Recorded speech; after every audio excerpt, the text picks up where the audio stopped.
Talk to me.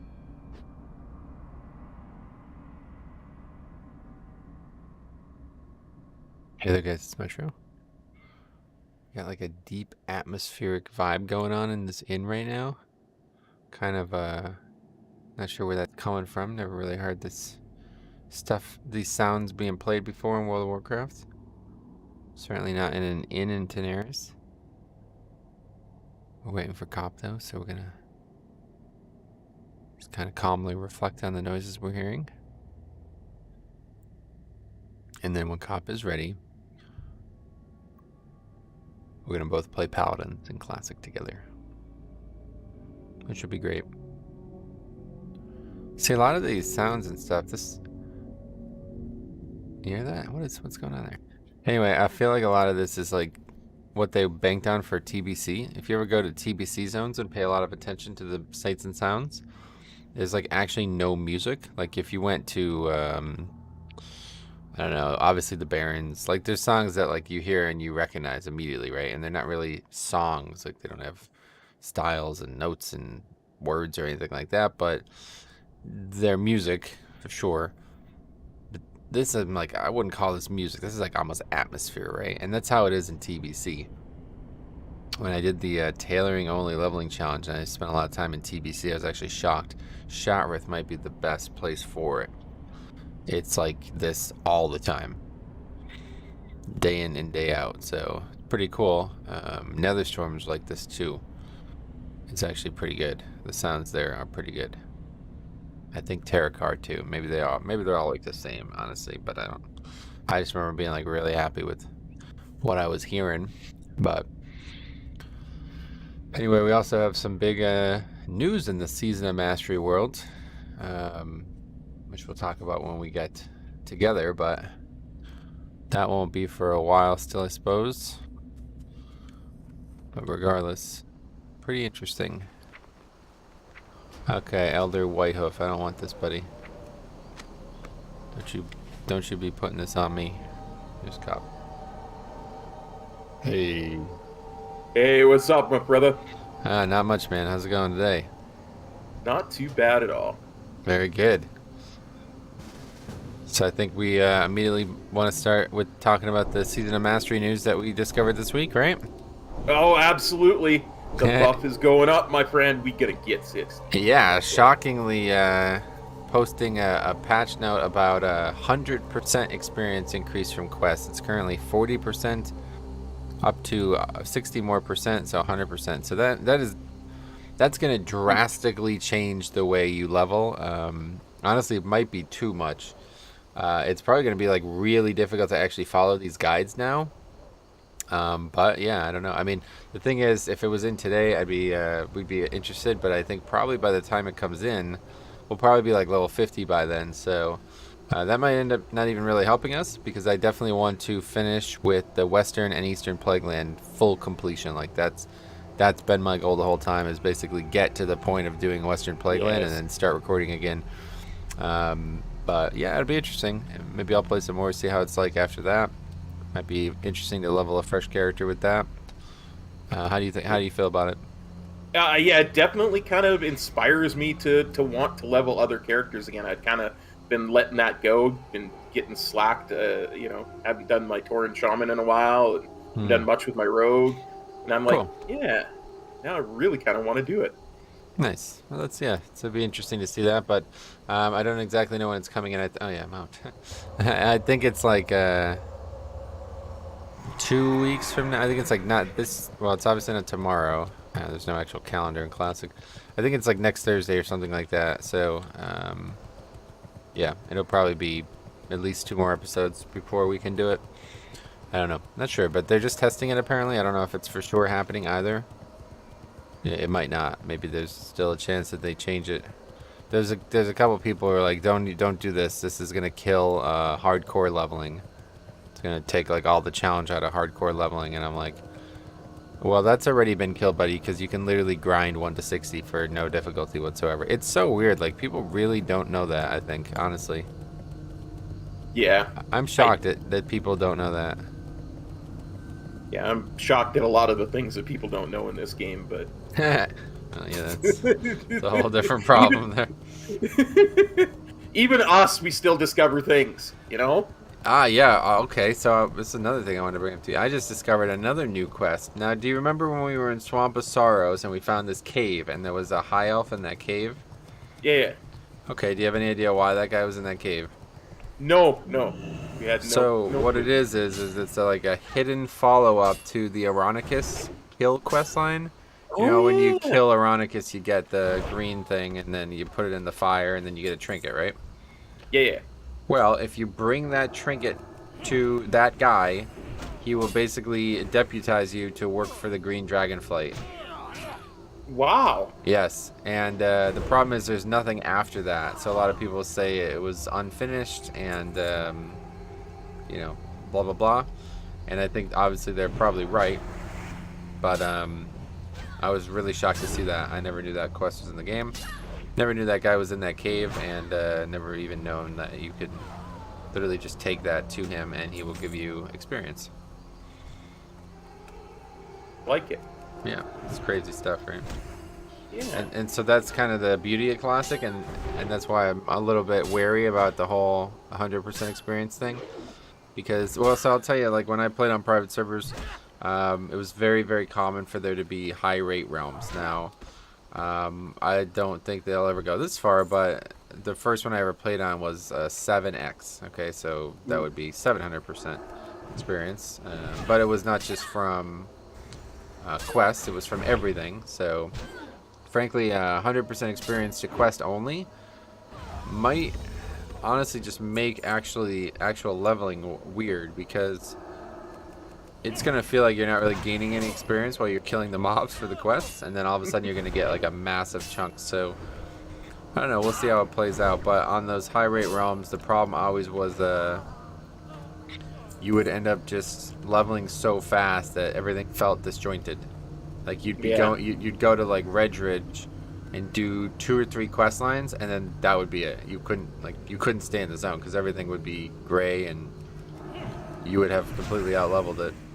And so what I used to do was I would just go and do the one.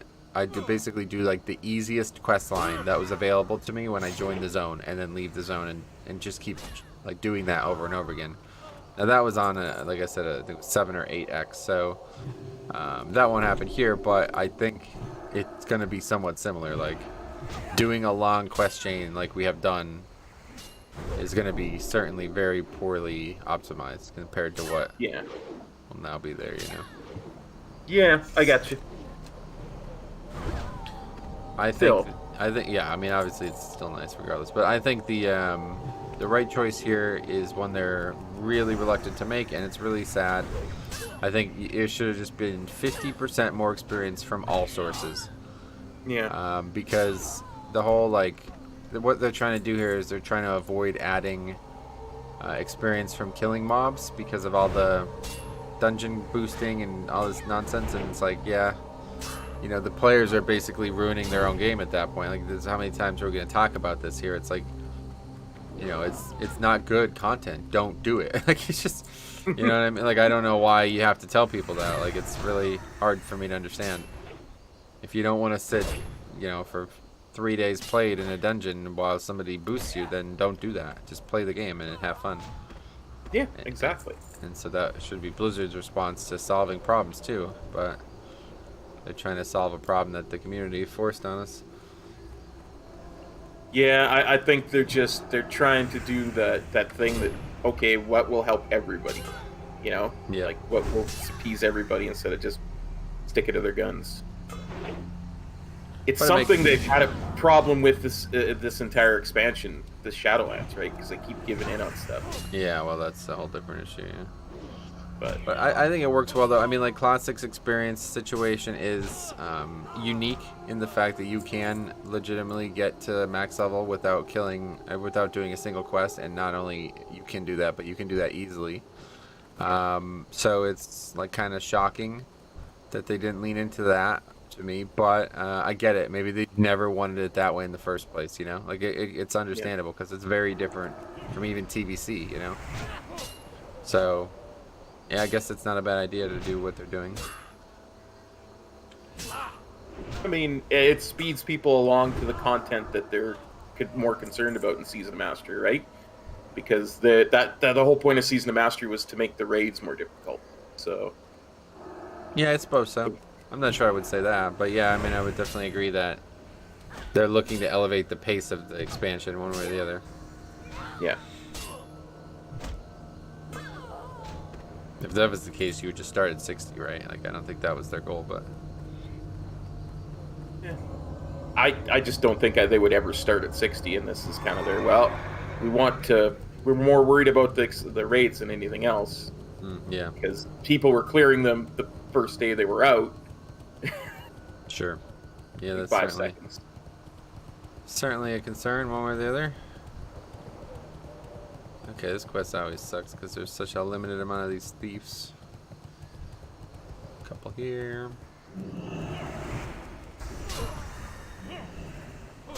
So I get stuck or what?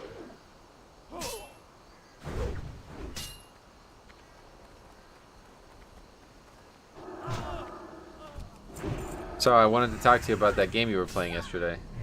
Broken Age, yeah. Oh my god, what a charming game that is. I love it. It's got a really neat little story to it, and it's all about atmosphere and kind of the long story. Is it? Yeah, okay. So how far along in the game are you, do you know?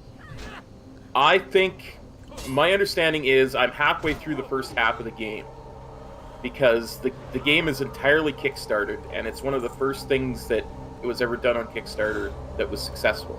Yeah. And it kind of pushed Kickstarter to be what it is now. And they got the first half of the game done, and then they went back and made the second half like a couple of years later. Oh. So I think I'm about halfway through the first half of the game. The first half that was done. Huh. And I think that, because the first half is Bella, and the second half is Shay on his ship. And then we go to the second half after that's done. Interesting. Henry, what's up, buddy? How's it going, man? But yeah, that game, I don't even know what the hell's going to happen in the second half, because that Me either. completely, yeah, like, really strange. It's completely different from that first bit with the Mogs, and the first part was very primitive in comparison to the part that we just started right before I stopped. So Right. I think it's going to be really cool. Like, how they connect, it just... Yeah, it seemed, the thing that was so strange to me was that they had, like, Jack Black in a role where you talk to him for, what, like, 5 minutes and never again? Is there more, or you think, or what? Like, I think there's got to be more. I think what's going to happen is they're going to switch places somehow, you know? Oh, he's going to be in the next timeline, too. Yeah. Somehow Shay's going to be in the primitive society, and Bella's going to wind up in the space age somehow. Oh, you think like that? Okay. I was just thinking of Jack Black specifically as a person. Yeah. Interesting. I don't know. I could be wrong. Like, Jack Black could be somewhere in the spaceship. Who knows? Maybe he'll be one of the computers or something. Yeah, I wouldn't be surprised if they just... It seems like the way they're doing their character stuff is it's like very fluid, so I wouldn't be surprised if they just make him another character. Well, yeah, and then like it's a completely independent game too, so wouldn't surprise me if they reused character voices, right? Exactly. Yeah, that's right. Yeah. I was really when I first saw the game, I was like, "What the hell is this?" And then, like 5 minutes into watching you play, I was like, "Oh my god, this is the best game!" It's like so cool. I love it. It was like some of the dialogue parts were really—I don't even know if you call it dialogue, but like, you know, because they had to record all the voice lines and kind of make them match together as independently of you choosing them or not. Yeah. Some of the parts were really weird. The thing that was like the most off-putting was when you kept asking for the chicken leg thing while the monster's like eating the people, and it was like literally like people like getting eaten around you, and you're like, "Hey, can I have a bite of that chicken leg?" Like just saying it like so nonchalantly, like completely casually, like, "Hey, can I have a bite of that chicken leg?" Well, I figured that because the bird kept kind of trying to attack the girl with the chicken leg, so it's like, yeah. Oh, that's gotta be how. Well, you were right. No, I'm not saying you were doing anything wrong. It was just like so funny to hear the characters say those words Yes. while like absolute Yes. chaos is going on behind them. It's like, wow, it's a funny game. And the guy with the peanut costume, I was like, oh my god, this is awesome. This is like I know. such a great little gamer. I know. I love it. Just little things like that I really enjoy because it makes such good streaming content when it's nice and short and it's got a great story and it's super charming. Yeah, I guess the nice and short part. But so what made you wait? I mean, that game came out in 2014. I didn't own it for the longest time. Well, I know that, but what made you wait to own it? Isn't it cheap? Well, a lot cheaper now than it was in 2014. I see, yeah. I mean, there always was something else. Yeah, you just never really felt like you had the time at that point, huh? Yeah, and then I think I bought it on sale, and then, expansions of World of Warcraft come out, and there's just... really just wanted to play it on stream, too. And I get it. Well, I'm doing 12 different games that have 700 hours of content each. That's a lot shorter than Final Fantasy VII. Yes. And I guess The Witcher in your case especially. Yeah, Witcher and Final Fantasy even VII Deus Ex probably games. won't take you that long to get through, to be honest. Although I don't know, you plan on doing all those side stories. Yeah, I'm planning on doing all the side stuff. And also, because I got the PC version, it came with the Interrograde, which is essentially the second chapter, I guess. Yeah, you keep saying that, yeah. I haven't seen that at all, so I don't know anything about it, but... Yeah, it's got, like, Yuffie in it and stuff, if that means anything to you. Yep.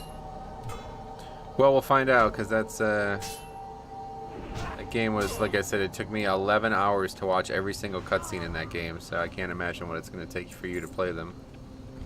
Oh, wow. Especially with the storylines. Yeah, it took me like 3 days to watch the entire...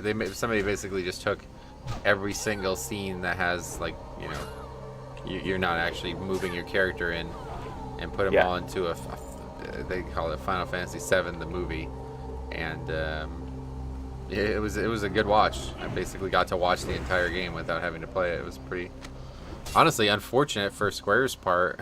It's like, because this is the whole game. I don't really want, like, the thing that really turned me off was the gameplay itself. So I'm like, I don't want that part.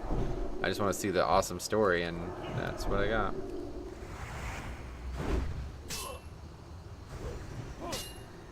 You still need pouches, yeah? Uh-huh. I need 2 more. You probably have more than 5 by now, huh? I have 7. Oh, here, okay. let me give you 2.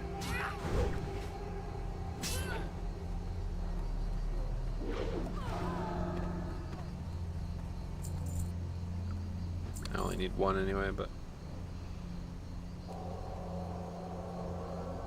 I will trade you 2, because that was how many I thought you needed. Alright.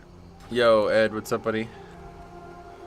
He says, yo, early stream, nice. What, Metro, and Cop? What?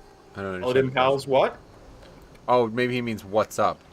Yeah, what's up? Yeah, what's up, buddy? Say, because what, Metro, and Cop? We are both... Yeah, I'm Metro. I'm Cop. This is Cop, yeah. Okay, perfect. Yeah. Just in case. Yo, Theo, what's up? Theo says, Cop, Metro, hope you're doing well. Hugs. You guys have fun today. We aiming for 47 or 50? Definitely 47. 50. We won't get 50. Oh, We yeah, won't get 50 today. Well, you never know. 100% more experience. Not yet, buddy. Oh, well, auto accept quest is back on. Let me see. Okay, turn that. Pirate Hats Ahoy is the one you want to drop. Yep. Potential customer. Theo says, Okay. which way are we doing the wine quest? Collecting or buying it? Collecting, obviously. You're here. Wait, you're the help the cartel sent? I suppose you'll do. Listen carefully, Paladin. As you know, I am a procurer of fashionable apparel for the elite of Azerothian society. Kings and queens, war chiefs, and, well, whatever the horde calls their queens. All wear what I choose in style. What I choose is in style. And they pay through the nose for it, which is the best part. So, here's what's going to happen. You're going to head down to Lost Rigger Cove and acquire a lot of pirate hats by whatever means. You think you can handle that? Yes. Yes. And then we're also picking up Ancient or Screecher Spirits. Hey there. Greetings, Paladin. Though time and drink have dulled my outer senses, my inner eyes remain strong. I seek the spirits of the Veiled Screechers of Feralus. They are the cousins of an old god, and their spirits are linked to him. Take this bramble wand and go to Feralus.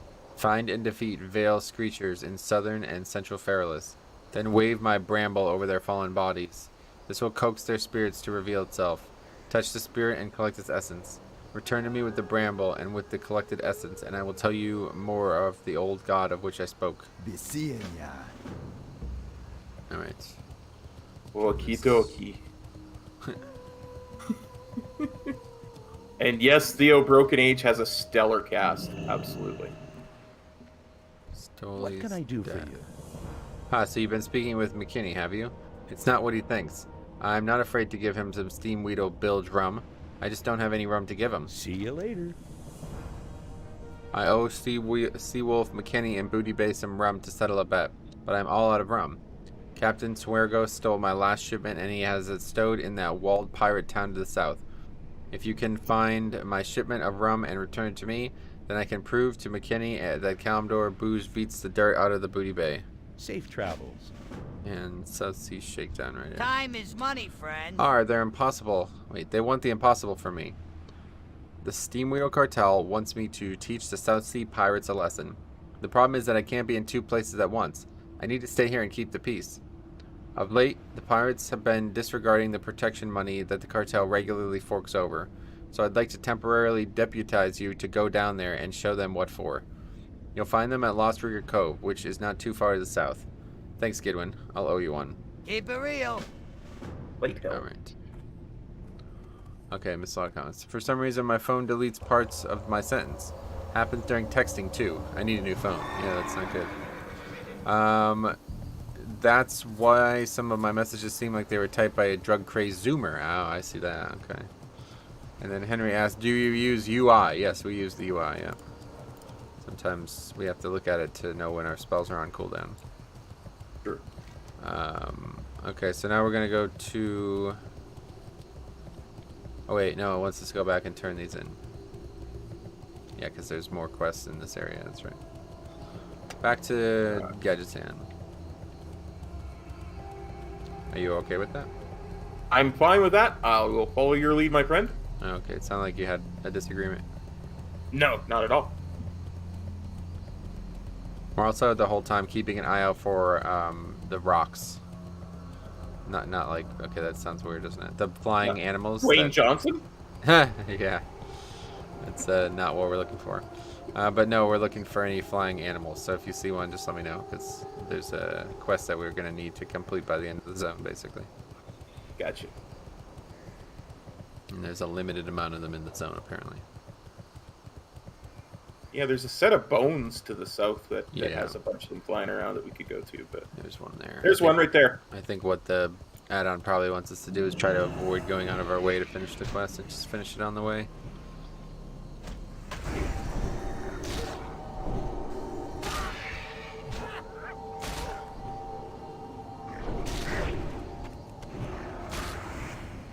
One for one on that. It's lucky. I want to say good night to you. All right, see you, man.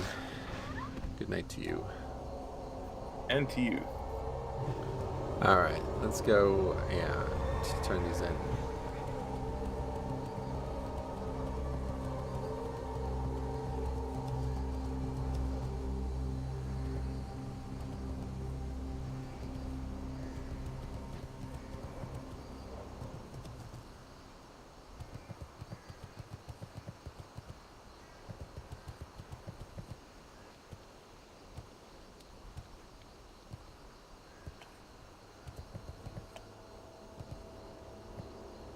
So what's next for the Final Fantasy VII then? When's you're doing that tonight, right? Is that right? That's right. The patron YouTube member only stream is going to be tonight, and that will be out Saturday morning. And then when's the next one after that? Probably Sunday evening. Sunday evening. Yo! All right, Wastewander Justice. Now that's what I call efficiency. You've helped thin out the nomad numbers enough now that we can start to think about how we can win back those water wells. The Gadgeton Water Company thanks you for your help, but we're far from done in dealing with those foul nomads. Listen close. Here's what we need next. And then turn in Have a good one. water bounty pouch. Got the 5 wastewater water pouches you need? If you do, then the Gadgeton Water Company care package model 103XB will be yours. Excellent. The more water pouches we are able to reclaim, the further away from disaster we'll all be. Keep them coming, and I'll be sure to reward you for every 5 water pouches you bring me. Hurry back! Okay. I don't know why we need to do that. Don't worry about this. Okay, there is a lot of grinding required in this segment. You can substitute some of this for that for Zul'Farrak, Uldaman, or Moradin runs, which we're not going to need to do because we're way over leveled by now. Alright, fly to Feathermoon. Wait, do we even have that flight path? I don't think we got Feathermoon, right? No, we did. We did. That's when we died. I remember now, yeah. Oh, okay. Yeah, we died to get... Yeah. Yeah. Get there. What can I do I for remember. Alright, Feathermoon. you? Safe travels. Howdy, Max. What's up, buddy? How's it going, man? Man, looking at the default WoW UI makes me want to play with it, but depends so much on LVY as a healer. Yeah, I would definitely recommend, well, I don't know. I'm not a big fan of UIs that change things for no reason. Like, there's nothing wrong with these bars, you know what I mean? And you can use add-ons to move them and stuff, but what I would recommend is actually looking into the stuff me and Kop have done where we hide. Like, I should even be doing that on Classic, honestly. I've just gotten lazy. But, yeah. I used to just, like, hide everything that was stock and just play the game without any of that. And I'll be doing that again in some leveling challenges that I'll be doing eventually. But it just makes everything so much more interesting. Like, you have, like, so much more space. It's actually funny because when I've been watching Kop play Final Fantasy VII, it makes you realize, like, there's no need for a UI. You know what I mean? Like, everything that is in that game is just exactly where it needs to be, and then everything else is open. And when you have all this shit on the screen, it's like you're just missing the game behind that. Yeah. You know what I mean? So, but yeah, I mean, Kop, the big one was the mini map, right? Tell them how you felt about it. You remember that first time we played without a mini map? It just changed the entire game. It was defining, right? Without the mini-map, if you do not know where you are going, good luck finding it. You know? Because you turn that mini-map off and you don't have that little arrow that they have in Shadowlands that tells you where to go, you better be reading the quest completely. You better be... Because otherwise you're going to be spending hours looking for the littlest thing. It's transformative, is what it is. It's the word I was searching for. So now imagine that in Classic. Oof. Without Questy. Oh! I aim to find out. It's going to be interesting. But anyway, the issue is the raid frames for me. Default raid frames feel horrible to heal with. Yeah, you just use raid frames from an add-on. That's what I do.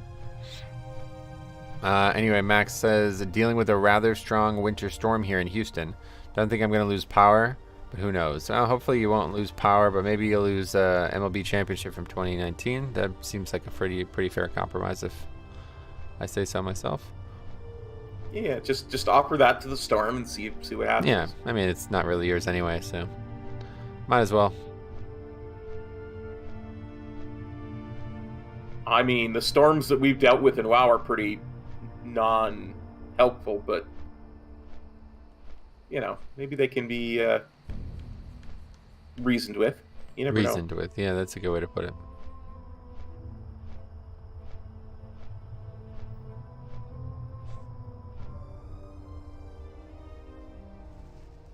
So that game that you've been playing, that Broken Age, what do you think, like, the target demographic is for that game?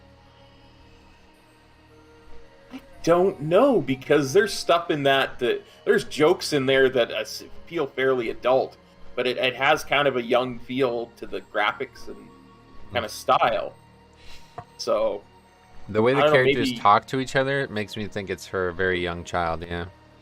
Yeah. But then again, they talk about stuff that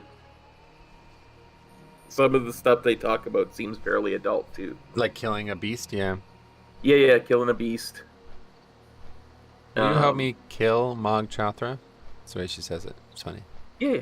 Will you help me kill Mog Chothra? There's like a space in between kill and then the word. Which makes you think that they like maybe are splicing together two voice lines over and over again whenever they make her say that. Yeah. They probably had her say Mog Chothra a bunch of different ways and Yeah. and splice that into wherever she says, will you help me kill? Or It's so funny Have when you you talk seen- to that tree. And it's like, as soon as I see that dialogue, I'm like, yeah, that's going to be a funny one to hear what the tree has to say. Will you help me tree kill says. Mog Chothra? And the tree's like, is that all you think about is killing?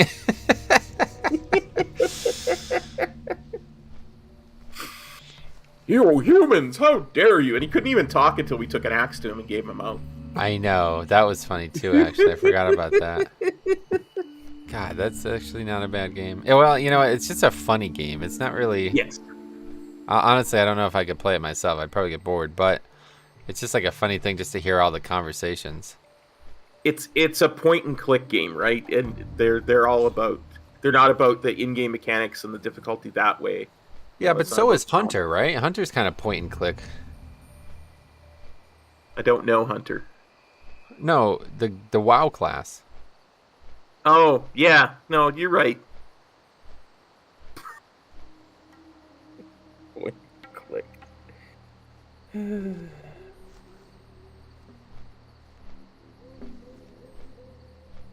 on that note, thanks for watching, guys. We'll see you guys in the next one.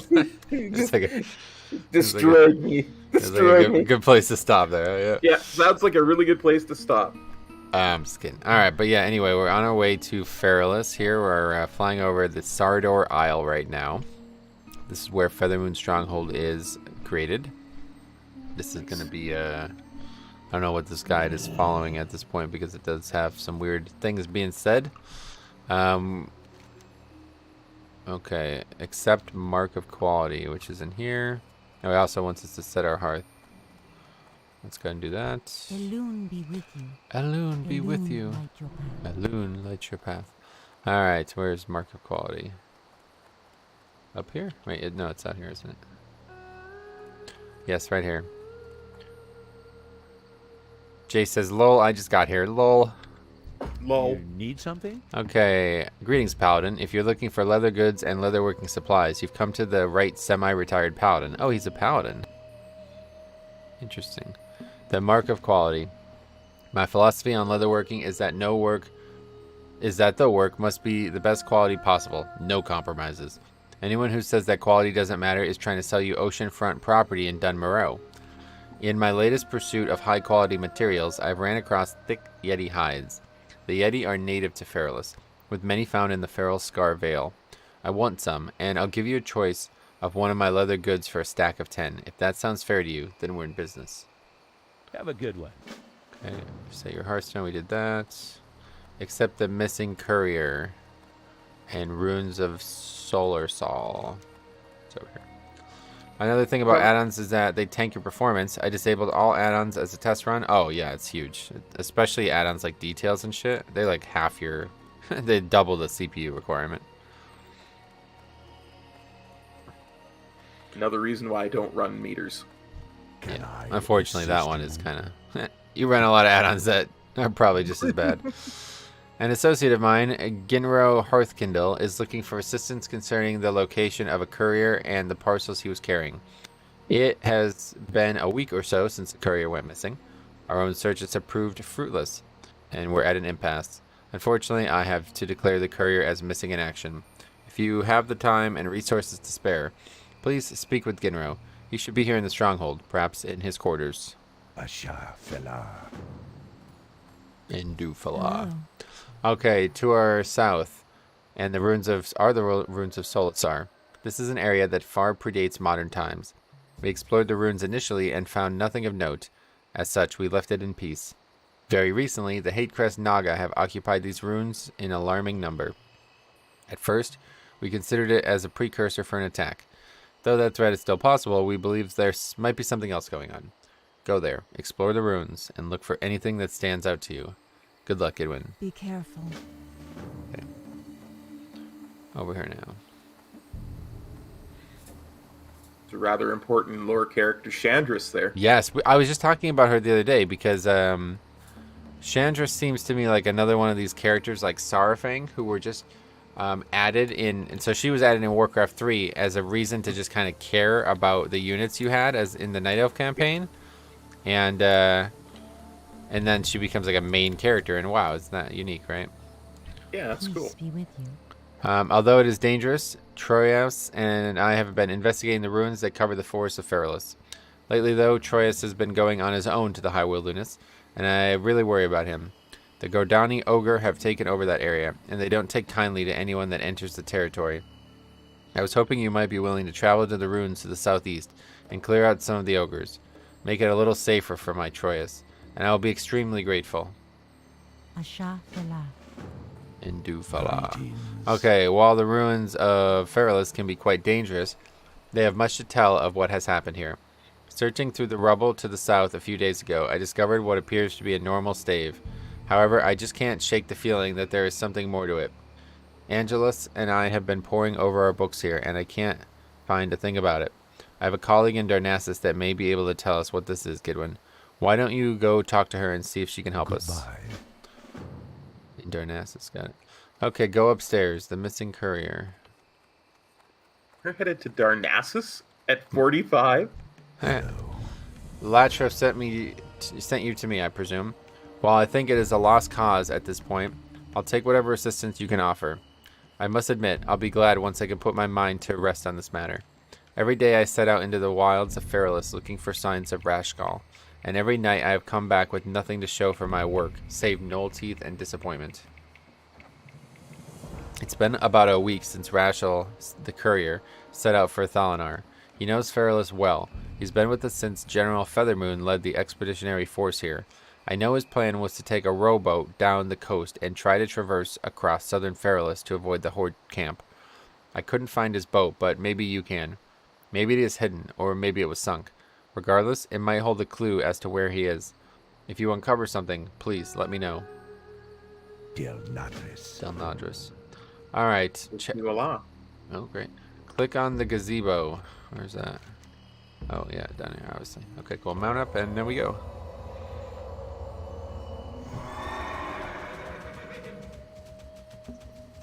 What's your favorite, like, weird phrase that gets said in this game by some other language?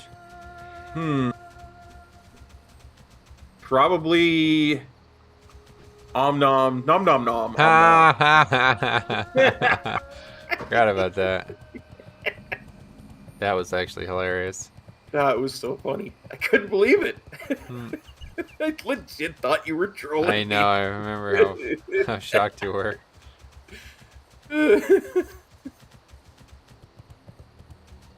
And thing is, little things like that, they don't need to do. Because you're not supposed to ever get there when you're not a Pandaren. Well, to be But they- fair, that's just what the language looks like in general to anybody who's Yeah. not a Pandaren, so they had nothing to do with that one area, but it's just that area was written in the Pandaren language in the game, so anybody who's not a Pandaren language master is not gonna...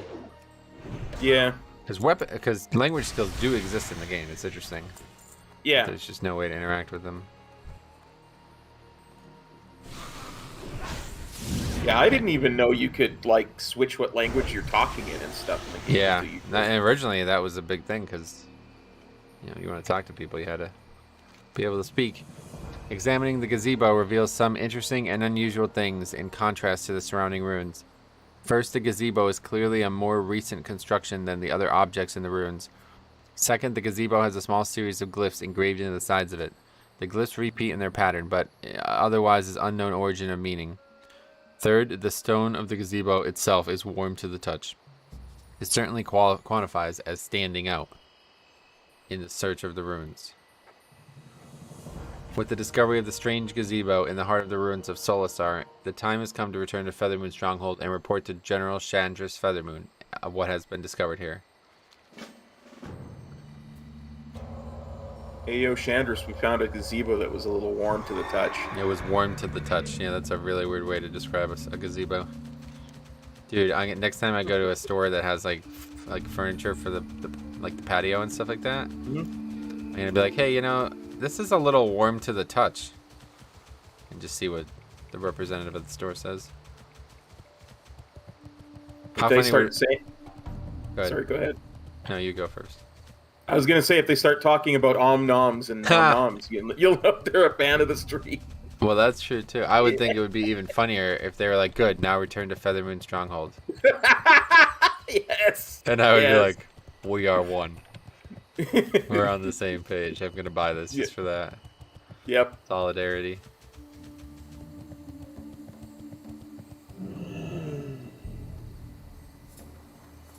Alright, Chandris. How may I help? Welcome back, Edwin. Your report on this gazebo is most disturbing. It would seem that even if the Naga there were not planning on an attack, their continued presence bodes ill for our push into Feralus. At any rate, here is compensation for your investigation. It would seem that Feathermoon Stronghold is in dire need of additional assistance concerning the Hadecrest Naga. I'd like to offer you the task, if you are so inclined. There is much to do. At this point, I'm going to direct you to my second, Latronicus. He's been keeping a close eye on the Naga forces to date. I'll assess the general situation here in regards to the Naga. As much as I want to commit a full force to move against them, leaving the stronghold open to direct attack from the Horde, or worse, seems less than optimal. Anyway, Latronicus awaits. Good work thus far, Gidwin. Keep it up. You're dismissed. Del Nadris. Del Nadris. Oh, he's right here. Okay, excellent, Gidwin. I value a can-do attitude in those who I work with. I've been tasked by General Feathermoon to address the Naga in a direct manner. My plan was twofold. 1, we will weaken their forces both in number and in command. And 2, we will uncover what they are up to in the ruins. With your help, we'll counter the Naga presence without sacrificing the general security of the stronghold. Oh, and the best course of action at this point is to assume that regardless of what the Naga are up to, they will eventually move to secure the island for their own. We need to take aggressive steps to counter that threat before it is too late. Bring me 10 Hadecrest scales that are in good condition. It should be obvious to you how to acquire them. You'll cut your teeth on the Naga for the first time, and we'll... For the first time, I don't know about that. And we'll have a weakened Naga presence on Sardar Isle. Both are prospects that play to our advantage. Farewell. Alright, kill any type of Naga.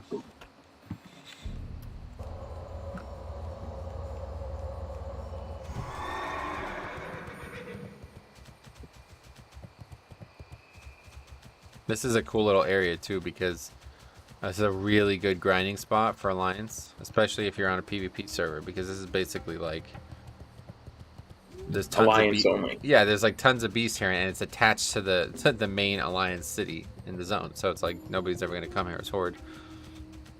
It's interesting. Nice. Yeah, you could just go around to the Naga ruins and get them all. Blah, blah, blah, blah. I lost my ability to talk there for a second. Really? Gather them all up and AoE them down. Yeah, that would be a good one way to do it, yeah.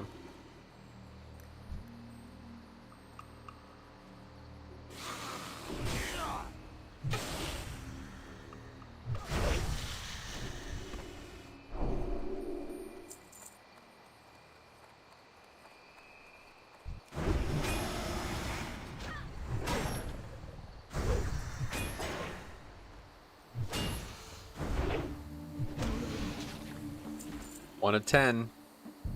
Nice. So it begins. Our first loot quest of the day. First real one, anyway. It has begun. Whoa, you missed big time with throwing that hammer, bro. That went off into space, into orbit. That landed somewhere and outlanded. It went so far. Probably, yeah.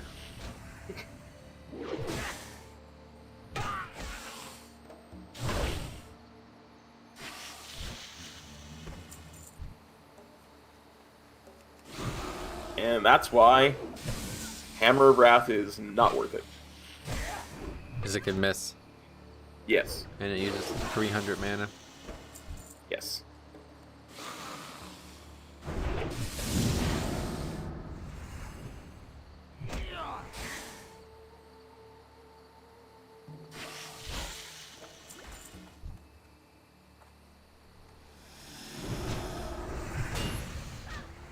So I don't know if the whole grinding thing... I'm sure the add-on recognizes that we're above it, so it's probably... Yeah, it's okay. It looks like... Well, I don't know, though. It says, coming up, not too far from now, it says, do loops around the cave, grinding Nagas to level 46. That is coming up. I think we'll just skip that and not do that regardless, obviously. Yeah.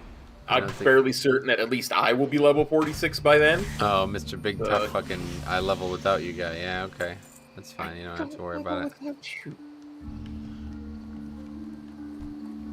There was just a misunderstanding with my character and rested experience. Resting, yeah. Your character rested too well. Yes.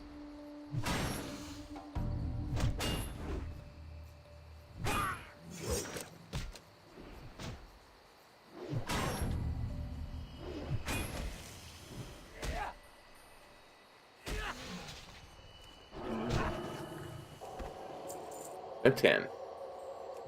What'd you say? Oh, 1 of 10. Nice, yeah. Yeah, it's gonna be another bad one. I can already tell.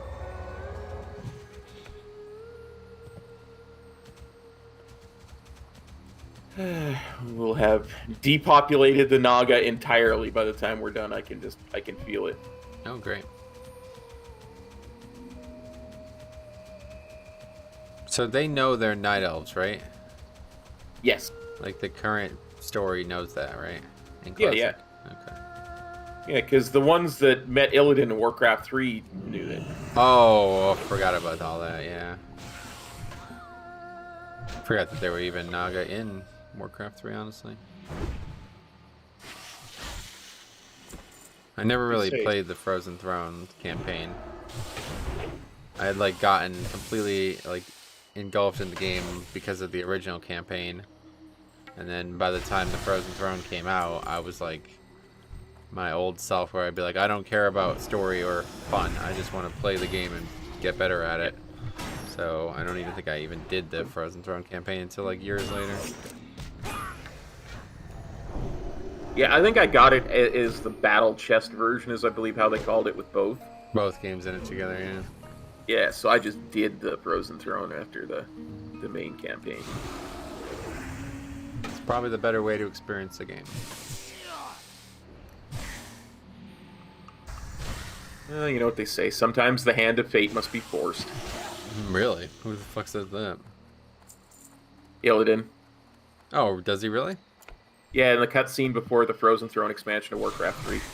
That's hilarious. So you just referenced the game we're referencing. That's interesting. Yes. That's just too highbrow for me, man. It was a reference within a reference.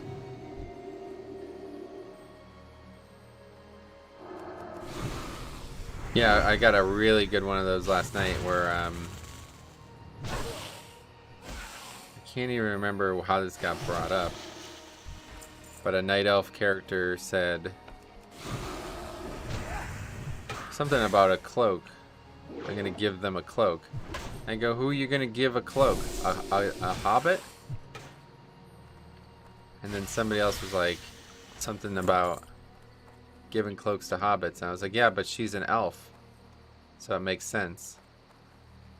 And even I was like, God, this is so lame. But that's just like how my mind works. Like I'm able to I'm able to push back how lame that is just because it's a good reference. Yeah, I agree. I'm the same way. Drew says, reference Inception. Oh, yeah. Indeed. Referenceception. Here comes the lightning bolts through the pillars. It's done. We're in serious trouble here, man. These 2 mobs. This is classic. We can't be pulling 2 mobs. I think we'll be fine. Oh, okay. Maybe you won't be, but I might die here, IRL. Oh no. Oh no. What was that you were drinking last night? Chocolate milk? Yes, chocolate milk. How is I that? got Good? It was really good. I love chocolate milk. Yeah. Do you make it yourself or did you buy it or what? No, I got a grocery delivery yesterday, so I had a jug of chocolate milk. I was like, yeah, I'm gonna have some of this. I don't know when the last time I had chocolate milk was. Probably maybe when I was like a kid. I don't know. Can't really think of when it would have been. It does have that kind of reputation of being it's a kid drink kind of thing, but it is very comforting to drink chocolate milk. No, I'm sure, yeah. Yeah, the funny part is it's like there's this like weird, I don't even know how you would describe it, but there's this like weird fascination with trying to make kids drink milk. But milk isn't very tasty, I guess, naturally, so people just put chocolate in it as well to get kids to drink it. Well, that's not really working out, is it? What are you doing? I fell down the side of the thing and I couldn't get back up, so I had to go back around to the front. Well, now we're jumping down. It says Choco milk is amazing. Yeah, it's probably pretty good. I don't know. Not a big. I don't go well with milk. Let's put it that way. So we won't have that, but still interesting premise. Yeah, the nice thing about chocolate milk is that it's we double stunned her. Nice. It's 1%, so it's nice and low in fat. 1%. Wow, it's elite. Yeah. I love milk, plain, strawberry, choco, vanilla, anything. I love milk. Oh, you're a cow then, perhaps. A beast, a young cow, to be precise. Milk always makes me tired. Milk in any form makes me really tired. But Is you tired? What the hell does that mean? I don't know. I just get really sleepy whenever I drink milk of any form. That doesn't concern you? Huh. Well, I don't think when you have calories you should get tired after having them, so there might be something wrong there. I think I've ever been diagnosed as being lactose intolerant, so I don't see it as a huge thing, but perhaps it is. Like, you mean like you just get a little comforted, or do you mean like you actually fall asleep? I get sleepy. Sleepy. Yeah. Alright, anyway, so sometimes when I don't want to eat, I just drink 2 glasses of milk and I'm golden. Oh, wow. That's like alchemy there. Head to gold. We can do that transmute. Yes. Transmuting milk to solid food. Yeah, milk to food. 1 day cooldown. These clams. These out of the inventory here. Got an iridescent pearl cop. Nice. I know. Yep. My own clams. I did not get a pearl. You like seafood cop? No, despise seafood. Really interesting. Yeah. So you don't like clams then? No.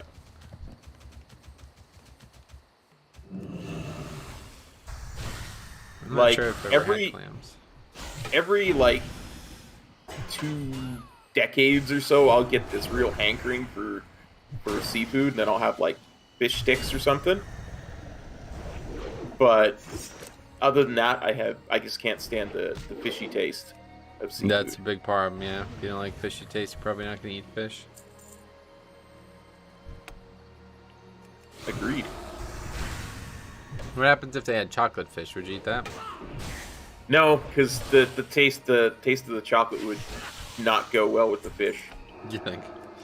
I think. All right. Like that we may disagree on certain things, Hawaiian pizza, ketchup and peanut butter, but I think we can agree that chocolate and fish would probably not go well together. Let's see. Any comments in the chats? Let's see if anybody has an opinion on that. I think it'd be pretty good. It's raining out today. That snow melting, hopefully. Interesting. It's supposed to snow here today. Oh, nice.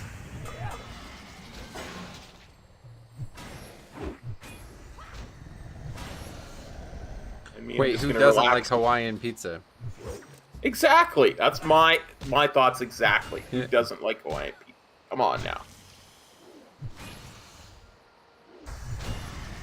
I mean, I don't really care one way or the other about it. It's just this fanatical obsession Cop has with it that I just can't support. I'm not sure I've even ever had it, to be honest.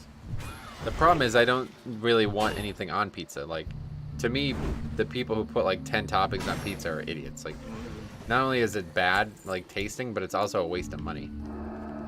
Like, the pizza no, I get that. toppings are like twice the price of the pizza at that point.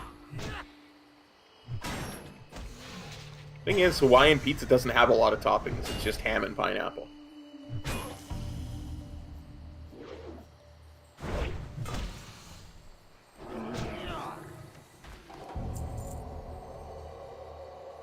Does it still use regular red sauce? Yeah. Oh, really?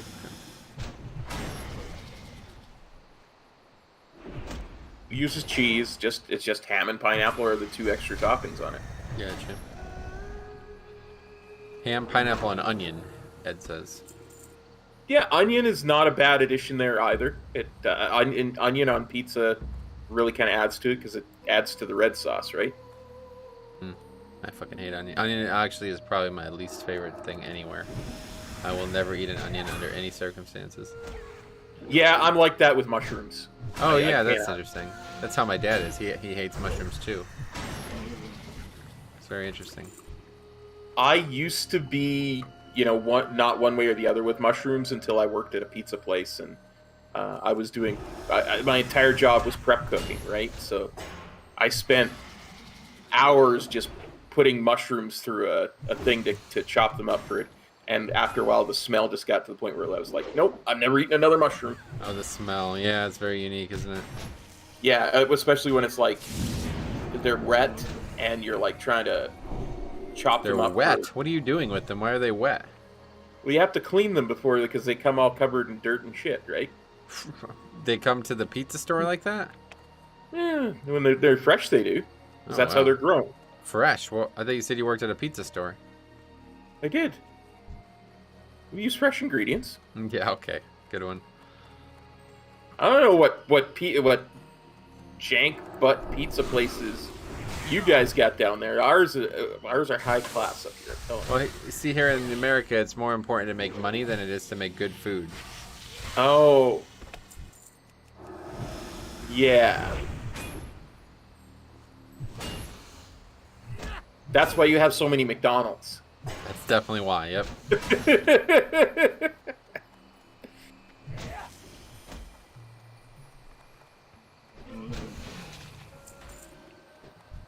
I don't know if you saw it. I linked the video in your Discord there. There was a bit on Colbert the other day where I guess somebody in like Finland found a Big Mac that had been sitting there for years in his garage. No. And like the rats in his garage ate everything else, like his shoes and stuff, but they wouldn't touch the Big Mac. It's funny. I have seen something similar where, yeah, they leave like a McDonald's food item out for like an extremely long period of time and it doesn't move. It doesn't change at all. It's exactly in the same state it is. Like it never decays or changes at all.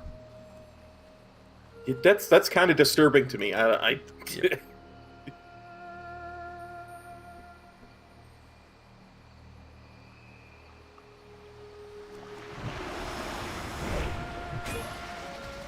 But it's funny because cheese is, in my experience, the opposite of that.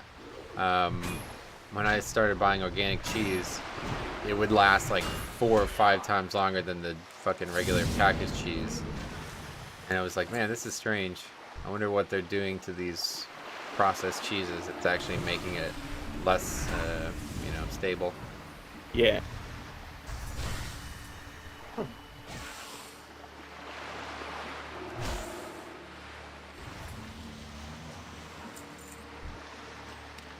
I do not know. I just know that much preservatives where it doesn't change over years of time cannot be helped. Yeah, so that's one way to look at it, right? But I don't even think that's a situation like that. I think literally what you're looking at is not food. Like, you know what I mean? Yeah. No matter what, you know, I don't know, like preservatives, that whole phrase never even made sense to me in the first place. But regardless of what's being added to the food, I mean, it can't change the concept of the food that severely, right? Like, no matter what you spray on an apple, it's still gonna wither, right? Like, eventually. Yeah. But so this tells me that what that is just not food. Like, it's not actually. You might as well just be eating wax, right? Like, if you leave a fucking candle on the table for 10 years, it's not gonna change either, right? You know what I mean? Yeah. This is not bio or organic material in there, so. Not actually a food product. Yeah, it's just not bio-organic material. Like, I think that's just what that is. It's not actually meat. It's not actually bread. It's not actually cheese. It's something else entirely.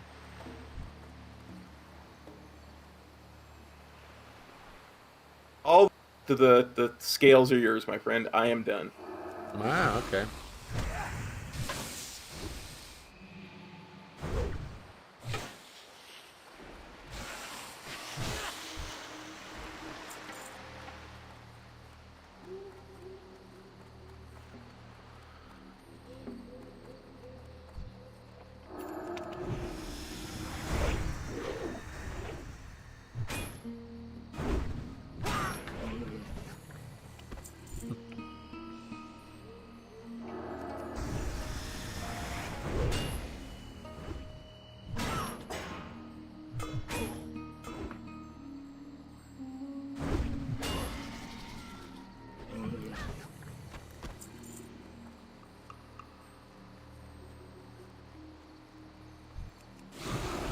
Well, we're basically doing the grinding part now, I guess. Anyway, yeah, we're grinding anyway. Dirt for gold in nutrition, Yeah, that's what I was thinking too. Yeah. My thoughts exactly? Question mark? Probably not exactly. No, not exactly. Slightly My brain may different. be scrambled, but it's not quite that scrambled.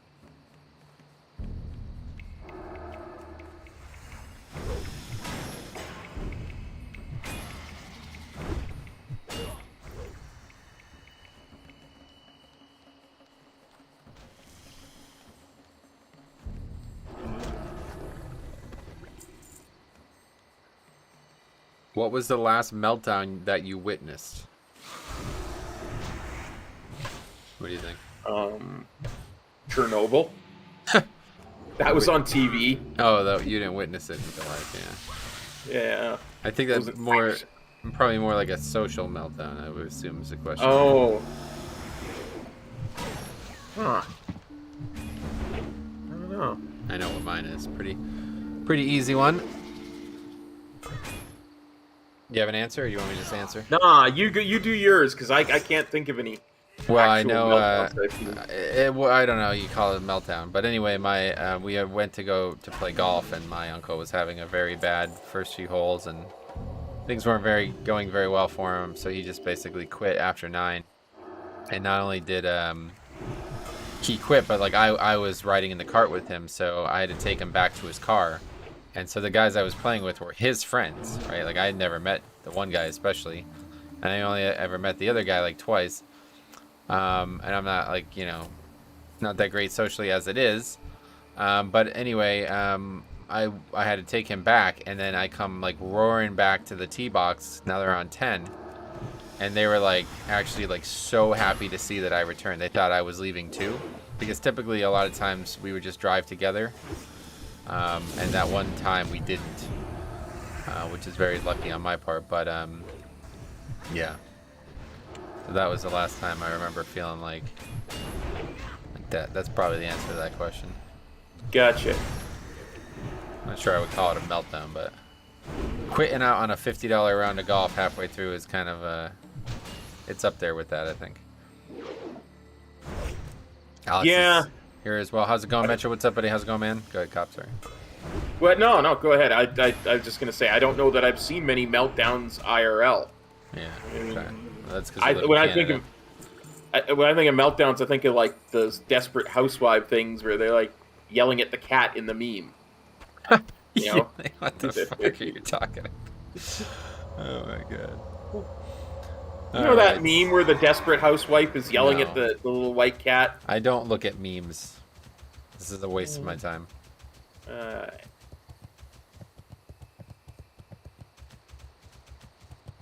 Oh, I suppose I should mount up, huh? Yeah, who's doing it now, huh? It's funny. The difference there was I had tried to mount up, but I had clipped the spell, and then not realized I had clipped the spell and was running behind you.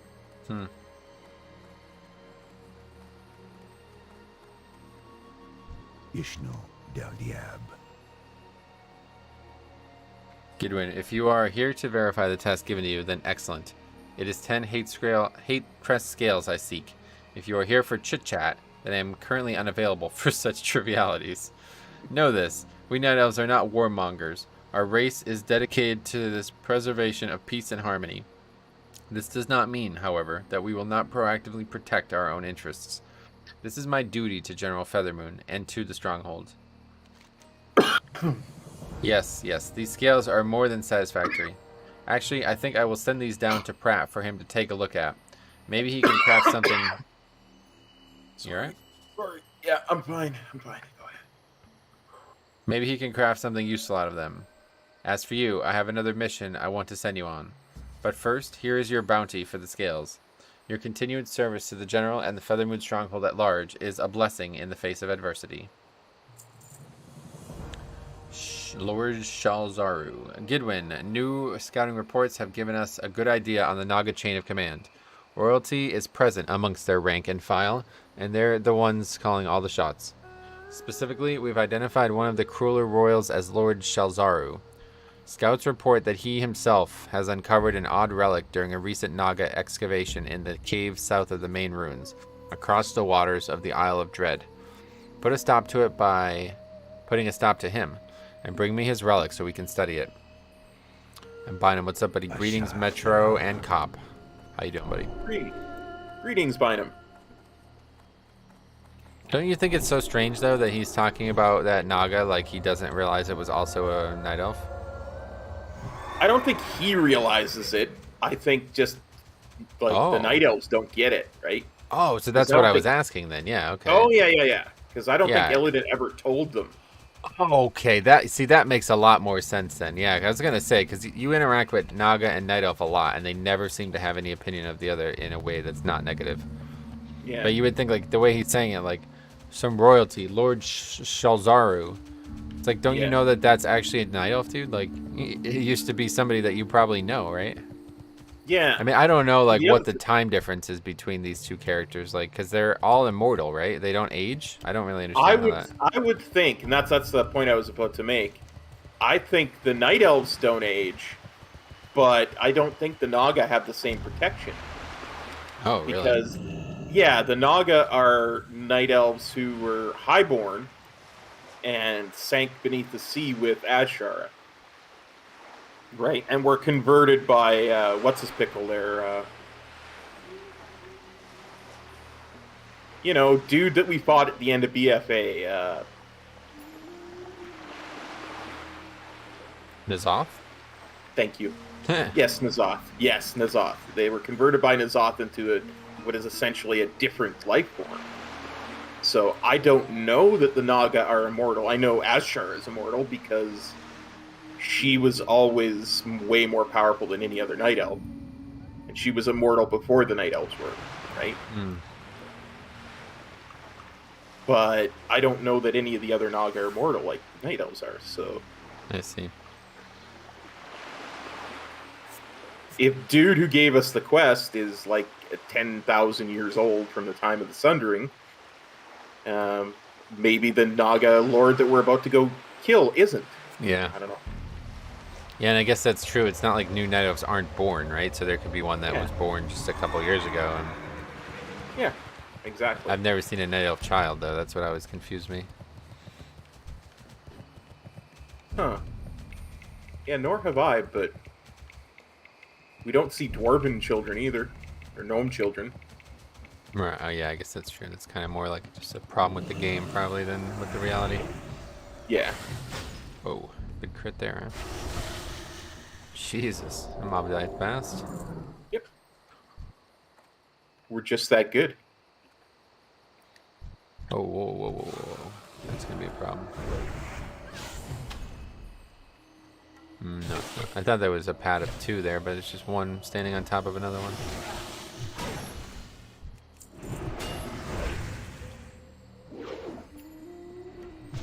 We got this. Yes. If we lose a 2v2, we're in trouble. It's true. Considering we have brains and they don't.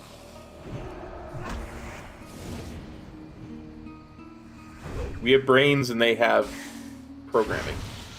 Yep. Ooh. That is insanely good.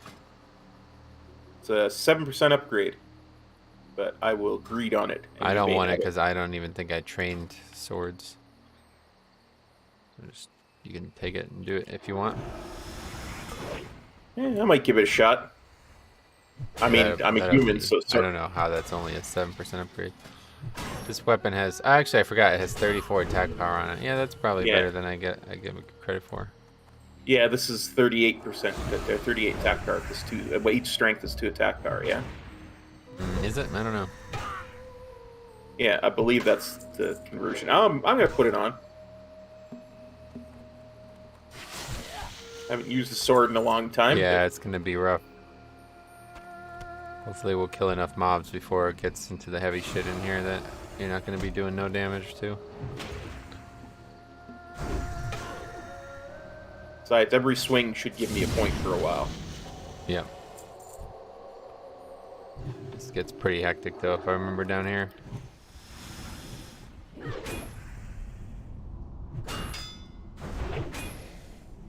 Pretty sure even now I have more hammer than you do because I have an extra 5 being a human and all, so I can always switch back if we get into a heavy place. Yep. Yeah, you have extra swords as well. Yep. Wait for that pat. Very slow moving patrol. Ooh, I wonder how far up he comes. I'm gonna kill that thing. I'm gonna kill that thing. Just let me at it. Let me at it. Let me at this thing. I'm gonna kill this thing. All right, here we go. Okay, let's get it. Stupid Naga.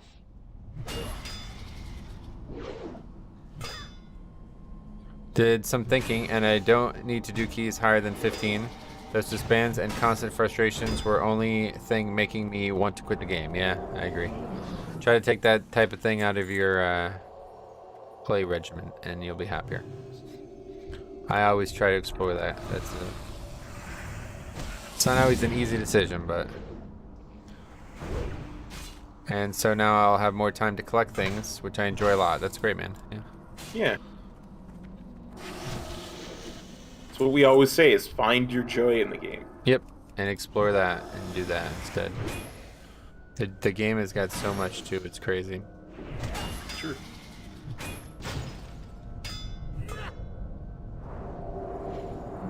Collecting in WoW is just, man, it's almost like daunting how much there is to do. True. There's times when I think about it. That's why I have tried not to get into transmog as much as I could, because there's just so much. Now that's why I like it so much more than collecting mounts, though, because like you're sitting here running a single raid for a 0.1% chance at a mount. You know what I mean? Yeah. Yeah. That's fucked. I'm never gonna do that. That's but like, I mean, I get transmog passively doing that too, right? You do, yeah, but it's just like what you're focused on. You know what I mean? Like if you're going in there for the transmog, then eventually you're gonna stop. But you literally might do some of those raids for the rest of your life, and you're not gonna get that mount, you know. So but when you do get it, oh yeah, it's good. I hope so. I mean, it doesn't seem like you will get it. Is my point. I don't know. That kind of thing is just really hard for me to get interested in because I'm somebody who likes to see like I like to see progression, you know what I mean? And Yep. there's no progress there. Unless you start timing your clears or something like that, maybe. Like you said, Metro, it's like almost impossible to catch up. They just keep adding more stuff to collect. Yeah, that's what I was saying. Like if you joined the game today and you wanted to try to go 100% collection or something, you literally won't be able to do it because by the time you start, like then Zareth Mortis is going to come out and there's going to be even more in there, and then you know what I mean? It's like they just keep adding more and more and more and more and more. It's insane. Yeah. I mean, I will say one of the things that disincentivized me to when it comes to collecting mounts is the fact that there's only so many mount collection achievements, and it stops when you have less than half the mounts in the game. Yeah, a lot of people complain about that. I would love if they just added one more to 500 instead of stopping at 400. So That seems like a bit weird though, right? Like you weren't only collecting the mounts to get an achievement, surely, right? no. I love the mounts, right? I love having them. There is something to the whole idea of, okay, I have Ashes of Alar, and less than 1% of the player base does, or something like that. Right. Plus, it's a cool looking mount. I think? don't have it yet. Yeah. Maybe in 2007 it was, but don't know if I would agree that it still is. Oh, they did reskin it for that one guild mount Yeah. as well. So, but that's a shadow one, and fiery one is what is really cool. But then again, I like things that most other people don't when it comes to mounts. So, Well, what other mount would you say fits that category? the red Hearthstone mount that was never put into the game. Oh my god, yeah, that's red Hearthstone mount. You're right. Most other people don't give a shit about that. Yeah. I just thought it looked so much better than the blue one. So. Well, Ed's got the right idea. He says, I farm mounts, but I only use it on one tune, so it doesn't feel bad. I just do a run once a week. Yeah, that's not bad. That's what I do. It really is, right? That's why that's how I do it. One tune, Yeah, I guess once a you're week. right. If that. Sometimes I don't do it for a few weeks. Who doesn't like a bird that looks like sherbet ice cream, says Jace. I suppose. Bynum asks Cop, what is your favorite Shadowlands mount? So far the Fallen Charger is probably the best one that I've seen. That's the gold one? Yeah, it's like Yeah, that rare that I got banned over, right? oh, is that the one you got banned over? Yeah. That was so funny.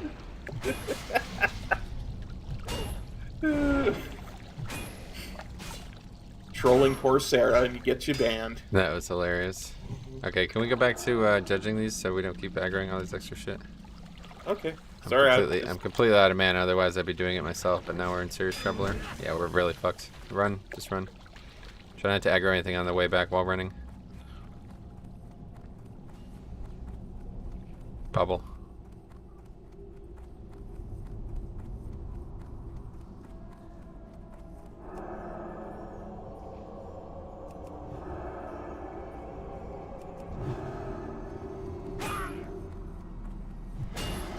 Are we gonna die here? Anyway, Ed says my favorite mounts will always be Wind Riders and Griffins, to be honest. How'd you get banned? Yeah, tell that story real quick. These aren't gonna reset, so I'm just either gonna kill them or die, I guess. Okay, one reset, good. Anyway, yeah, so at the beginning of the patch 9.1, there was this retarded ass mount in the game that like was a rare basically in the Maw, but it wasn't rare at all. And so I think what they did was it was like a really low drop rate, right, at the time. And so people would literally just be like realm hopping over and over again to try to find it. And if you had it on your realm and you listed that a group for it was forming, it would be like I'm talking about like hundreds of thousands of people would be looking for this at any given time. So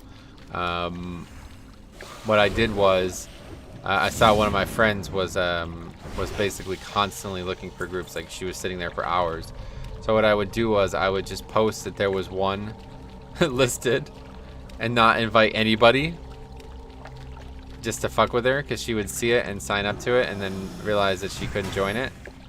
But I did that so often that people reported me, which isn't a reportable offense, but they did it.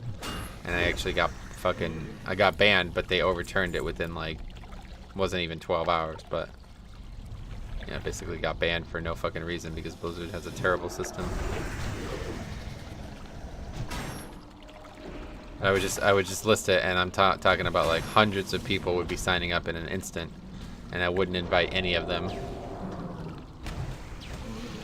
and they would just be so mad basically that they would report me. And so when hundreds of people report you within a few minutes, then Blizzard just immediately thinks there's something wrong. Alright, that was an interesting adventure. We haven't found the distress beacon yet, have we? The ooks? Yeah, no, not yet.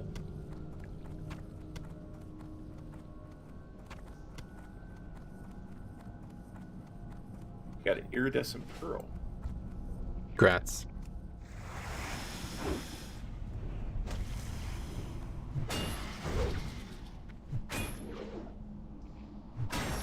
I can only imagine what the whispers were like. Yeah, I can't really remember, to be honest, but they were pretty... People were very unhappy, let's put it that way. Same childish shit you see everywhere in the game, unfortunately. It was a good troll, though. That was one of the best, yeah. Whenever you get banned, that means it was very successful. It's kind of just not something that you have happen every day.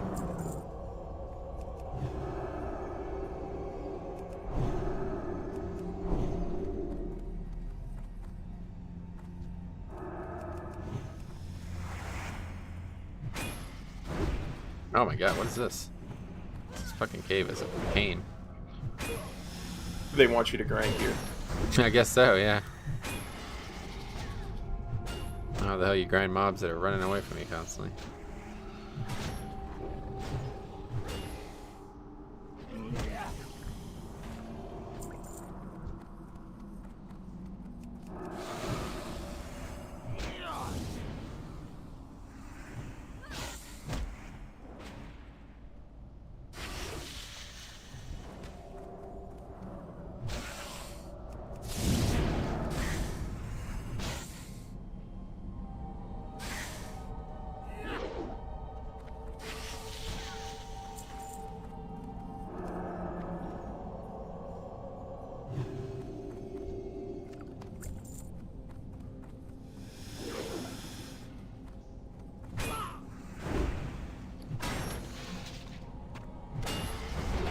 Will endeavor to make sure they do not run. Thanks. Well, we're almost done anyway. It doesn't matter now. It was just in that area up there because there was like 7 mobs all clumped in that one area, and we let that happen twice.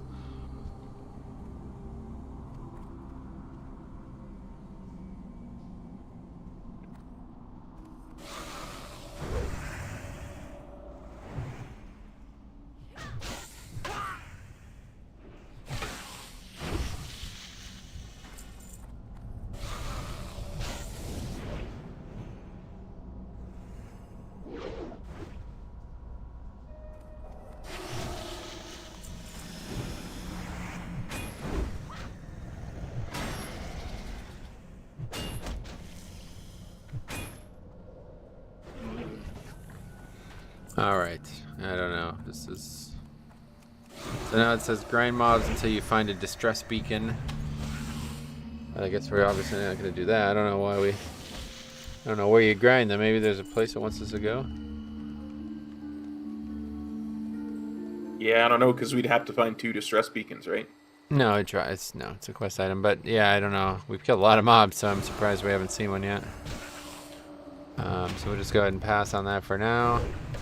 Do loops around the cave, granting Nagas to 46. We're not going to do that.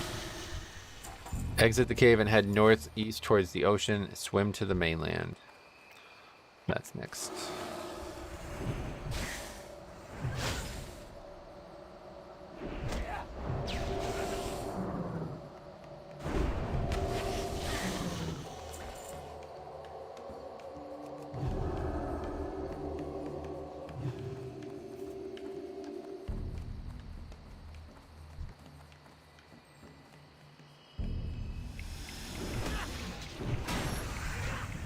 One or two more, I guess, and then we can move on.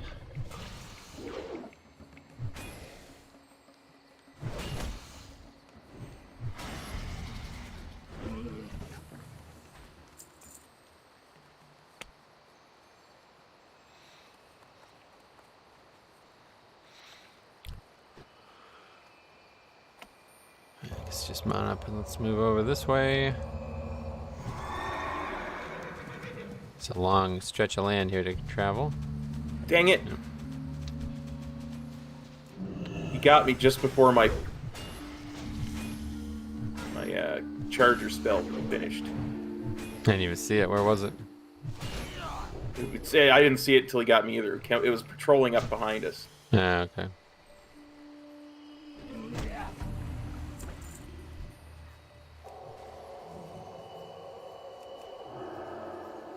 All of a sudden, I feel very weak again. These mobs are our level, but this cave is notable for its difficulty, I think, so maybe it's not something that we'll continue seeing.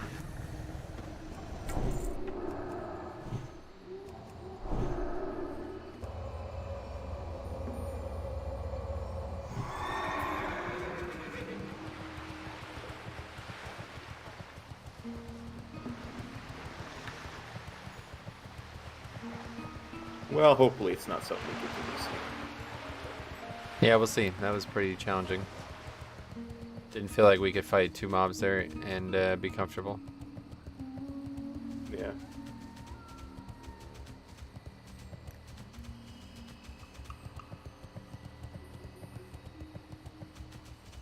Plus, I was actually trying to do the rotation properly and not judge at all and be conservative with mana and stuff. And Oh, yeah.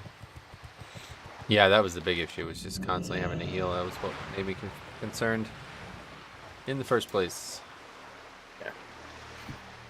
I did not recognize it as a problem quick enough. So I should have started judging and all kinds of stuff like that sooner.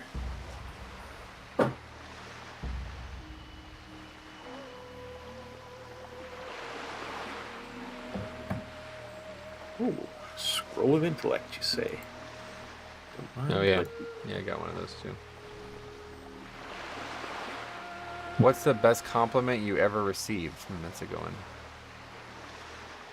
Huh.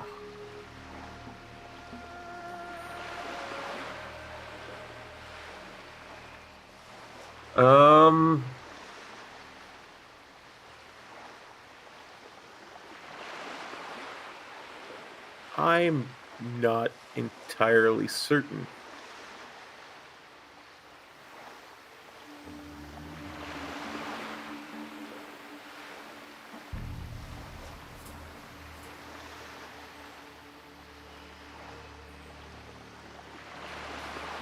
Huh.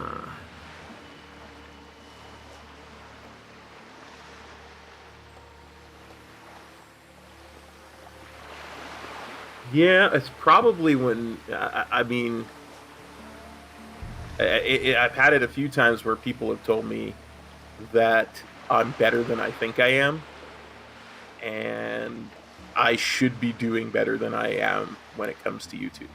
That's probably one of the biggest compliments, especially when it comes to someone who actually knows what they're talking about. That's probably...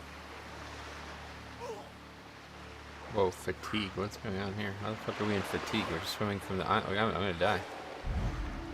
The fuck? How are we in fatigue? We're swimming from the island to the coast. We must have gone through a fatigue There's zone. like, that we yeah, didn't there's go like a through the little other way. patch of fatigue right there. That's really weird. I should swim right through it. Good thing for bubble. Yeah, we were taking a lot of damage from that. Yeah, you take, I think it's 15% of your health every second.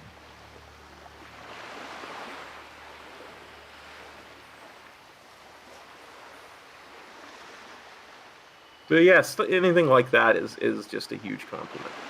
So Yeah. Nice. Okay, wrecked rowboat right here. We're going to click on this thing.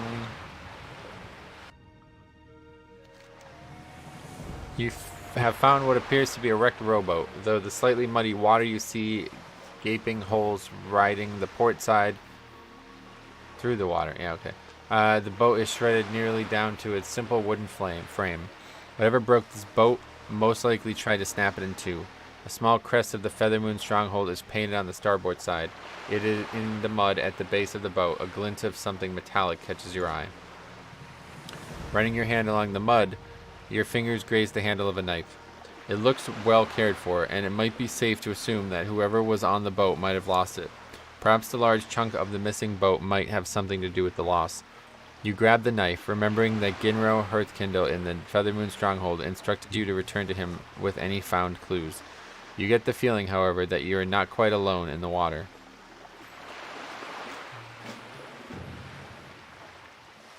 Yeah, we're being attacked.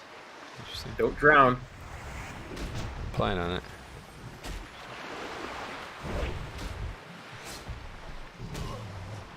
Level 48, interesting.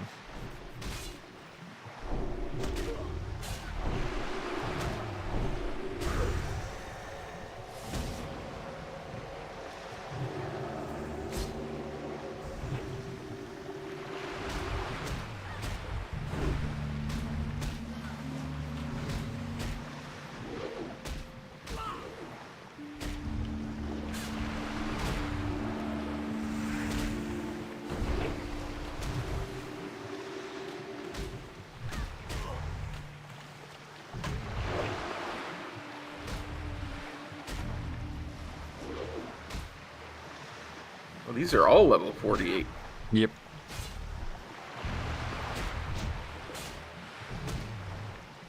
Yeah, this side of the zone is not really where you want to be. That's why this zone is so much better as Horde, because you start on the easy side of the zone. On Horde, we would have probably came here at like 42 or 43 and gotten a ton of questing done.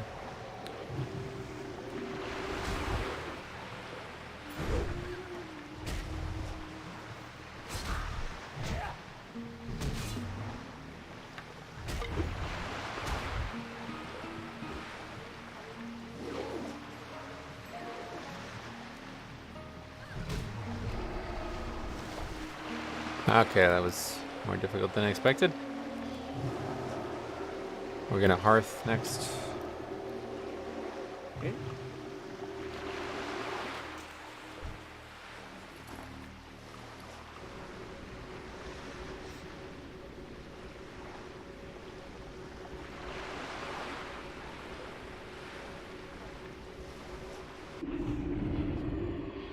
And we're gonna vendor. I am listening.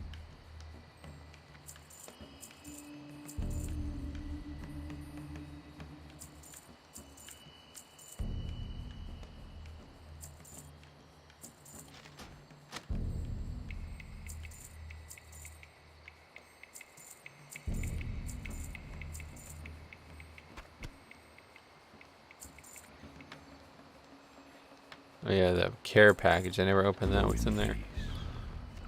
Food and drink. It's a potion as well. Nice. You got a potion? I didn't get a potion in mine.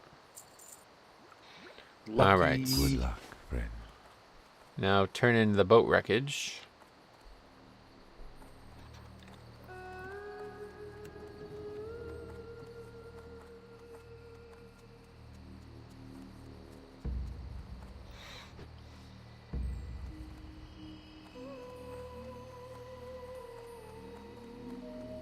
How may I help? Welcome back, Gidwin.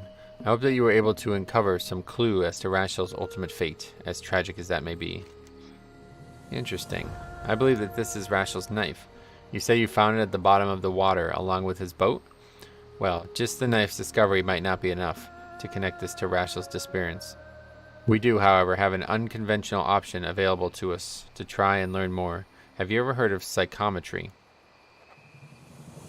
The Stronghold's resident druid, Quintus Jonespire, has some unusual skills. One of them involves psychometry, the ability to reveal an item's history just by touch. Don't ask me how he does it. I chalk it up to magic I do not or choose not to understand. I do know, however, 2 things.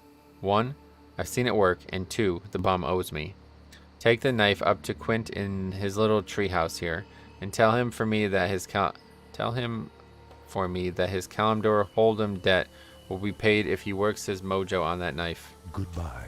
See, that just does not sound like a night elf to me. That was a very weird quest, the way he was describing that. Yeah. Jay said back then running on a box monitor at a lower resolution wouldn't really notice, but this game looks pretty damn good for its time. Yes, totally agree. Yeah. It's a lot, and a lot of the textures haven't changed in Live WoW too. Like you can come to these same places in Feralus and they'll be the exact same texture-wise. They'll have changed the physical map of the zone in a lot of ways, but yeah, it still looks good today. It's just a lot of it's just art style. Like it didn't need to be high fidelity for it to look good, you know? Yeah. Which is the choice they made. Art style probably was motivated by the technology at the time, but, you know, works really well even with the technology we have now. Yep. What may this humble servant of Feathermoon Stronghold do for you today? Ginro sent you, eh? My psychometry readings are fairly draining on my psyche, but so are my losses at Kalimdor Hold'em. They call me king of the bad beats here in Stronghold. Unlucky at cards, lucky at mastering the secrets of nature, I guess. Anyway, of course I'll do it. This may be just the breakthrough we need to uncover Rashal's fate. If you would hand me the knife, we can get started. Thank you, Gidwin. While psychometry isn't an exact art by any stretch of the imagination, I've used it in times past to give insight into situations that others have chalked up to a lost cause. I think using it on the knife you've uncovered will give us a glimpse into what happened to Rashal. It will only take a moment to do, but it isn't what I'd call a caster-friendly task. Bear with me on this. Farewell. I will need to focus my energies into this knife. By doing so, I should catch some of the stronger psychic impressions associated with it. I've seen enough, I think. So very draining. Were you able to do that as well? No, I gotta turn it in again. Give me a sec. Okay, go for it.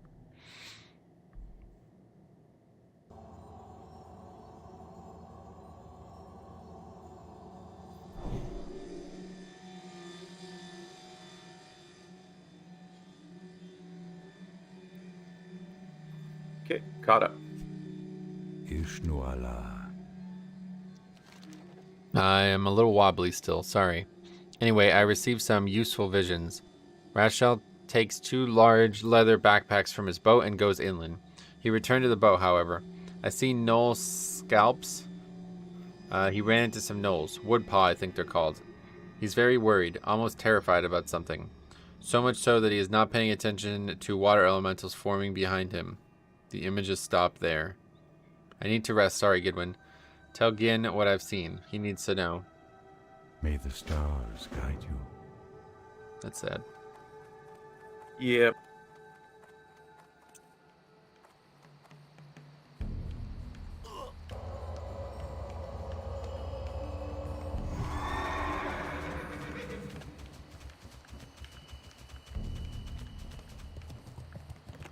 Only sad, but a long drop as well.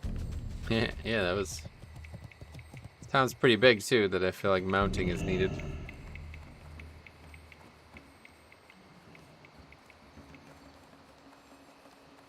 Can I assist you? Thanks for passing along Quint's vision to me, Gidwin. I'll try to remember to be a little easier on him next time we play cards. Rashal can hold his own in a fight, and gnolls aren't anything that would get him worried. Nay, terrified. Still, maybe you and yours can act on this new information and make the breakthrough we desperately need. Our friends, the Woodpaw, might have gotten Rashal in the end, but something tells me that's not what occurred. Still, they're the best place to start looking.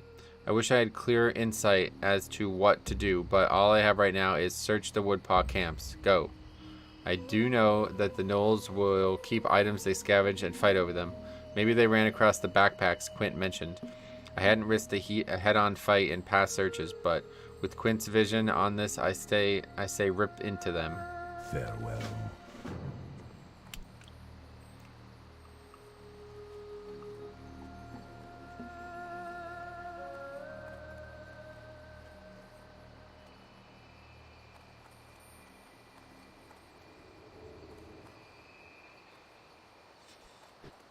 I am listening.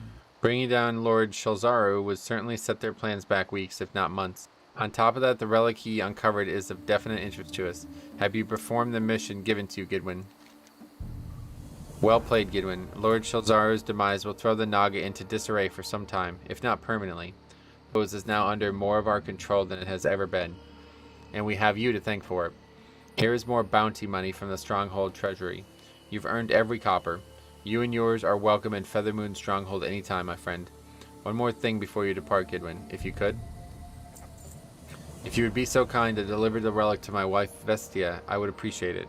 She's not only a fine priestess for our community, but she is one of the most well-versed scholars you'll find anywhere. I couldn't make heads or tails of this device, even if there was a wager involved. My wife, though, if anyone can figure out what that thing is, she could. And we need to know. She's just around the bend, no doubt studying. Thanks, Gidwin. Del Nadris.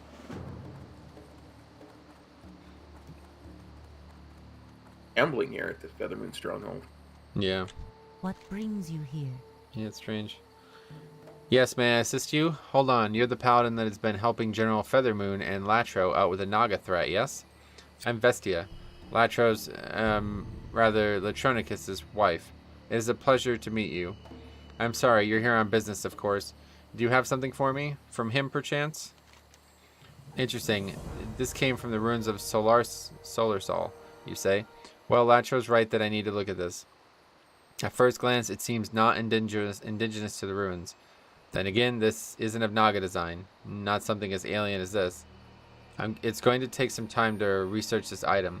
Once my research on it is done, maybe I will make use of your talents, should you be around. Here, take one of these extra items we have. I hope you'll have some use for it.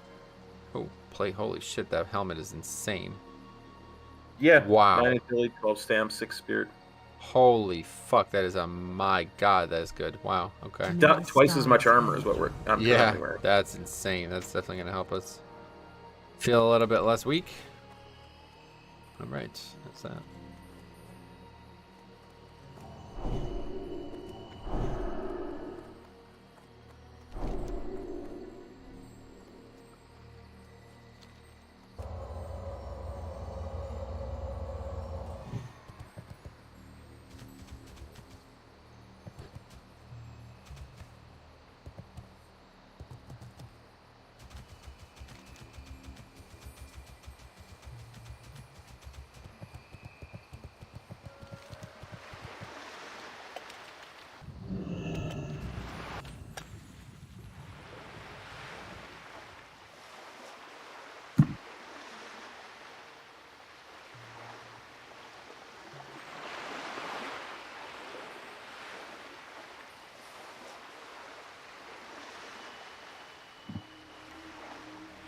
That male breastplate she offered for that quest was almost worth it too.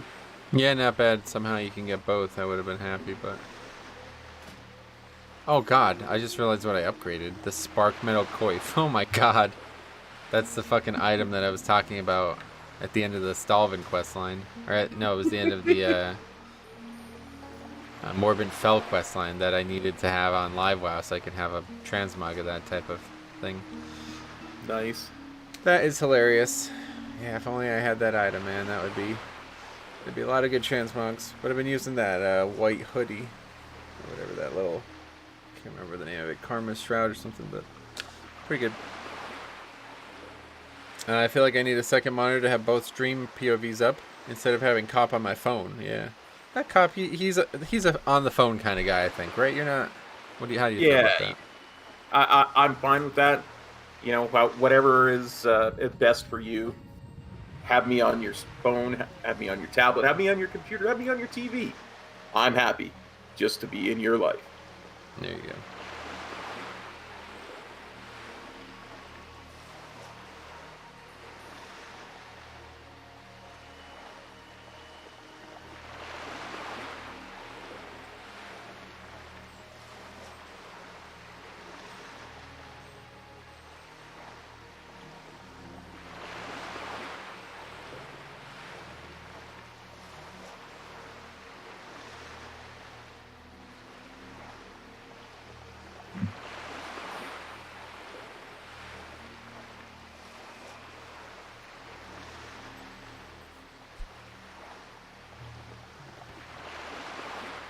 I have no idea how I got this far behind, by the way. Oh, what the fuck? I don't know. Hey, Squishy, what's up, my friend?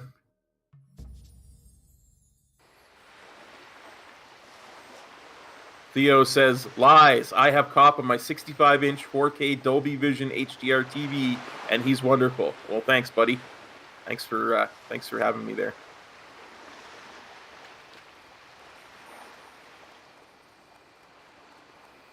I stopped using 2 monitors because I'd get distracted during raids or keys watching random YouTube videos. That is a very strange decision.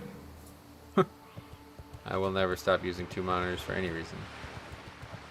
Instead, I would work on my attention span if I had that issue.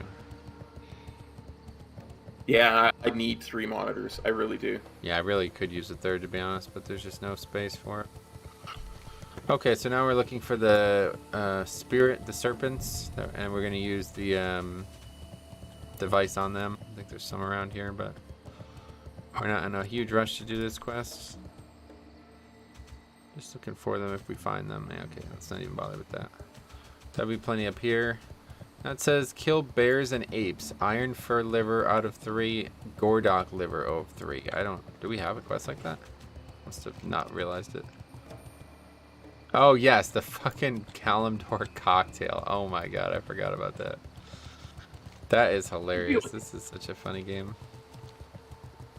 It was a long time ago we got that quest. Oh yeah.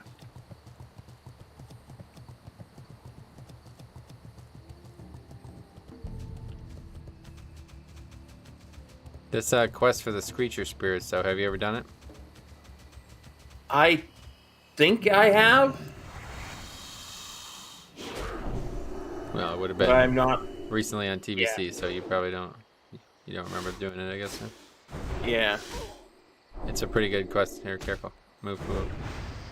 It's a pretty good quest chain, but it's another one of those where we're actually like helping the enemy. It's interesting.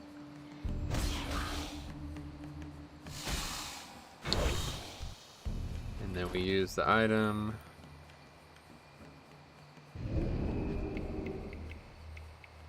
Doesn't matter. We both get credit. Oh, sorry. On Asarius, it was like if you spam talk to that, like if you press the button or like you right click the spirit, you'll get more than 1 credit. It's funny. Anyway, Ed says my attention span is terrible. I do need to work on it. Well, I don't mean to try to sound preachy, but yeah, there's I would look into there's ways to like typically what you might think of as an attention span or like the ups and downs of fun in video games and stuff in general are actually related to brain chemicals. So if you just look into detoxing those brain chemicals, you'll be surprised at how severe it can help. What I did was basically a full day without any stimulation. It's easy enough when you golf and stuff too, honestly, but just basically a day away from everything that would compete for your attention, and then your body will kind of normalize. Because like what's going on right now is like you're so resistant to the chemical that your brain is creating when you're having all these stimuli competing for your attention, that your body gets wants more and more and more, you know. So that's why that's happening. It's pretty easy to solve.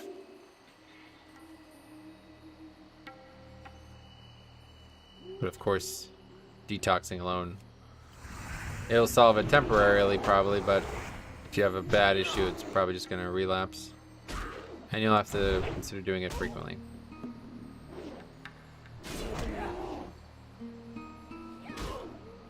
says he's taking the day off and chilling. Well, thanks for copping on by the stream and joining us. We're 2 hours in already. I'm glad we started early. Yeah. We did indeed.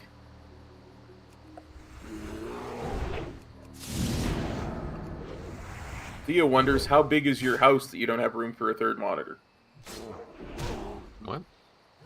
He How's says, that to do with Metro, anything? how big is your house? I know, I heard the question. I'm asking him. What does that have to do with anything? I only assumed it had to do with your third monitor. It doesn't. He didn't actually put that part on. Oh, okay. That's the assumption I made from when his comment came up. I see. Yeah, it's a pretty big house, but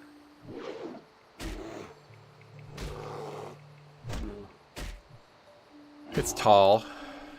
It's basically 3 stories, but the bottom story is a basement that we don't really use at all. I don't touch my PC on Sundays. I just exist on Sundays. Just chill in the garden to work on plants. Nice. Yeah, that's a good option. Take a break.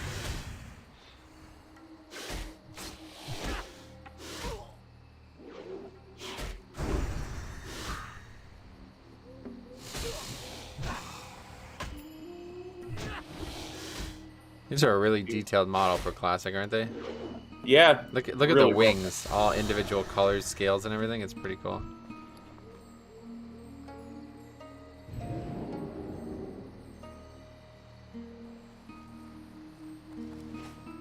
Really well done, honestly. Yeah, for what some of, like, look at the bears in comparison. It's actually like twice as quality. Yeah.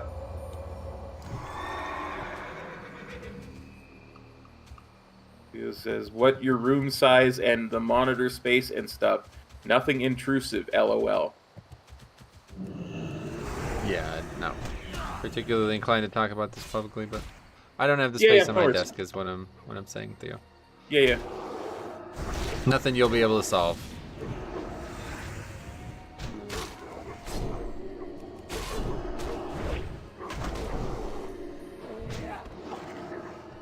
I have a pretty small desk. The thing is, I would want it on the wall behind the desk, ideally. I think if I had like a TV-sized monitor behind, that would really help.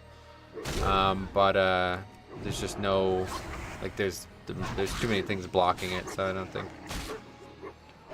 think it's an option, unfortunately. What I should do is just get a small tablet or something like that and just put it on the desk. Prop it up on the desk somewhere so I could read.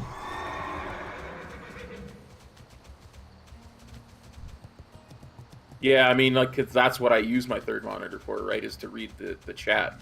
Yeah.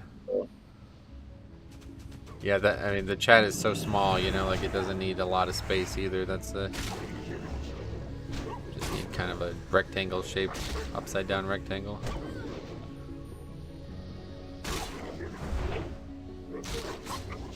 Yeah, a tablet would work fine for that kind of thing, for sure.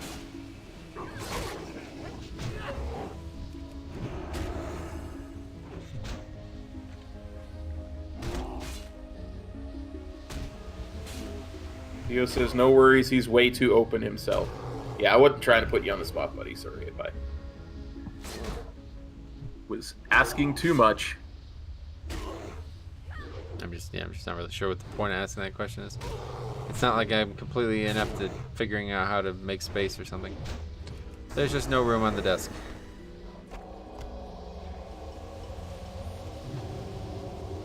And no room anywhere else.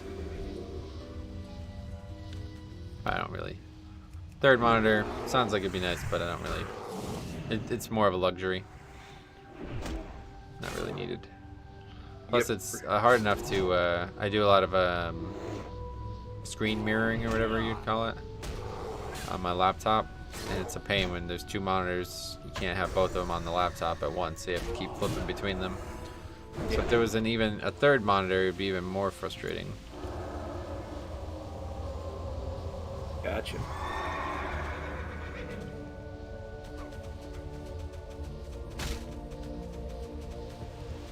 Alright, there's another, finally finish this quest here.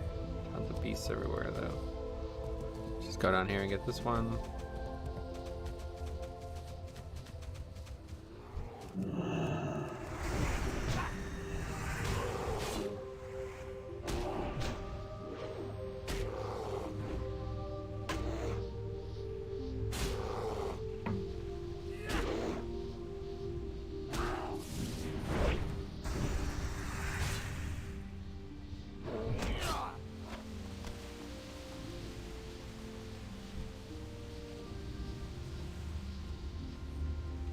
Those trees are for a quest on Horde, but I doubt they're for a quest on Alliance.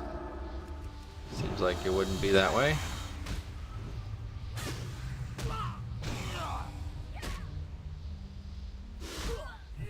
What do you think?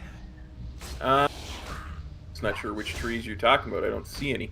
No. Oh, the little ant-looking things up there. Yeah. Yep.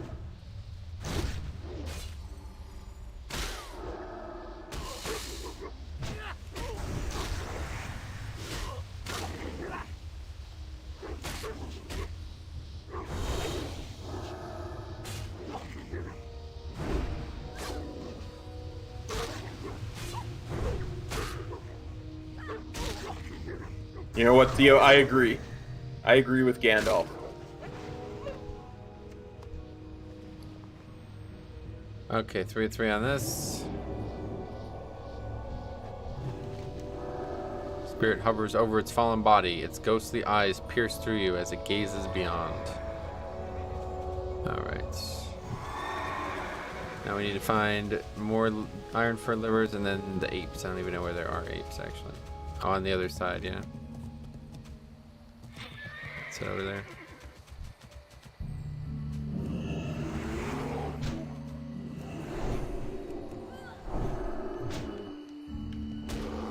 Careful of that creature. Strange. Very high density beasts in this area. Guess it's called the High Wilderness for a reason. Yeah, I remember this as being a great place to level skinning. I can imagine. Right now, though, again, you'd be maxed. You get so many opportunities to skin along the way. All right, I'm done with bears. Are you? Yes, you are too. Good. Just move down here so we don't have to keep fighting all these extra mobs.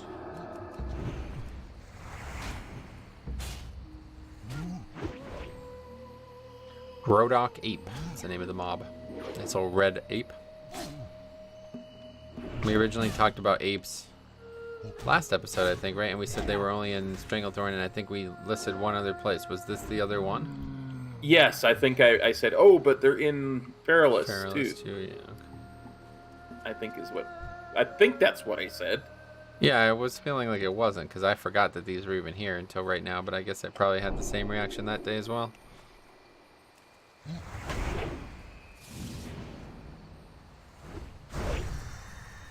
449. Seal of Command proc. Nice.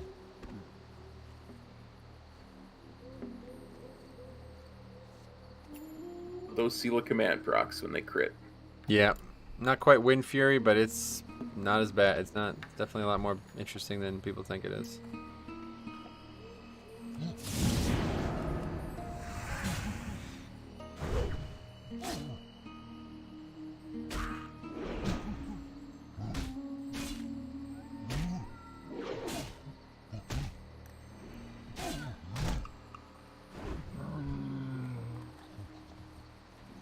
How do you feel about like the whole every class uses mana in Classic compared to Live WoW where resources are more fluid? I find it interesting that they had such a homogenous, okay, everything is mana based back in Classic, but at the same time, I'm not so sure I like the every class has a builder and a spender resource, you know? In Live WoW? Yeah, I'm not sure I like that any better than the every class uses essentially just mana or energy. Right. Yeah, neither are great, I guess is what you're saying. Huh? Yeah, I don't see either as being great, elegant solutions, but Nice. I don't know what would be a great, elegant solution. So Yeah, probably not any good options. But yeah, I don't know. The whole mana thing is, I like mana as a resource, like I really do. And that's one thing that I wish I could replicate in my live WoW leveling challenges. I have tried. In fact, that was what led me to do the Holy Pally as a leveling challenge. Ironically, since then, they have made Holy Pally mana cost much higher, so maybe it would be more interesting now. But yeah, it just seems like no matter what you play, you just can't get mana to be a resource. I even did that with Arcane Mage, and it just still wasn't. Like, you can just do so much damage without doing all the main mage things, so it was like, man, it just didn't really feel like it was... I never actually drank, is what I was trying to say here. yeah, I get you. And I never really felt like I had to manage mana. But at the same time, it's kind of bizarre. Like, I was just thinking about Shaman and like the differences between Shaman and Paladin. And so on Paladin, like, we're sitting here auto-attacking and doing very little else. And you can do the same thing on Shaman, but the difference on Shaman is the things like buffs and auras are active for Shaman. You have to drop the totems, you know, you have to buff your weapons and all that stuff. Put up lightning shield and all that. So that's all active. But it's about the same niche-wise. It's just you have to do it much more frequently. And that's the difference in their mana spending, I feel like. Yeah. Because they have a very similar kit. It's just they have to put up the totems constantly if they want to maximize their kit. And that really eats into their mana regen. Whereas I'm able to just sit here and auto attack and just let Blessing of Might and Devo Aura and stuff like that, which we don't actually have up right now. Is that me or you? I can't remember. That's well, Devo Aura is me, but I've been using Sanctity instead. Oh, right. I'm an idiot. Yeah, okay. Yeah. Anyway, yeah, so those things are like, you know, they're just very passive, and they don't even cost mana anyway. Just put them up. I think for Paladins, Judgment is meant to be what the totems are for the Shamans. No. But What are you talking about? I just mean to drain your mana and to make your kit move faster, right? No, that would be probably Earthshock. Judgment, it seems like quite like Earthshock, or the shocks in general, you know. Yeah, I can get behind that for sure. It just always seemed like, especially back in vanilla, they were always trying to balance Shamans against Paladins, and Paladins against Shamans. Yeah, and I think they're pretty good. Like, it's quite balanced. It feels like they're very similar kit wise in Classic. So I was just kind of thinking about that. I'm like, man, I'm at full mana right now, and we're not even killing anything slow. And the difference between that and Shaman is that I don't have to constantly drop totems. It's gonna. Sorry, I lost you there for a second. The sun just started to hit my monitor. I wasn't sure if something aggroed out there. Nope, it was just the sun hit my monitor, and I couldn't see very much because we were in a very bright place. So.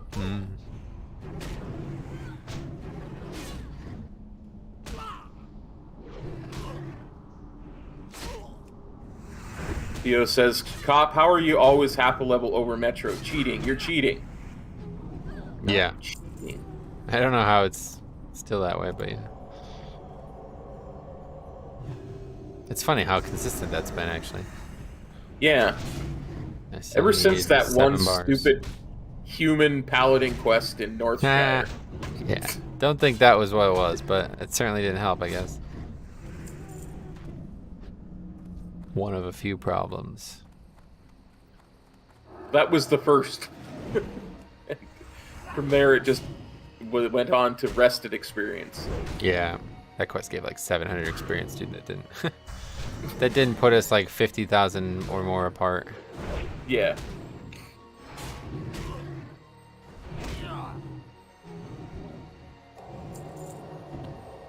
I'd love to just maybe like go back and look at the difference. Be interesting. Yeah. Like when it got so out of control. I think it had to be over Christmas. I think it's Because I think we decided that, didn't we? Like you went and logged on your character and did some stuff, and I didn't, and so I just stayed wherever I was, and you went on to Stormwind, right? Yeah, because I was like running around doing cooking stuff. Yeah, that's right. Training cooking, and of course I had to go to Stormwind to do that.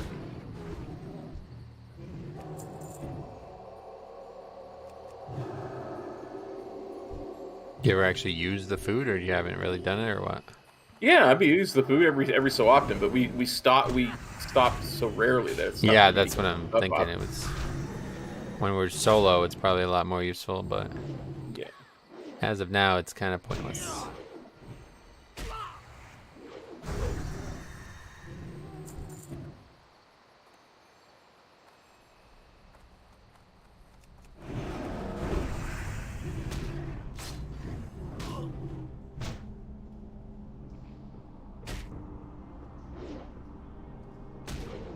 especially because to actually get my cooking to where it's useful for us now, I would have to do a quest.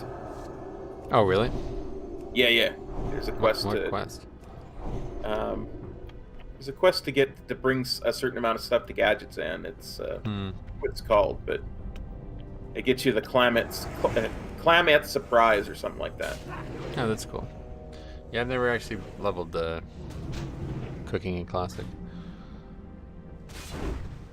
Quite enjoy it. To me, it's one of those things. But then I like leveling my professions as I do the leveling. So yeah, I find it to be a nice little break from the grind of actually questing and stuff. it's an interesting way to put it. Yeah, I mean, I'm sure I could agree with that. For me, I don't have any interest in having the profession at max level, so it just feels like it would be a waste of time. And I get the whole like psychological break, but I've always been the kind of person that it's like taking breaks from something that I know I want to get done is just wasting. It's just procrastinating. Yeah, no, I get that for sure. I guess I was just never been in that much of a hurry to get it done, you know? Yeah.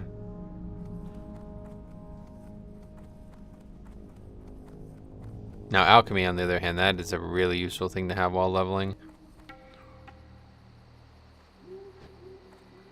Just having a nice supply of health potions alone is huge, but there's so many good potions you can make that are just really easy to make that you would get from just kind of wandering around the world and herbing.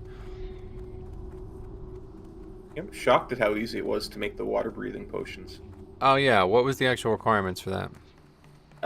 There's a particular fish, blackmouth bass, and then from there you just get strangle kelp. So you had to do both. You had to go fish as well? No, there was a ton of blackmouth bass and blackmouth bass oil, which is what you actually use to make the water-breathing potion, on the auction house. Really? Oh, okay. Just a bunch of it, yeah. Because blackmouth bass oil is one of the recommended things to make while you're leveling alchemy. Oh, interesting. So I'm just shocked that this realm has that kind of resource on it. I don't know where you would get that other than fishing, right? yeah, you would have to fish the blackmouth bass, right? So somebody obviously fished a bunch of blackmouth bass, made a bunch of oil, and then had a bunch of blackmouth bass left over and put both on the auction house. And I was Is like, that really what that's called? Blackmouth bass? I think that's what it's called, yeah. I'd have It's to called actually oily look. blackmouth. Let's see. Oily There you go. You're probably right. Hey, you know me and names. I just wasn't sure if it was a separate something. Yeah, oily blackmouth is like a little black fish, yeah. Yep, you got her. Kind of looks like a murloc, honestly. Yeah. But yeah, that was incredibly easy. It was the actual difficult part was getting the strangle kelp, because my thief or my rogue was not high enough level to survive in the waters where strangle kelp was easily. Oh. Died a lot of times to murlocs. Alright, here's a good one. If you had an extra hour a day that had to be allocated to one specific purpose, how would you use that hour? You know, I was actually thinking about this the other night. I would allocate it to writing a novel. If I had to. That's a good one. for literally decades now, I've had a bunch of different narratives running around in the back of my head. I would love to just dedicate an hour or two a night to writing it down and just seeing what I can get done. Yeah, that sounds really good. Do that, man. Don't let that opportunity waste. It's one of those things where I've always never had the confidence in what I'm writing to make it, to force myself to sit down and do it. You know what I mean? I get it. I've always been like, well, I'm just not. My story sucks. It's too derivative. This, that, and the other thing. Yeah. Well, I think you'll know that when you start, right? Like I've done stuff like that before, and it's like I get like 1 or 2 sittings into it, and I'm like, yeah, this is just not gonna be satisfactory to me by the end of the day, so I'll just not do it. Yeah. But you won't know until you try. That's true. It's interesting.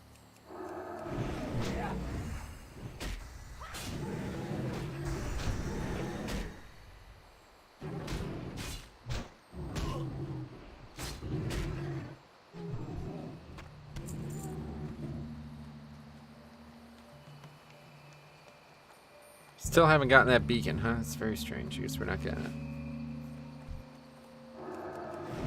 It says here, this quest is hard in all caps. Skip this quest if you have to. So I guess that probably saves us some aggravation anyway. Yeah. I remember doing some of the Ooks quests, and it was, I always remember it being quite difficult. Yeah, I didn't think it would be hard with 2 people, but I think there's just like a swarm of mobs, and you have to like protect the robot or something, don't you? Yeah, and it will always take the path through the most amount of mobs that it can. Is that right? Okay. Yeah, it's very poor pathing.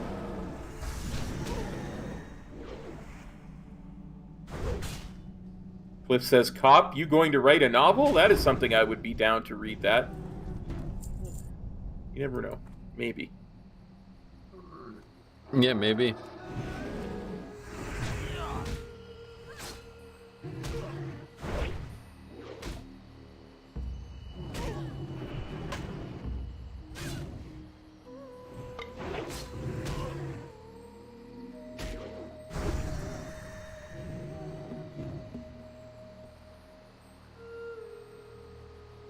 Here's a good one. You like this one.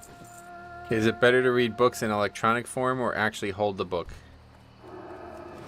There is something very satisfying about having the visceral holding the book in your hand, the smell of the paper, the feel of it, that just can't be replicated by electronics. Yeah, the smell of the paper. I actually totally agree with that. There's a very weird smell to some books, right? I don't know what that is. Yeah. Especially really old ones that you've read a bunch. It just has that that old paper smell. It's interesting. I used to feel that way about Magic the Gathering cards. I would always take them out of the package and smell them because it was like, oh my god, that's just such a... Whatever that is, whatever they're made out of, it's just very good smell for some reason. I like it. Yeah. Jay says, I prefer the books. I like the smell as well, it seems like. So that's good. It's a lot of books smell, I guess. I don't realize. I don't think I've ever purchased a book. Besides when I was in like a very young age and you had to do it for school. Yeah, I was always big into buying books like my whole life up until maybe about 10, 15 years ago. I stopped getting into that quite as much. It was just easier to get books electronically. It was easier to... Because you can control the size of the page. And yes, the size that's of the word. That really nice. Yeah. Yeah. You literally on the fucking Kindle, you can literally make it like 1 word on a single page. Yeah, I know. That's awesome. Funny. But yeah, Cliff says he's a fan of audiobooks. Love to hear someone tell him a story. That's interesting. That's a different way of looking at it. Oh yeah, third option. Yeah, I think audiobook is definitely the best if you have like a good voice actor. When I read those like pages on WoW lore and stuff, like I actually wish somebody would. This is probably not a good idea for content, but I actually wish somebody would just read out whatever it says on like Wowpedia or something like that. You know what I mean? Just so I could just hear it instead of having to read it all myself. Because it's like, this is a good story, but man, it'd be even better if there was a narrator. Yeah, some are really done well. I really enjoyed the pre-novel to Shadowlands because it was read by Josh Keaton, the guy who voices Anduin. Oh, yes. That was a good one. I heard Yeah. clips of that. He's actually a really good voice actor. He is. He does amazing goblins. I was shocked at how good his goblin voices were. Goblins, yeah. I guess the goblin is always a good one too. You're right.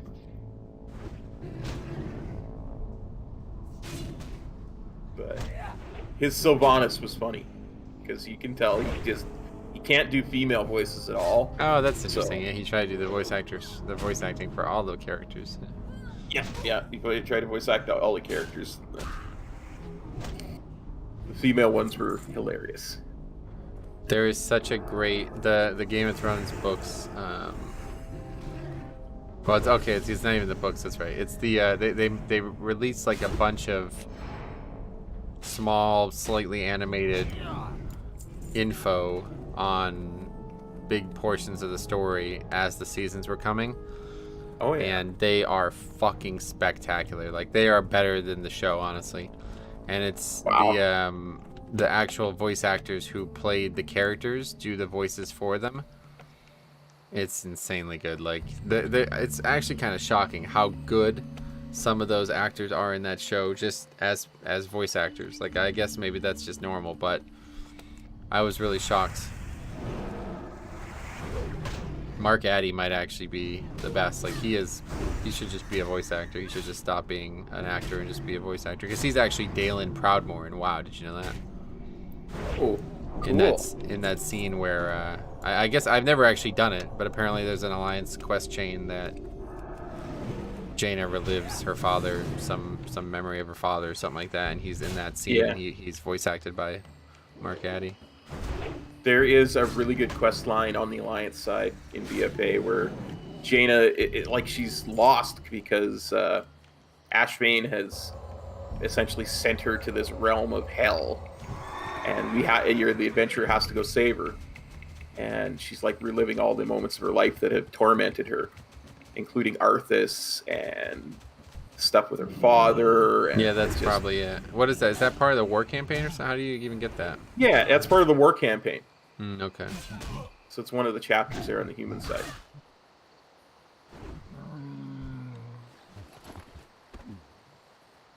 Because as soon as you get to to Kaltiris, Jaina is basically arrested for murdering her father. Yeah, that's right. I really need to do the Alliance storylines. There's no time, man. Too many things. Too many things. I feel you. Can't do it all.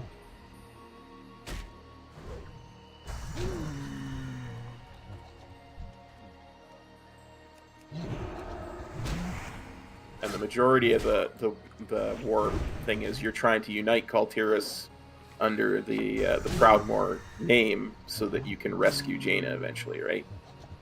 And Right. Yeah. So what happens in Warcraft 3 is she basically sides with the orcs, even though her father's like massively out of favor with them. Right? Is that right? Yeah. Well, her father is the biggest racist on the face of the planet when it comes to orcs. He doesn't want orcs to exist on Azeroth anymore. Yeah. Right? He thinks orcs are evil and there's no good orc. Only good orc is a dead orc. So Yeah. he comes to Kalimdor to rescue his daughter from orcs. Oh, okay. I see. And he ends up getting killed because of this, right? Like I never actually played this campaign. I don't think. He like basically takes over a good deal of Theramore's forces and goes after Rexar and Thrall and all that. It's kind of sad.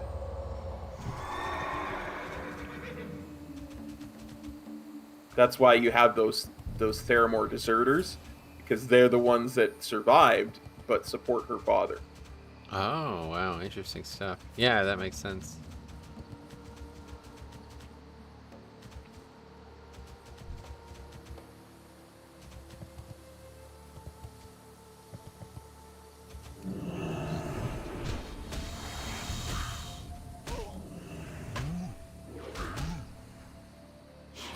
Theo says, Cop doesn't have to write a novel. We're seeing it every day in his life, told to us in picture form, like Morgan Freeman.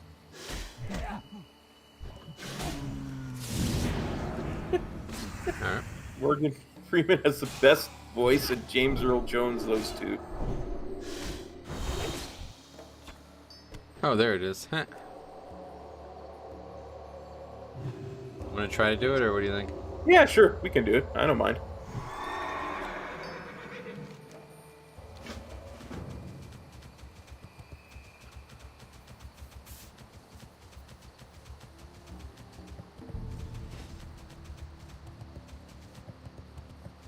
I do not mind giving that a shot at all.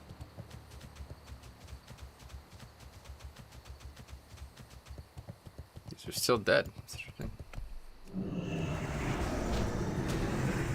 We are in the middle of the night. The respawn rate's going to be pretty low. Wait, what do you mean by that? I mean, it's 5:17 a.m. Why does that have to do with the respawn rate? Will there be fewer people? Oh, there's no people. Exactly. I don't believe there's any, but maybe if we logged on in the middle of the day, there would be somebody. I'm shocked to see this. Hey, huzzah! Thanks for copping by the stream. How's the pewter holding up? Pretty decent. As long as I'm not playing really high-end AAA recent games like Final Fantasy VII Remake. Oh, yeah, so what are you going to do in like the coming days about that?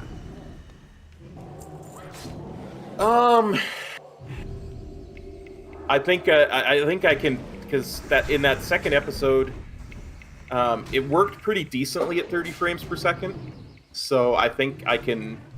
I just in the most recent one, I couldn't flip back in the middle of the stream between software and hardware for the emulation. Mm. So I think I'll just switch back to NVENC, turn it down to 30 frames per second, and just go with that, because there was literally no issue at that point when I did it that time. Okay, you have appeared to uncover the wreckage of a robotic chicken. The voice from within the egg crackles to life again. Yes, excellent work. This is indeed my homing robot, though my sensors indicate that it needs a jump start before it can fly back to Booty Bay for repairs. Go ahead and place the beacon inside the rover. The beacon will take care of the rest. You place the egg distress beacon inside the chicken homing robot. Hums and whirs are heard from inside the robot as it struggles to stand up. After the robot comes to life, Oglethorpe's voice is heard once more, but now from inside the robot. Ooks 22 FE is working at least, but it needs major repairs. It's much too heavy for you to carry it, but I think I have an idea. Are you up for watching over over it some more? The gnome's robot voice crackles once again from the robot. I need to move this thing to an open, safe space so it can begin a lengthy takeoff procedure. It has built-in cloaking, but I need time on my end to make it operational again.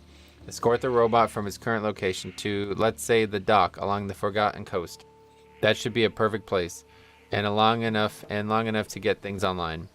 Escort it safely to the dock, and then come talk to me in Booty Bay. Yeah, I was gonna say, how do you actually turn these in Classic? Yeah, you got to go all the way to Booty Bay. That's interesting. Who the hell do you turn them into? I didn't even know there was a. It's news to me. The Oglethorpe guy, I would think. You think? Theo says, I want to start a GoFundMe for a new computer for COP. All in agreement say aye. Well, I ain't going to say no. Well, I have a plan in place, Theo. Yeah, he's looking to make a big purchase, so I don't think anybody's going to be able to help On that that, much, yeah. but I'm sure he's very appreciative of all the support regardless. Absolutely. 100. And if he's not, then he's a fucking idiot. Like, why would you not be? So, I don't know. Well, I am, so... Okay, yeah, good. We don't have to cross that bridge. That's good. Yeah. I have to cross that bridge when we come to it. Which we won't ever. You won't ever come to. Okay, good. Yeah. It'd be very ungrateful of you, Cop. It would.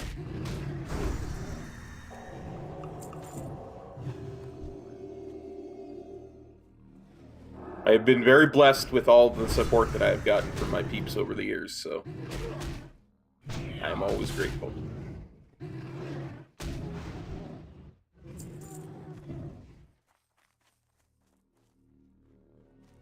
Okay, here's big stuff about to happen, I think. Yep. 3 Ferroscarietis. All right.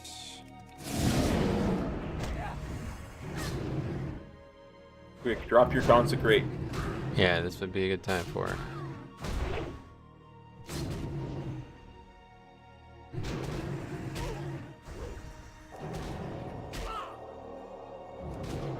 know how you have threat on two things.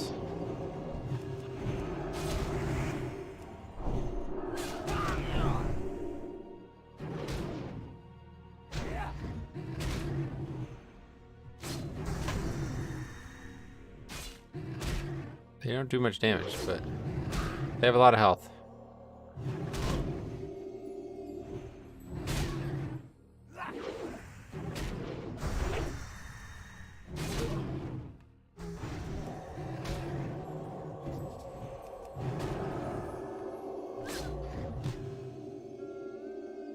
Is the robot here?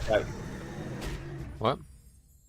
I was just gonna say, Hammer of Wrath hit that guy for 714 damage.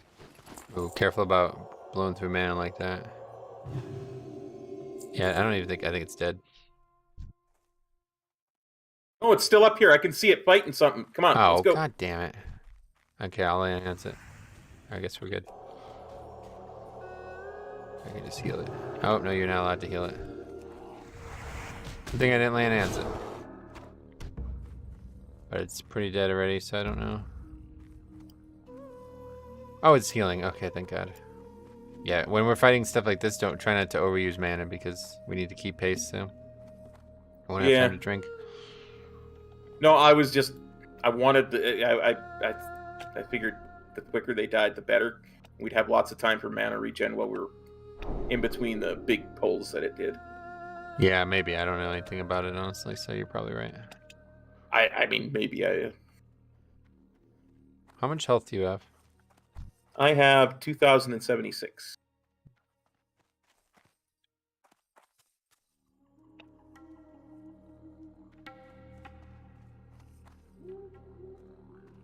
Need to get some goddamn plate gear.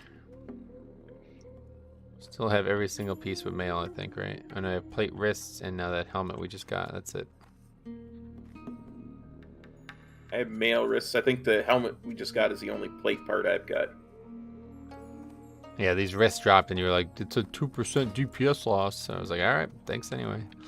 I'll happily take them. No, I didn't say it was a 2%. I just said it's not an upgrade according to my add-on. I know, and the add-on's wrong. That's what I've been telling you for 45 levels now. The add-on's trying to create a scenario that isn't relevant to leveling.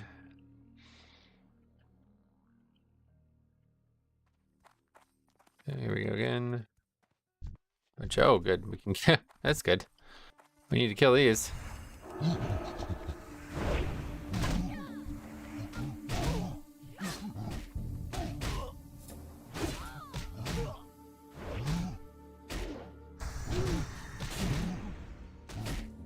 Much lower health, or much lower level too. That's nice. Yeah. And you got a liver. Wow, that's great. This is actually. I'm glad we did this.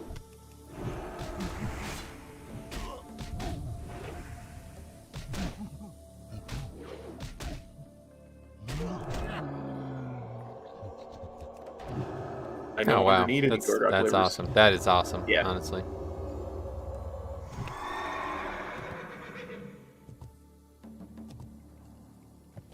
Now what we need is rock gizzards. Oh, right. I knew there was another part of it.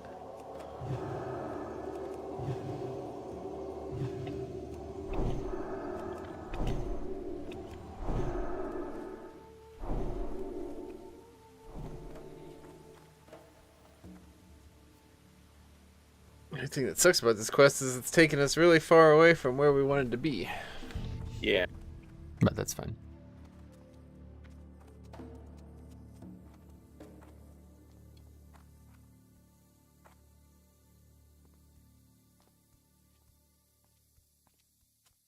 Uh-oh. Crap. Mystic, kill that mystic.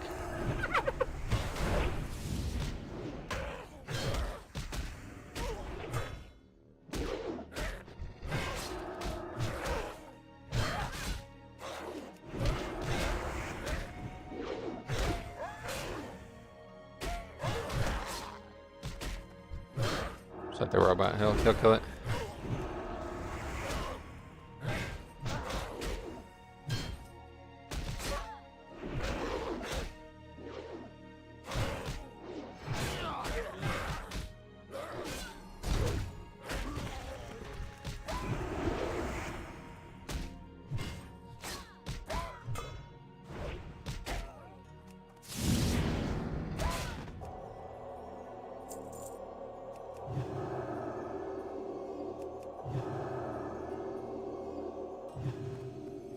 feel like I missed a rank of Holy Light somewhere. I'm at rank 6. Oh, I'm only at rank 5. I did miss one. Interesting.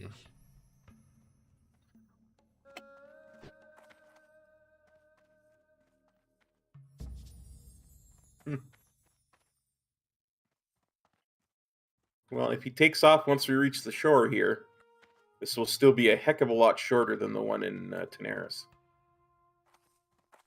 That is it. Alright, back over there. That's good. Well, I don't know when the fuck we're going to Booty Bay, though, but yeah. See, in Livewire, these just get auto-turned in, don't they? Yeah, I think they do. I think they do as well.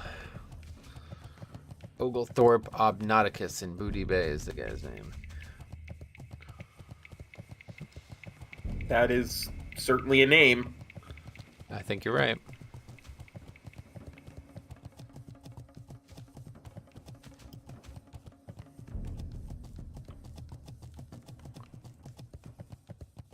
What do you do to try to make the world a little better? That's a good one. I try to do as many charity streams as I can to make the world Yeah, a little bit that's better. a really, yeah, you already have a great answer for that one. Help support the kids and St. Jude's Children's Research Hospital. Links in the description. Shameless plug, shameless plug. Oh yeah, shameless it's still plug. even now, right? Yeah, that's cool. Yeah, it's still going. Do you feel like it's gone well? I mean, obviously the stream that you did for it was good, but do you feel like the whole concept of raising money for the charity has been satisfactory? Absolutely. Over the probably 4 years that we've done it, I've raised almost $10,000. So Wow, really? I didn't realize that. yeah, Huh. it's huge. Like I can't even imagine.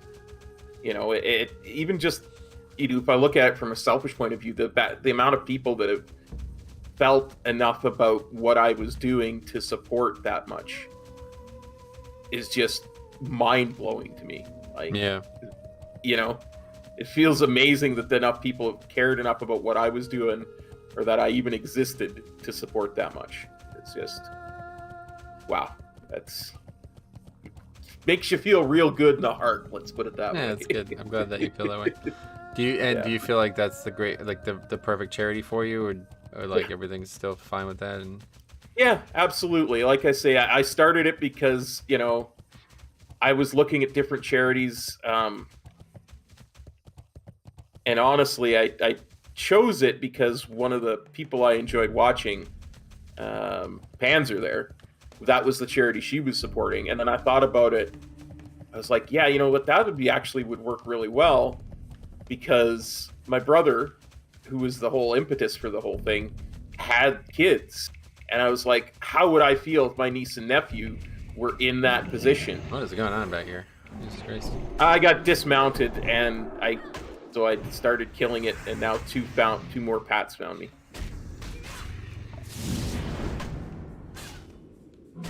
I wasn't going to worry about it when it was just the one. I was just going to keep talking, right? Because it was just one mob. Who cares? But suddenly 2 Pats found me just as you got back. Well, that's good. I will. I don't mean to like put a damp on your parade or anything like that, but this is just some things I've heard over the years. One a long time ago was that like they're like, you know, that effort he's putting in would help a local charity a lot, and a charity like St. Jude's has like very affluent people already helping it. Basically saying that like they wish that you would put your efforts into something a little bit more needy. I don't know if you have any thoughts on that. The biggest thing I would say about that is St. Jude's isn't just, you know, some hospital down south in the States, which is, by the way, where my niece and nephew live, is in the States, right? They live in South Carolina. So, Oh wow, South Carolina. yeah, like it's not that. And again, the whole fun thing about my brother is that's where he lived, that's where he played hockey, that's where his family is, that's where his wife and his kids live. So there's that part of it. But St. Jude's, A, doesn't charge people for anything, and B, shares all the research, because it is a research hospital. Shares all the research that it does with any other hospital free of charge.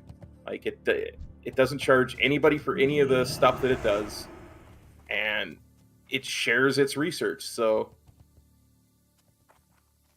Yeah, well, to be me, fair, I have seen really good things from St. Jude, so it does sound like putting all that. I will say, like, personally, like, I do think like a charity has to prove that it's worth having money, you know.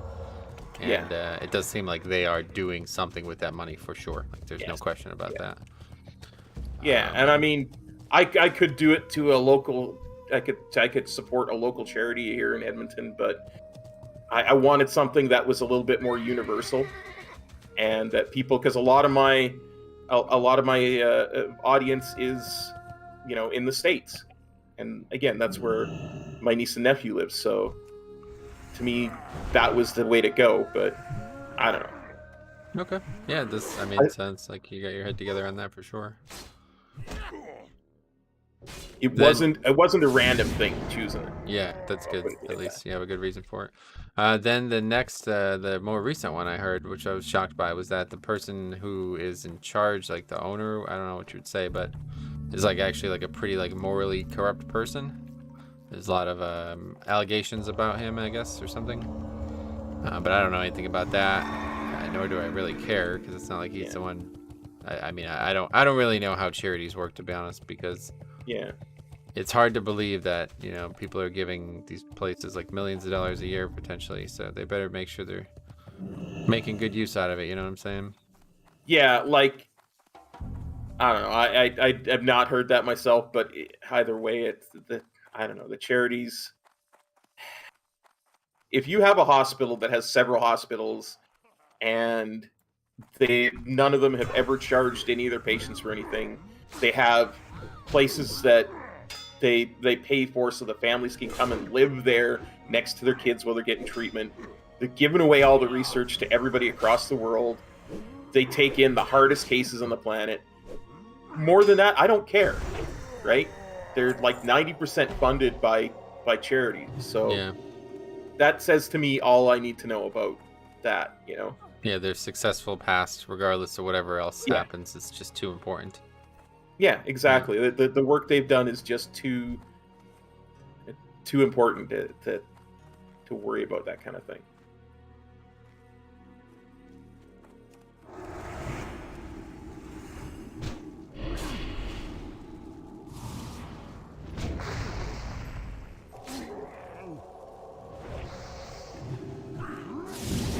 Do you think there's anything in your area, like you mentioned in Edmonton, that would be also interesting to check out?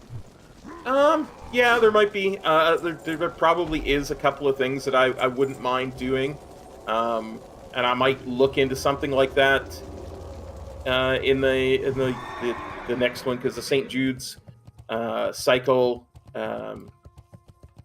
their fiscal year goes from April 1st to April 1st. So when their current charity drive run finishes its run in March 31st, I might look at something different to support next year. Oh, cool. But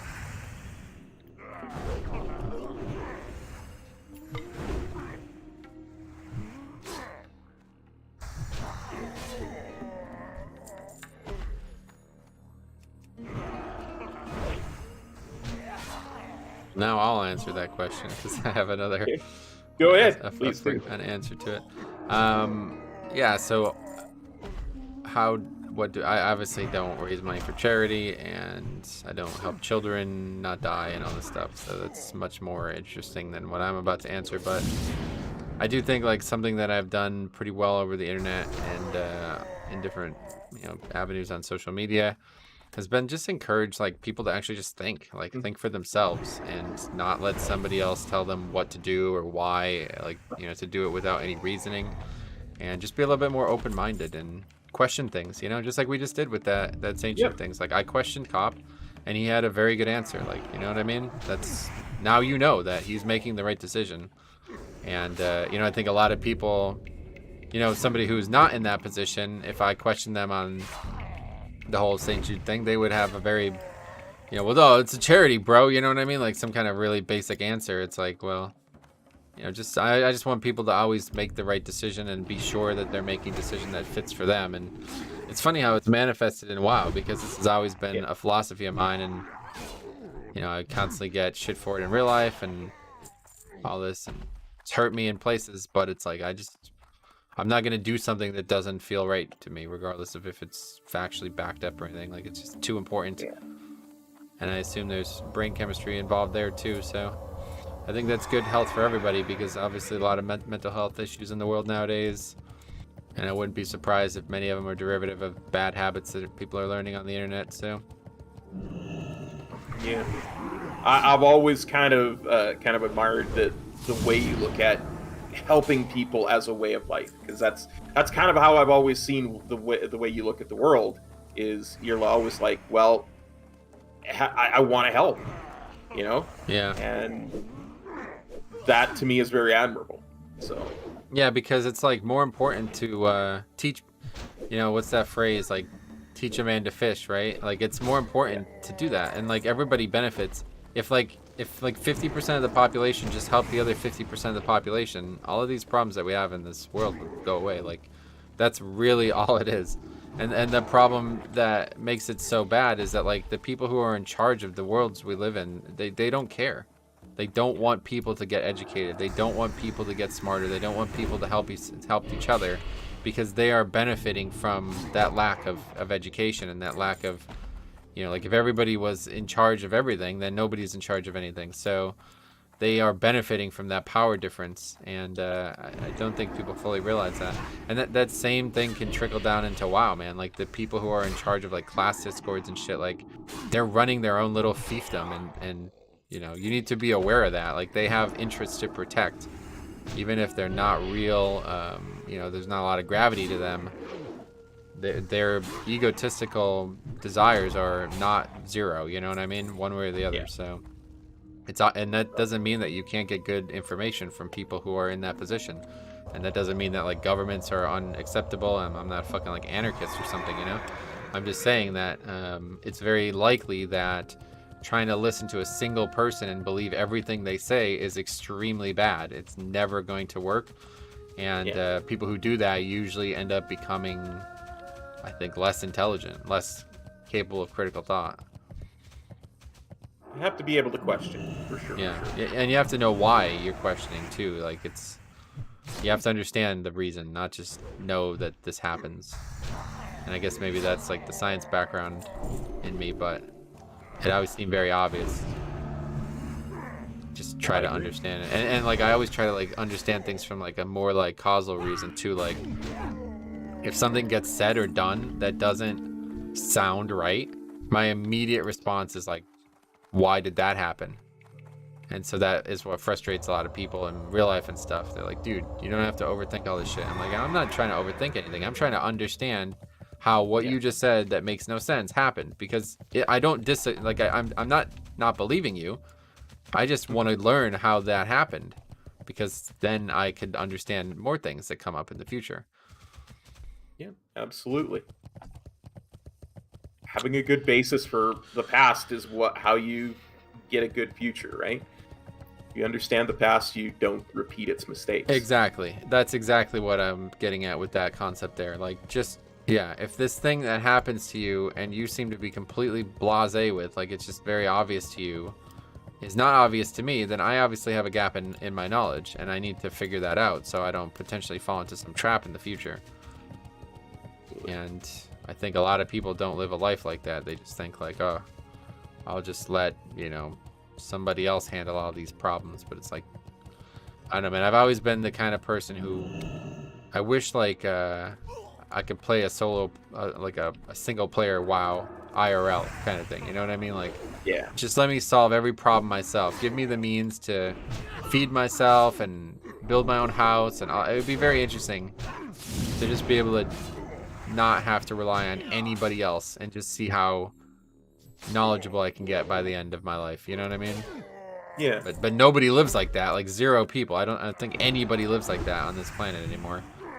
everybody always tries to, you know, okay, well, I'm gonna pay this guy to build my house, and I'm gonna pay this company to do this and that and stuff, you know. But it's like, imagine if you had to be alone. Imagine if life was a single player game. What would you do? I think most people would be completely fucked. They would have no chance.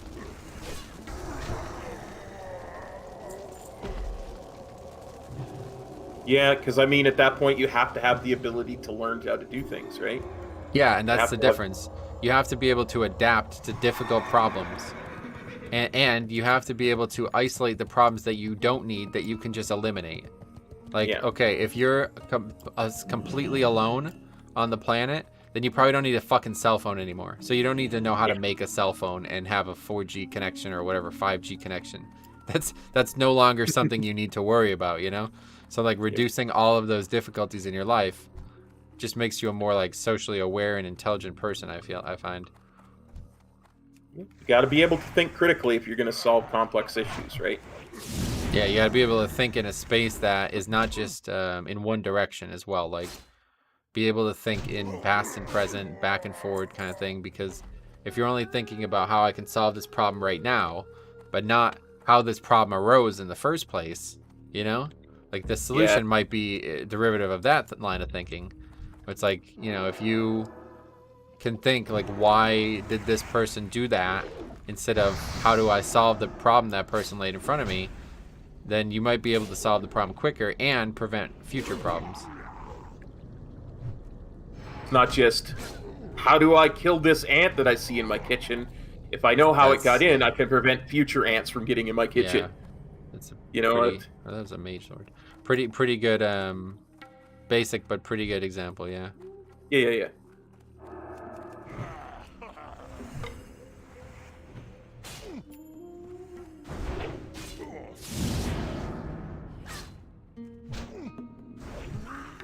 Anyway, Kilo agrees. Give a man a fish, he eats for one day.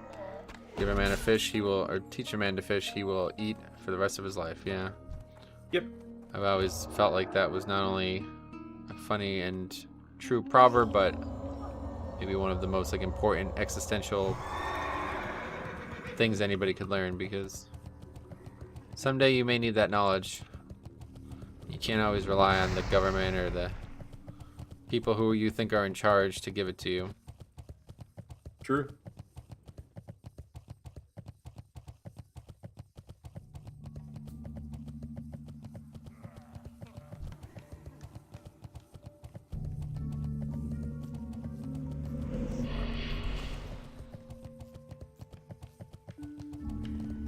Okay, finding these brutes. There's a very limited amount of them, if I remember. I think there's only some up here. Saw one here, maybe? No.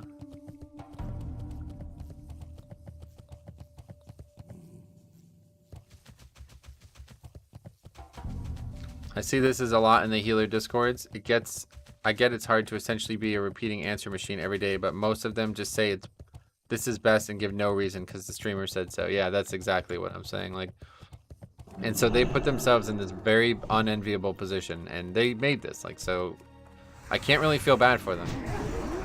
But they put themselves in this position where, like, a bunch of people on the planet of WoW basically think like, oh, this is the place to go to for information, and then people get sent there for information. And the people who are supposed to give the information are like not even fucking remotely interested in helping the person learn. They're just basically like, I don't even know what the purpose is anymore. I really don't. I think they should just be disbanded, to be honest, because I don't. Or they should be put on read only. I think honestly that would probably be better. But it's just like the purpose of this thing doesn't work anymore. It's like you can't have people come to the Discord and then give them like snide, rude, turt answers when they're there to learn. They came to you, like, imagine if you went to a library and you're like, hey, what can I get from this book or something like that, and the fucking librarian was like, oh, figure it out yourself. You know, it's like, no, this is your fucking job, dude. Oh, nice feet. I definitely need those. Yep, me too. Congrats me. Congrats really to you. Piece. 3 stats on that as well. It's really nice. Wow, that is actually quite nice. But so like if you can't succinctly answer their questions, you need to find a better way to transmit the data. And then that's basically just evidence that this whole Discord thing isn't working because it's not a good place for that. But yeah, I don't know. It just seems to me like it's gotten to a point now where it's flipped. It's doing more harm than good to the community. And this whole like kind of like, this is a really weird thing about this game. A lot of people want to act like everything about the game is factual and that there's not a lot of wiggle room and that you can solve it with calculators. But at the same time, then people continue to use something that might sound like it's rooted in fact to then extrapolate opinions onto the game that confuses people into thinking it's fact, because that same person just told them, you know, there's no opinion about this matter, but then they give their opinion on a matter. And it's like, let's just stop acting like this game is a fucking computer simulation. It's not. You can easily make mistakes. You know what I mean? Mm-hmm. The solution that the simulation that you made, that's probably fucking wrong, let's be serious, that you made is not going to work for every single person, because not every single person has two hands, first of all. You know what I mean? That's all you need to know. Like, some people are blind. You know, like literally not everybody is the same physically. So there's no expectation there that everybody should play and operate the same way within the game. And treating everybody that same way is very bad. And it's like, I see this in golf all the time. People are constantly talking about like how to optimize your swing. And it's like, well, not everybody starts from the same place, man. Like, you can't just say like, you know, creating this compression here in the downswing is what you need if that person can't reach that. You know what I mean? And there's physical limitations and size differences and club lengths and stiff shaft, like, you know, compared to regular shafts. It's like there's a lot of fucking variables in both WoW and golf, and the people who are not understanding that and teaching people that are really fucking them. But I get it, you know. I think that the people on that side would say, like, you don't understand. These people are not here for this type of philosophical understanding of the situation. They just want the most expedient answer, and they want to move on. And that's just where I fundamentally differ with teaching in general. Because if somebody is in that position, then don't teach them. They don't want to learn. They came to you for the wrong reasons. Tell them that instead. That would be my answer at that point. But yeah. Because at that point they can just go and read, okay, a thing, you know, one paragraph article on Wowhead. And right. Yeah. You have the opportunity to expound, to help them like kind of become better, like mentally, without, you know, you don't even have to teach them about blood decay or whatever, you know, like whatever class we're talking about. You don't have to teach them about that. You can teach them about teaching, and now they will never have the problem that you just said they will have again. Once you tell that person, like, yo, don't come here looking for a quick answer. Come here looking for a better understanding, a wider understanding. They will never think the same way about the content they're doing, and they will become a better player immediately. But it's just lazy. Like, people are like, oh, 700 people ask me a day what the best fucking talent is, so I'm just going to keep giving the same boring-ass easy answer. No, teach them to understand the answer themselves, so they don't have to, so nobody has to ask that question. You know, it's not like a fucking, we're not doing like rocket science here, you know what I mean? It's a video game. I think if everybody just understood that, they'd be able to tell what the answer is to the question without having to ask it. Alright, anyway, the filthy Grim Totem Clan are capturing fairy dragons. Gidwin, Jurkai, and I have no idea what they plan on doing with them, but they're obviously up to no good. We're not powerful enough to fight our way into the camp and free the captured dragons, but perhaps with your help. If you're willing, you have some strong friends. Release the creatures from their cage with this key, and make sure they escape with their lives. I'll be by your side the entire time. Jurkai will remain here. Goddess watch over you. You ever do this quest before? Didn't even know this quest was here. I bet, yeah. It's a really weird one. Unleashed really Life is technically better, but playing Torrent removes so much mental load. Yeah, great example.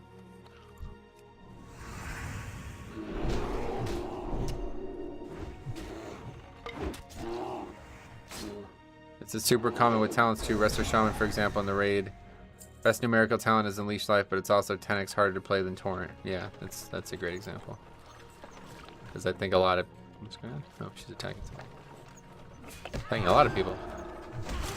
But yeah, it's like a lot of people just They don't understand the reality of the situation they put themselves in the game. 5-mans especially. It's so weird, like, I probably dwelled too much on it, but like I remember when I made a video about trinkets in BFA and somebody was like, that you don't need to make this video. Just direct people to the factual resources about the trinkets. I'm like, dude, if you think that that is relevant for 5-mans, you're a fucking idiot. You've clearly never tanked 5-mans before. If you think there's only one way to think about empowering your character in a dungeon where you might be the only person alive and you might need to survive for multiple minutes of a time to be able to kill something, that if you do, you'll upgrade the key, and you know, if you don't, you'll fail. I mean, that's just, yeah, clearly a lack of experience there, it feels like. Yeah. I think one of the best ways to kind of light bulb moments I ever had in that area was when we were doing Nyalotha. And I just couldn't get any of the quote-unquote proper corruptions for my class. And I was so frustrated. And you said to me, you said, well, steer into the skid then, right? Yeah. Essentially is what you said. You use what you do have and optimize based on that instead of what the quote-unquote best is. And yeah, I was able to do that. And it worked, right? Like I started to do way better. I think the one that I was really the most proud of was the dog fight. I outdid a fire mage on one of our goals because I steered into this game. I thought about the class differently than the quote unquote right way to play it. So. There is always more than one way to do things. Yeah, especially in a game like this.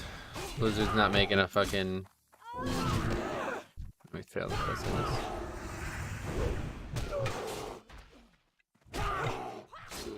Just run. Did we have to, like... We have to protect her. We can't let her die. Yeah. Okay, her. I was just gonna say, not the. We also have to protect the fairies too, but I guess the bigger issue was her.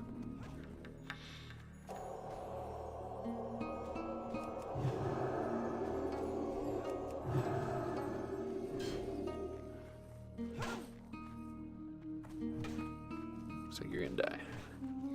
Oh. Blade on hands.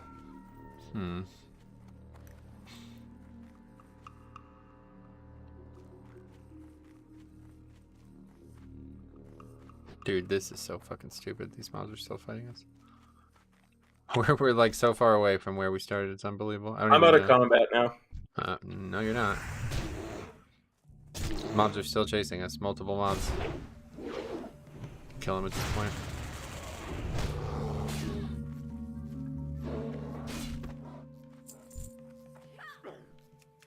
Evade.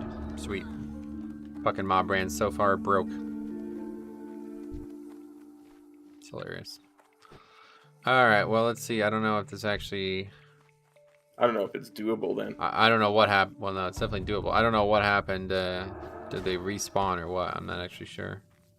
Yeah, because I all of a sudden there was just a bajillion mobs there. That's because she died, yeah. We need to protect her. Just don't know if it respawns or how long it takes to respawn. Okay, she is back. What we need to do is clear out the village first. Do that.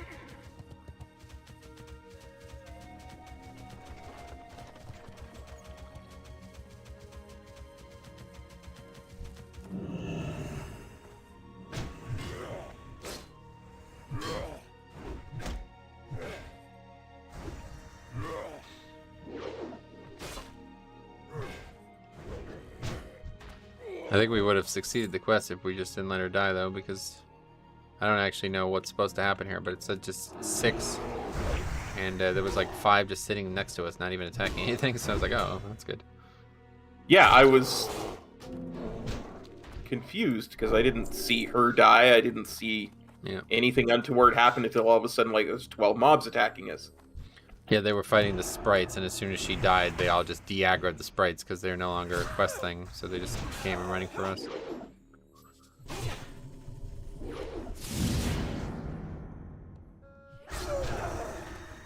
Kill these two, and then we'll run back and start it again.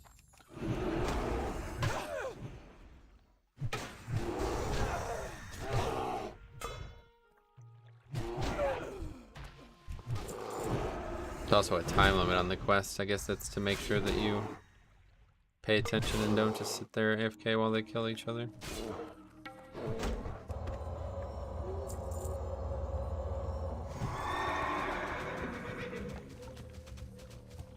Started, give me a sec to drink.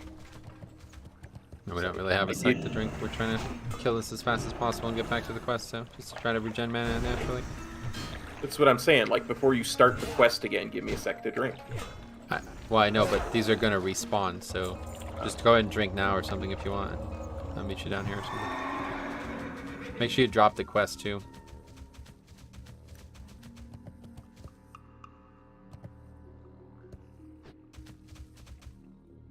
Can't remember how you get up there. Over here.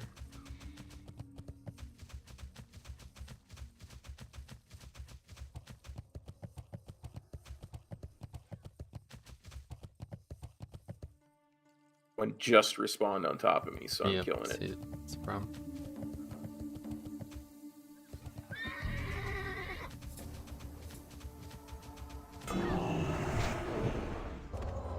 Might be a dumb question, but is the share quest? Yeah, it's a feature. Yeah, we can. I don't know how it works for quests like this though, so I was hesitant to start it without him. Yeah, no, I get you. I wouldn't have even asked if I hadn't laid on hands. What brings you here? You good? Did you get it? Yep. I got it.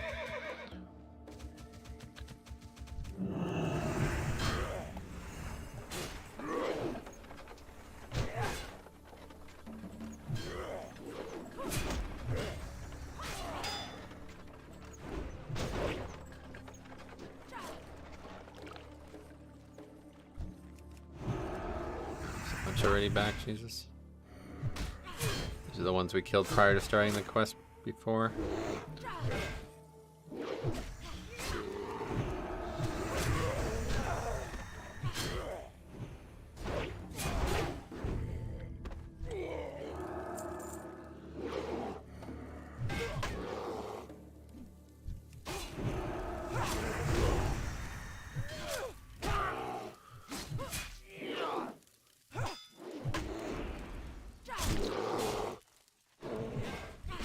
What is the biggest feature you would like added to Classic?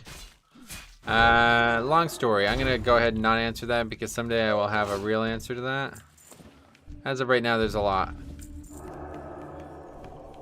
But yeah, there's a lot. Classic could use with a full redesign if you ask me. Agreed.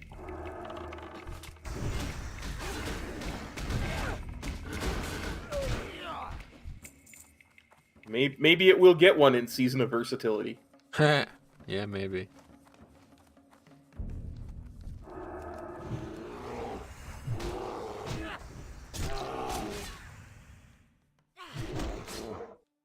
I just can't tell like what we need to do at this point, other than protect her.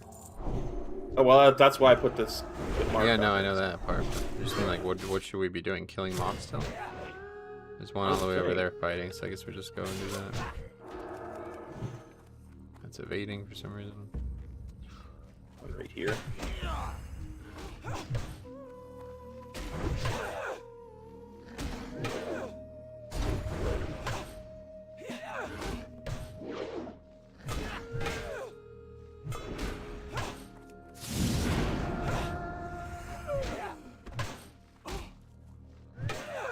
What are you doing? She was fighting a mob. I was standing there helping her fight it.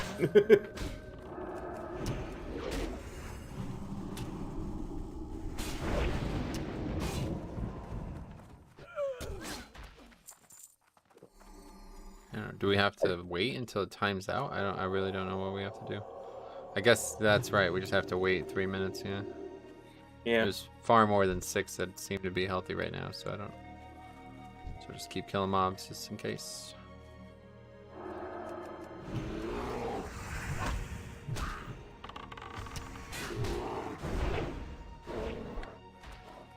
Be like survive the full time. This must be the. There we go. Yeah, there we go. Sweet. They got away. We've done it. Meet me back by Jerkai above the Grim Totem camp. Interesting. That was a weird quest. Yeah, very odd. You see that one's still fighting stuff over there.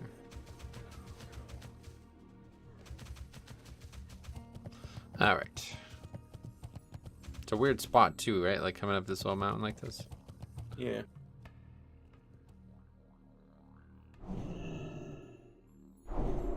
Where are you? There we go. Does she have to I am despawn? Like, We're good. Thank you, Loon Goodwin. You are a great blessing to us and to the daughters you saved. Jerkai and I would never have been able to help the dragons ourselves. Your intervention in the Grim Totem's affairs will be remembered. Speak to Jerkai now. I have to prepare for our retribution. Just because the fairy dragons are free, it doesn't mean they will remain so. Jerkai and I will now go on the offensive. Good luck, friend. Ishnu Dardie. As she already told you, Kindai and I will now take the fight to the Grim Totem. Together, we should still be able to pick off some of the Tauren without much threat to ourselves. But we'd love some help if you're willing and able. If you've seen the camp below us, you've seen the camp below us, but there are more to the east. Using your own tactics, deal as much damage to the Tauren as you can. We can all meet back here after they've felt the sting of Kindal's arrows and your own weapons. Go in peace. You got those quests? yep. Sweet. It's a nice, simple kill quest. Yes. First one was complicated. This one is not.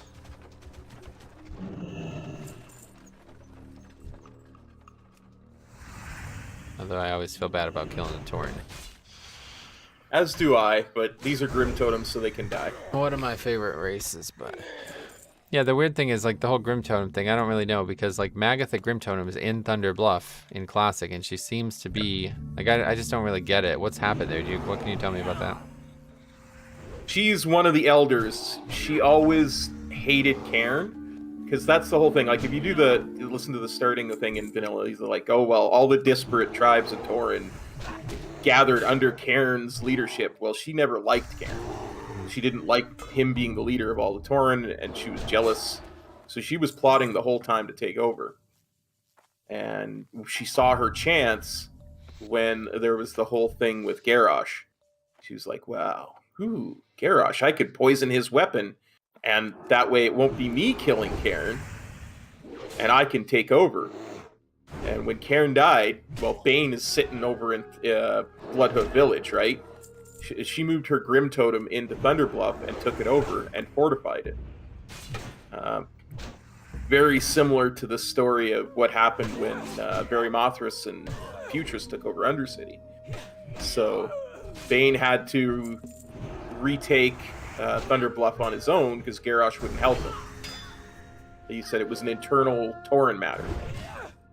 Okay, yeah, sorry, I meant, like, why is Magatha in Thunder Bluff, but all of these Grim Totem characters are hostile, and, like, we kill them and shit? Oh, because officially the Grim Totem are part of the Horde. But unofficially... Even as Horde, you killed them. Yeah, no, I know that, but officially they're part of the Horde.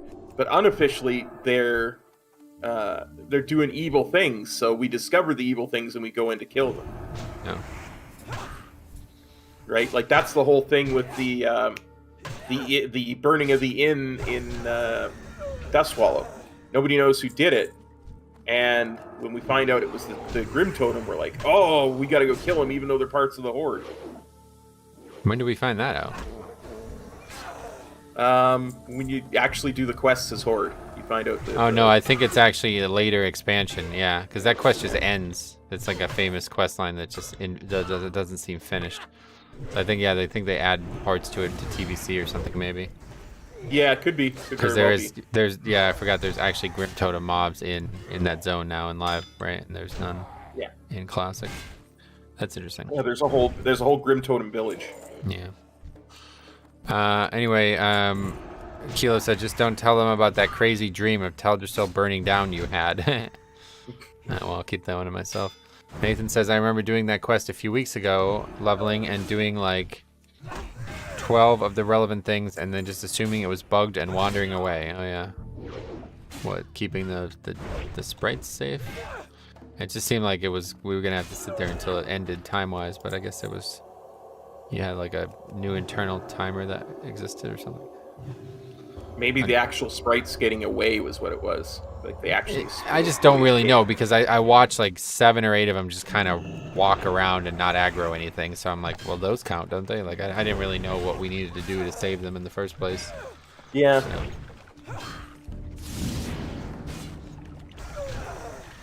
So we're fortunate that we moved past that quest because that sounded like that could have been a problem for us. Yeah, it felt like a very frustrating quest line for sure. Yeah.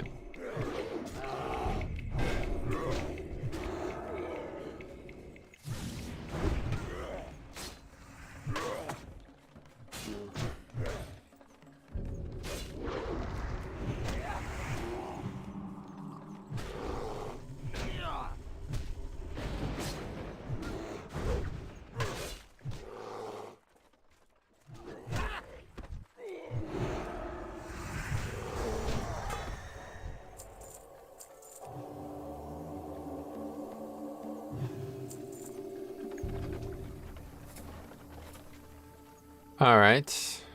Still need a bunch of other mobs. No shortage of these guys. Yep. Not gonna have to run around to a bunch of different camps to kill them. Yeah, even though that's what the quest suggested we might need to do. Not needed.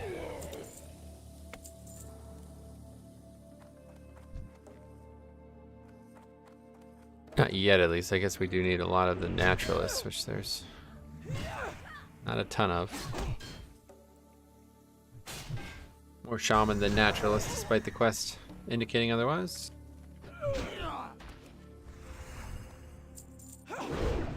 Yeah, I agree, Theo. Barry Mothras was a very cool villain.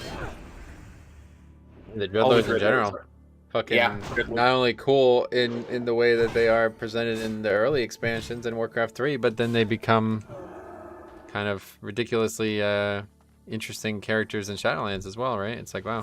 Yeah. Really, I cannot wait to see what 10.0 holds because I have a feeling we have some really weird stuff coming. Yeah, so do I. Again, just the way that there's the gap in the way that they're described in 9.0. I think rare. I don't think we're done with the lore of learning more about the lore of the Dreadlords. I don't think Denathrius created them, is what I'm getting at. Oh, you don't? No, because it's another twist that's going to reveal that was wrong too. Yeah. That would be unlike WoW, I believe, but maybe. It's just the way that book that you read about them goes is, oh yeah, and then one day they were just there and Denathrius said he created them. So, to me, that says that they're leaving it open. I see. I never actually read it. It's interesting. Where is it? How do you find this? It's in when you're doing the whatchamacallit quest line, the Korthia quest line. Oh, that's it? I thought there was one in 9.0. Yeah. No, I think there's one in 9.0. There is one in 9.0 that talks about them, but it's like it's very vague. It's like, oh yeah, we're infiltrated all these different groups. Oh, okay, yeah, know our true intention and. Yeah, okay, I remember that now. That was in the alpha. I remember people finding that early on. Yeah. Nobody in there, nothing in there actually says, okay, they were created by Denathrius, or they had any connection to him. Just that they'd infiltrated the light, and they'd infiltrated this and that and the other thing.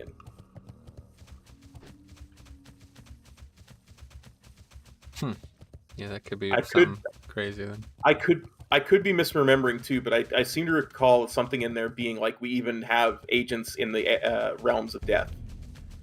Yeah. So.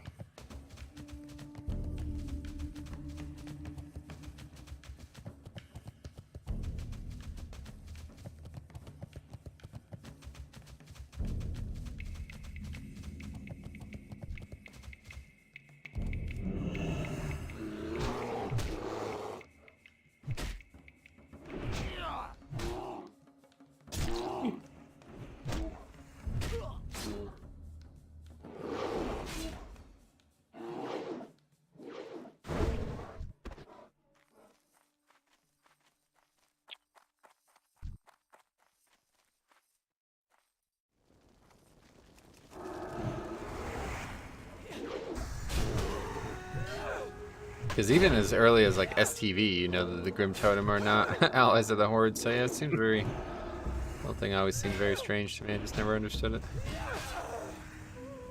Yeah, I think the idea was that they were reluctant members of the Horde.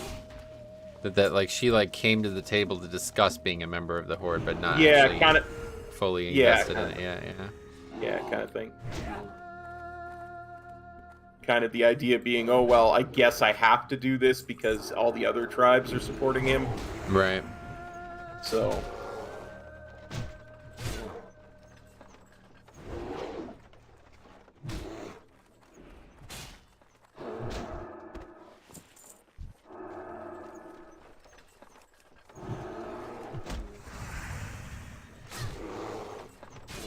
I love this structure. You ever see these structures? Or I don't know what it even is, but I just love it. It makes such a cool noise too.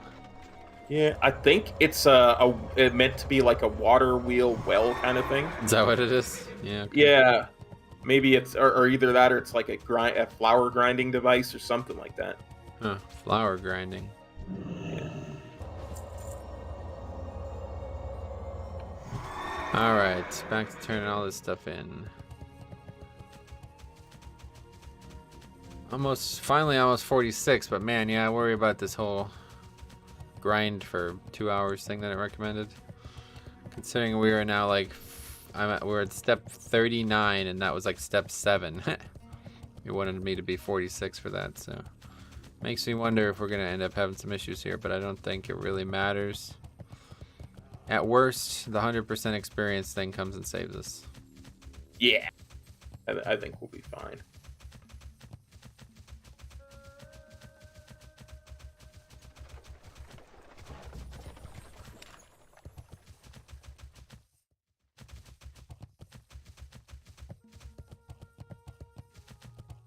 Man, you sneak through some places that I would never have attempted to sneak through.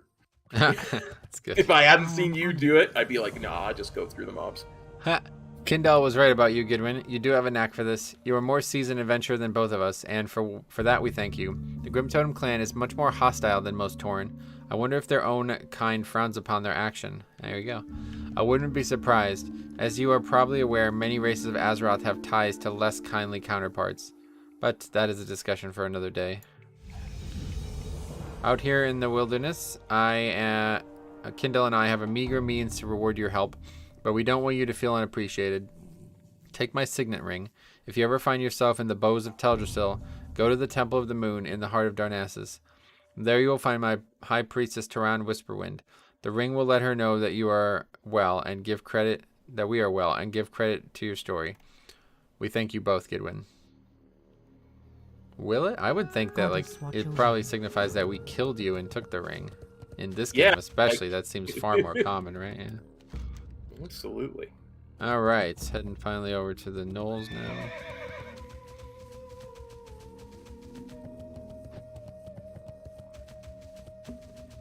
Maybe I'm overestimating how much 100% experience is. These quests give like no fucking experience, it's crazy. I barely even got like probably didn't even get like a fifth of a bar from turning in that quest. I got like 4.4k for it, so I don't know. Yeah, that's so little experience, it's crazy. And that's with 40%, I can't even imagine. It's interesting.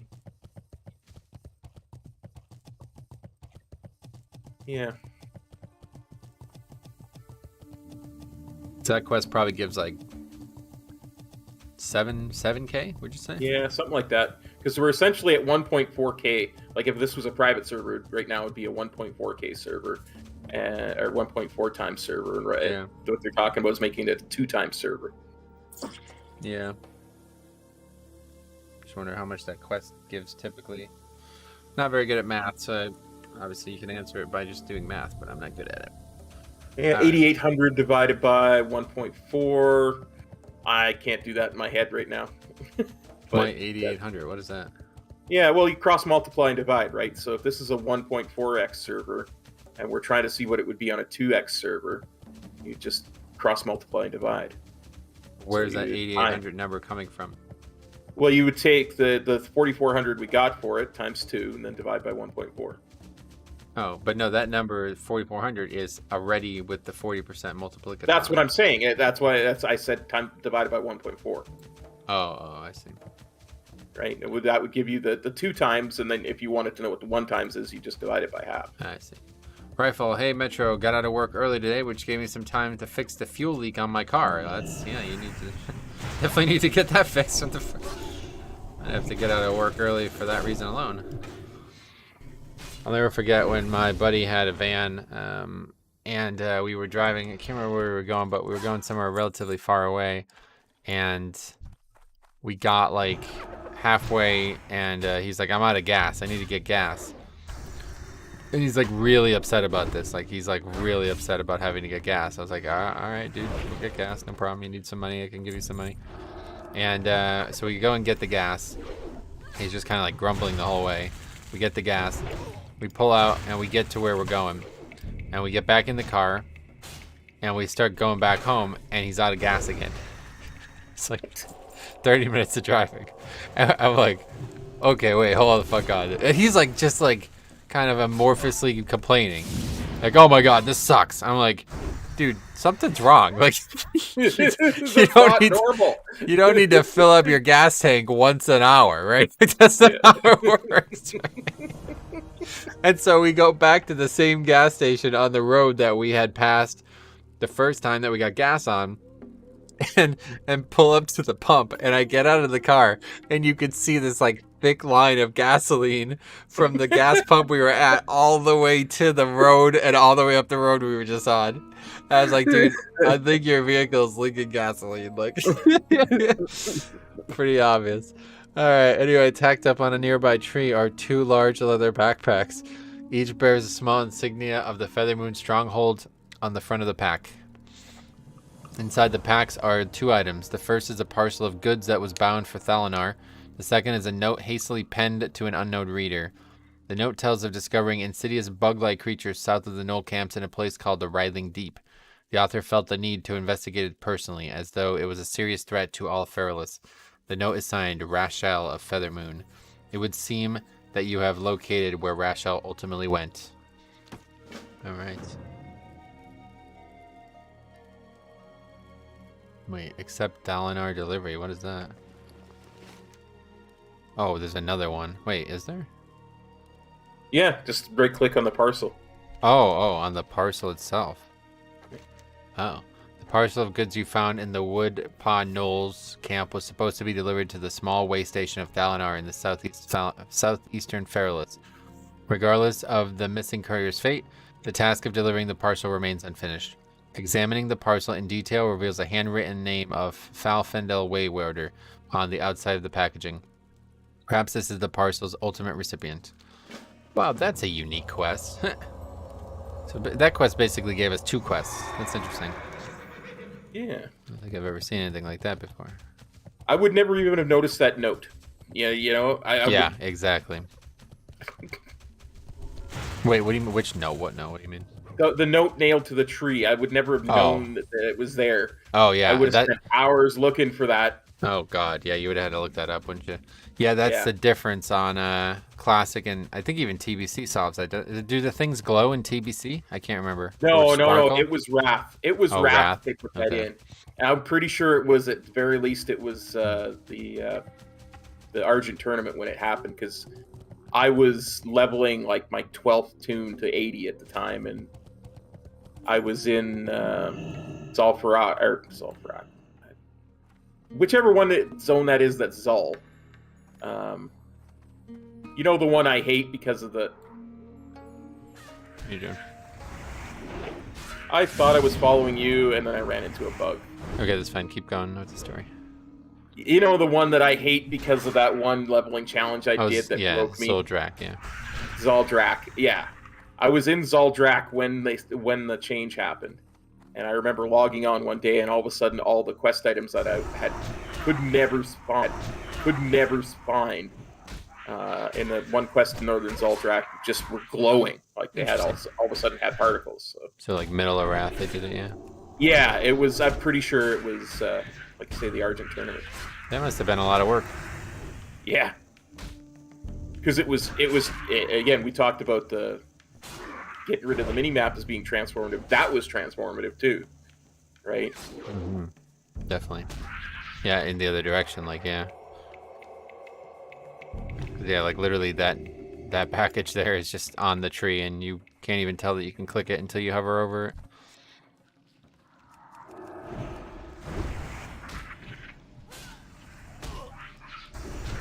Yeah, even with Questy, I doubt I would have found that without looking it up. Really? It was on the mini map. I didn't notice it. No, you would notice it if you were alone and paying attention to the quest you were doing. Yeah, that's true. I wasn't streaming and chatting and paying it, and I was actually paying attention because it was the only one. Yeah. Yeah, you'd have to be. Oh, a rare. High rot. You what see a level are lot you- of rares. Yeah, that's because they respawn pretty quick in Classic and there's just not anybody killing them. Rifle asks, what level are you guys now? Cop's 46, I'm 45 right now, I'll be 46 soon, but this is a very slow level, I just realized. This is a fucking 4-hour level, what the fuck? Holy shit. That's not good. And we've had some less than optimal pathing. Not really, we're following a speed leveling guide. I know, I'm just meant for this level, it's been less than quick. is what I'm I guess trying- this one I is guess not... optimal's the wrong word for it. Yeah, we just got unlucky. Yeah.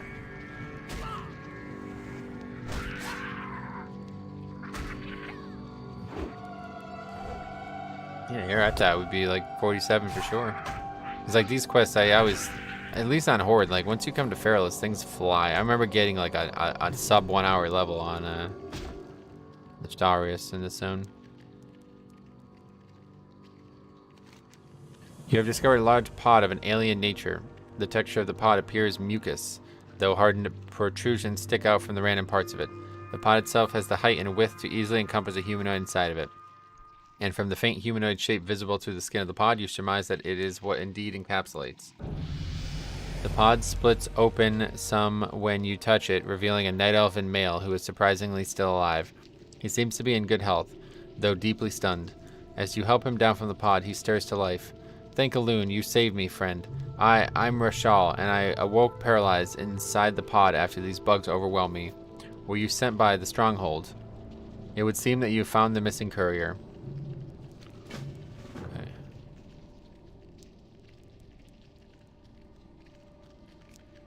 Oh man, I thought I was dizzy for sure. I thought I was dead. Still dizzy. I can get back to the stronghold on my own, I think. Now that you've bought some time, I should be able to stealth out of here. Whoever you are, thank you. May Aloon bless you always. That is that. Now we go all the way across to Thalanar.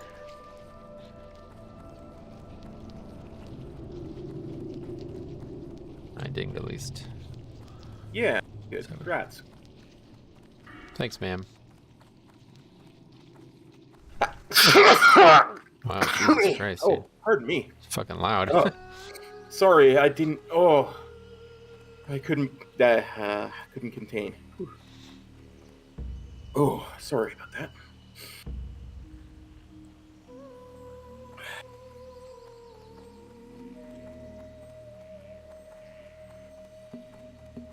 Quick mount up. No, not right now.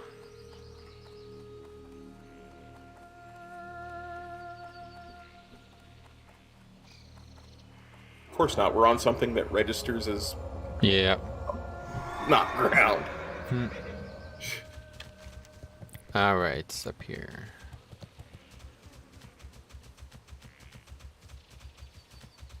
Hey, Emerald. Thanks for copping on by the stream, and I will do my best to feel better. Wow, what's wrong? I assume because I've been sneezing and coughing the entire stream. Oh, another rare. Gnarl Leaf Brother.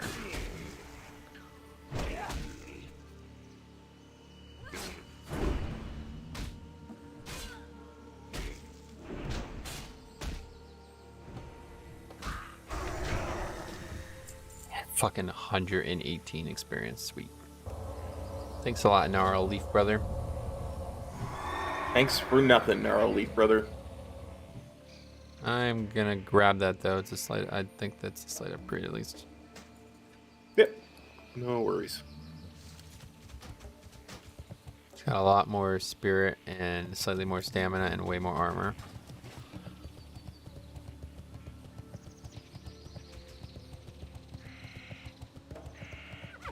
What the fuck? Oh, there's just mobs up here. Shit. It's not the right way, I guess.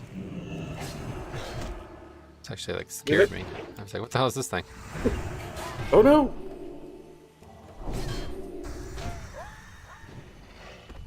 Yeah, navigating Perilous was always the problem for me. It's a good zone for flying, that's for sure. Yeah. A lot of weird side stuff, like you can't really just go in a straight direction here. Yeah. They make a really good use of the space in this zone, though. True. The fact that there's that bizarre ass another fucking camp. The fact that there's that bizarre ass quest that's just like on like a little ledge that's in right next to the whole horde area. This is not gonna work.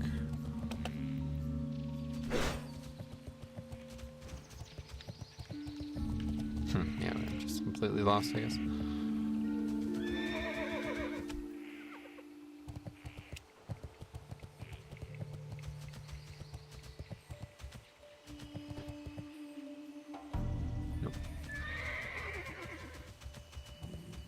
I fell down. Me too. Here we are. We were finally on the path. Oh, thank goodness.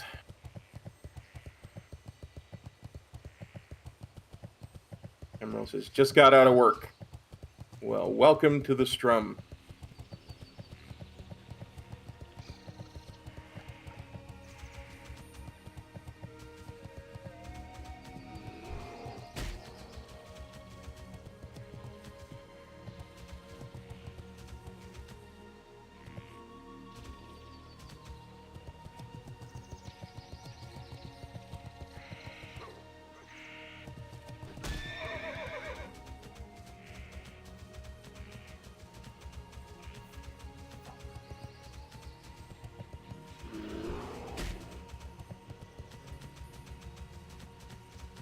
Wolves and bears and gnolls, oh my. Lots of mobs in this zone, yeah. It's a really good zone to just hang out and fucking grind mobs in, honestly. There's so many beasts. I believe it. It's actually shockingly dense. Like, I can't believe how... This is kind of crazy. We're just navigating an area and there's like probably like 30 mobs that we ran by so far. Yeah, I can definitely see how grinding would be how useful in this area. Yeah. Alright, we made it. Hooray!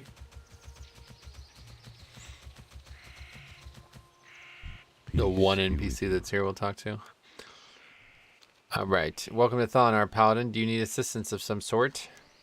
Alune be praised. The delivery from Feathermoon Stronghold has finally arrived. Your presence here indicates to me that perhaps some ill fate may have befallen Rachel, our usual courier. I hope that everything works out. I know that recently the Woodpaw had become highly agitated from some source to their south. Maybe he fell to the wilds there. I would be careful, friend. Regardless, thank you again. Here is payment for this parcel's delivery. Oh, jeez. It's very sad. This is not a quest we're doing, yeah. Yeah, it looks like a dungeon quest. Yes, sir. Some nice blue items, though. Then not Alright, fly to Feathermoon. Can do that. Ishnu We have the Daldi. technology. Farewell. And then we'll turn a bunch more quests in.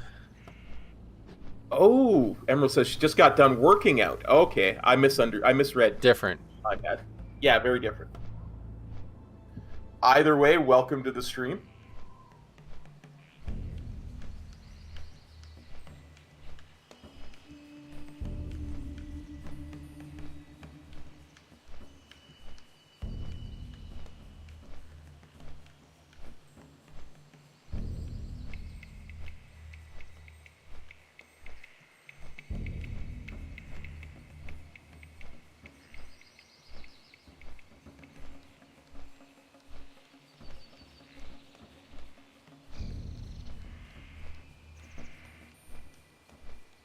You know what's kind of interesting is that the Silithid are pretty much everywhere in Kalimdor, but you don't see them at all in Eastern Kingdoms.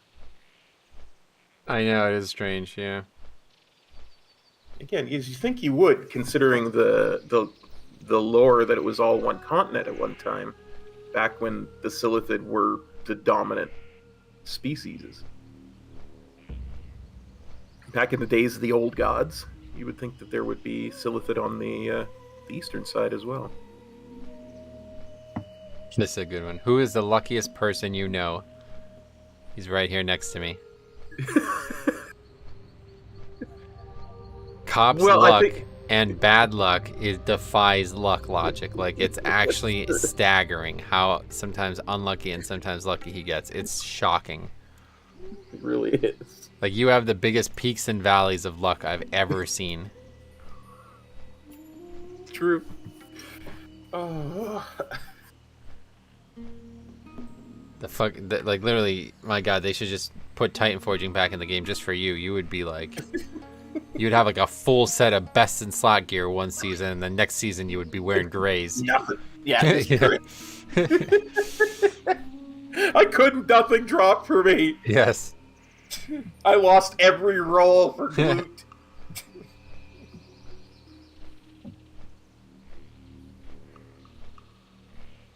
Get to the end of expansion, I'd still be wearing Castle Nathria gear.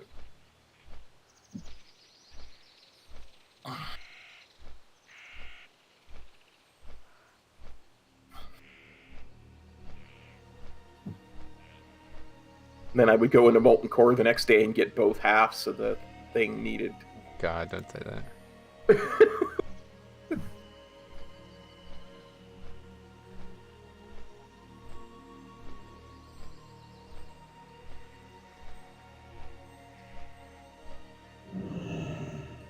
Alright, so first over here, I guess we should mount. We don't have to. I just assumed. No, it's probably right to mount there.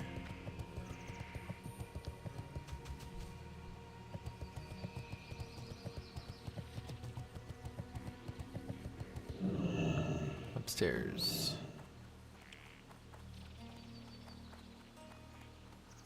Greetings. Welcome home, Gidwin. Rashal checked in just a little while ago and told me what happened. I know the entire stronghold can't even begin to thank you for your great deed. Rashal would have been dead without your timely aid, and your assistance came to us without even so much as a whisper of a mercenary's fee. You bear the mark of a true hero. Know that you will always have a friend in Ginro Hearthkindle. Gidwin, General Chandra's Feathermoon would like to speak to you personally. No doubt she wants to thank you for your service to the stronghold.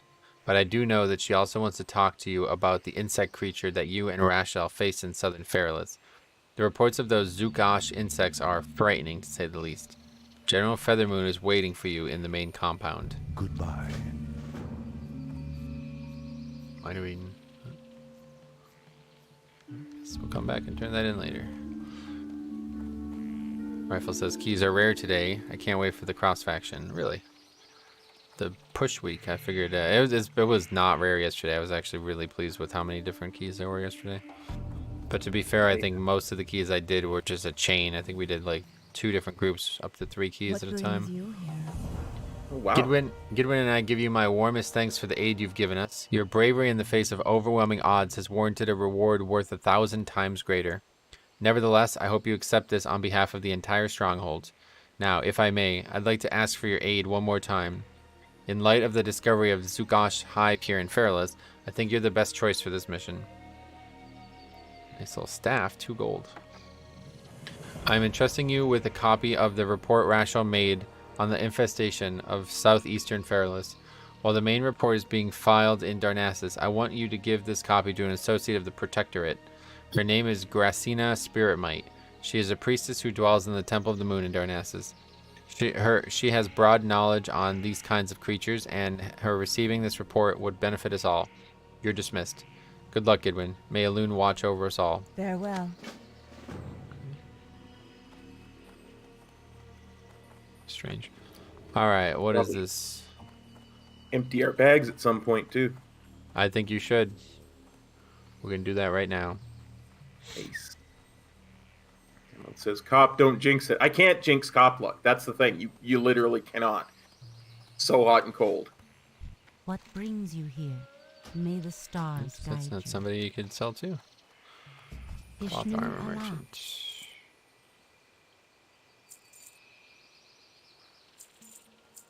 Yeah, that's the good thing about being so unlucky.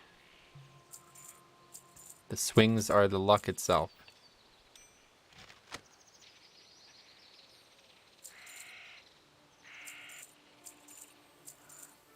I have 100 gold right now. I Pretty have cool. 66.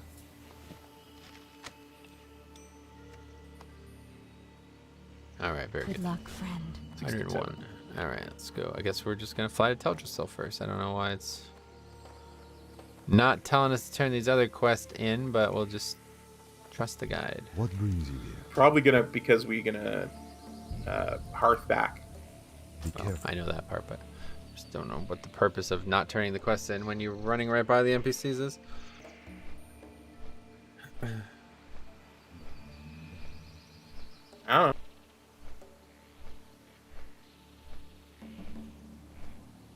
This is cool though. This zone, like, there's like 5 quests to turn in Darnassus. This is pretty crazy. That is insane. Yeah, it's quite neat. I would never have called that a starting city. A bunch of quests to turn in this late Yeah. in.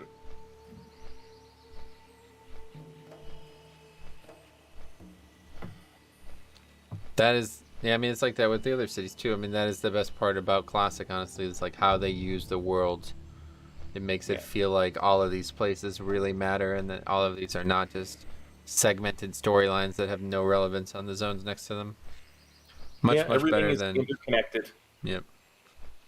Even like through TBC it stops, like, so it's like really Classic, just kind of the end of it. It's really strange. Obviously much harder, probably a lot more work to get it to be like this. Yeah. Because you've got to plan 30 steps ahead if you're going to do it like this, you know? Yeah, yep. So. And it also makes it hard to have like actual storylines, right? Because you're kind of using the zone as the storyline, where it's like, oh, let's go back to Darnassus now, instead of like, wait, why are we going to Darnassus? You know? Yeah. Plus, if you have 20 people designing quests, it's a lot harder to do this because you have to have everybody talking all probably the time. more actually the real reason. Then yeah, that's probably, yeah, they're able to have multiple people design individual zones instead of having to all work together. So did you see they announced some things about tier sets for next season? I saw one thing, like they announced who was on what token, Yeah. but other than that, I didn't see a whole heck of a lot. Monk, Rogue, and Warrior. What do you think about that? I'm gonna miss hearing Monk called after Shamans. I was really looking forward to that coming back. Holy but, shit, what the hell? When was that? Legion, I guess.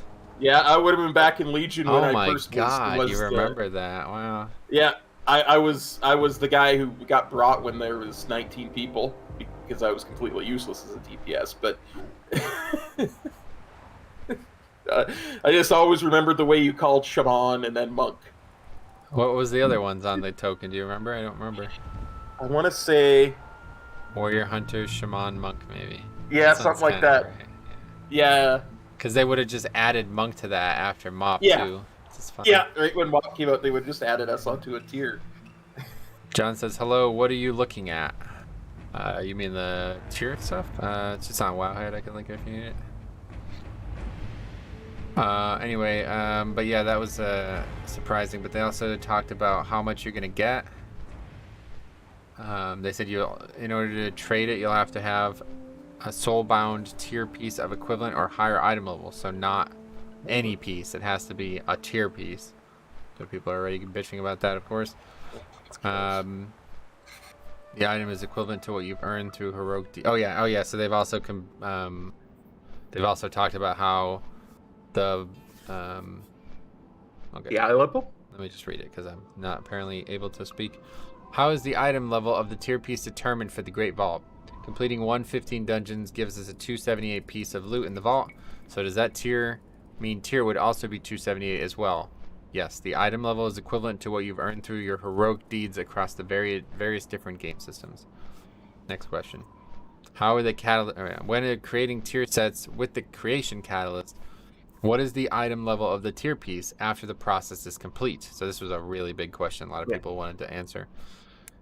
Is it the same item level as the base piece given to the creation catalyst, or are there item level ranges that snap to LFR, normal, heroic, and mythic levels for tier? The item level of the thing you put in the catalyst is the item level that comes out of it. It also keeps mythic/PvP upgrade paths, tertiary stats, and sockets. Are tier set items created by the creation catalyst upgradable, or do you need to remake the tier with the higher item level base piece? You'll want to remake it with the higher item level base piece, unless the initial version had an upgrade path for PvP or Mythic Plus, and you earn currency to allow it to be upgraded in that way. So yeah, this is a really interesting system. So you're going to be able to put basically any item from Mythic Plus in and create a tier piece. Pretty cool. Faxi says biggest thing from that post is that you can use the catalyst on base item level mythic stuff. Yeah, that's great. Really cool. And then John says, I am a Chinese player. I'm going to a foreign resident server. I see. Well, good luck. So if I got something for Mythic Plus out of the vault that would go in a tier piece slot but wasn't a tier piece, I could just go to the creation catalyst and turn it into a tier piece. Yeah, and on top of that, you can also turn Mythic Plus items into raid items. And I assume that what they're doing is it's just every piece that is visually part of the transmog. So boots, gloves, belts, all things that aren't actually tier pieces, but are a part of the visual, you can get as well by this same process. So if you got like a cloak that you didn't want from 5-mans, but you really want the transmog from the raid, you can turn that into that transmog. And so then it makes me think, if you really want the LFR transmog, but you can't stand doing LFR, you can go and get some piece of equivalent item level and turn it into the LFR transmog and get the transmog for it. It's pretty cool, right? That is very cool. I wonder, are you turning it into the transmog, or are you turning it into the actual piece? Yeah, the item. Yeah.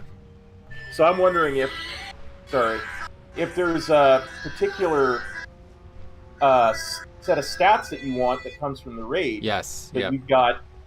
Oh, so I like That'll if I the case. Yep. So if there's a crit verse boot that I want. Yep. But I get like a haste mastery boot. I can just turn it into. Yeah. So if you really want the raid stats that you aren't getting from Mythic Plus, which seems unlikely to me that this will happen, but it might, and it might be an obvious decision, and then you can do that. Yeah, pretty good. That is amazing. It is. It's pretty cool. Wow.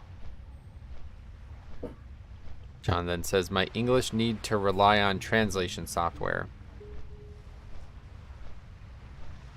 Well, no worries, John. We won't judge you for it.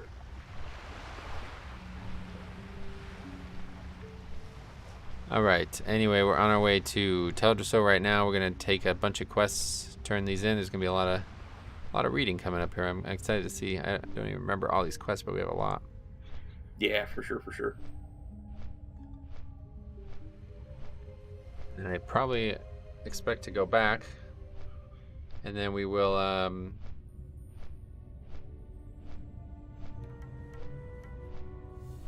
don't know. When do we go to Daenerys again? I don't actually know. It says 44 to 48 Feralus. That scares the hell out of me. Because chapter 58 says head back to the Naga cave and grind to level 47. Which I won't be doing.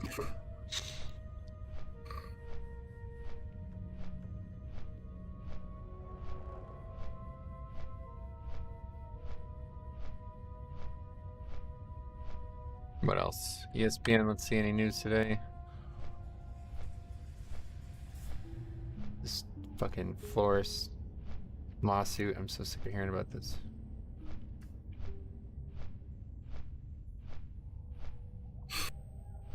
Yeah, I won't even be thinking about sports for a couple of weeks. Kings are off because of the All-Star break for 13 days. 13 days? What the hell kind of All-Star break is that? Holy shit. Well, normally it's 7 days, but they're, I guess, because a lot of the teams are making up. Oh. Plus, I guess this is the Olympic break as well. Oh, that's probably a bigger part of it, yeah. And what they're doing is we're not participating in the Olympics this year because of COVID. A lot of teams are making up games that they lost, and the Kings did not lose very many games. Like, I think they lost one game. That's cool. Because that was canceled from COVID. So it's Yeah, cool, but the teams that are below us in the standings that have like 6 or 7 games in hand are scary. They're gonna make a big push, yeah. Yeah. And you're not gonna even be able to play for 2 weeks. I'll tell you, Duke missed about a week and a half with COVID, and they came back and looked like a completely different team. So much worse. Like, you really don't, as athletes, probably don't want to take a fucking week and a half off, right? Like, it's not. You really don't. Like, that's That what everybody's doesn't- talking about. Yeah, that doesn't sound good. Tell me more about these hippogriffs. What is this? Druids are very sensitive to the plight of all creatures of the world.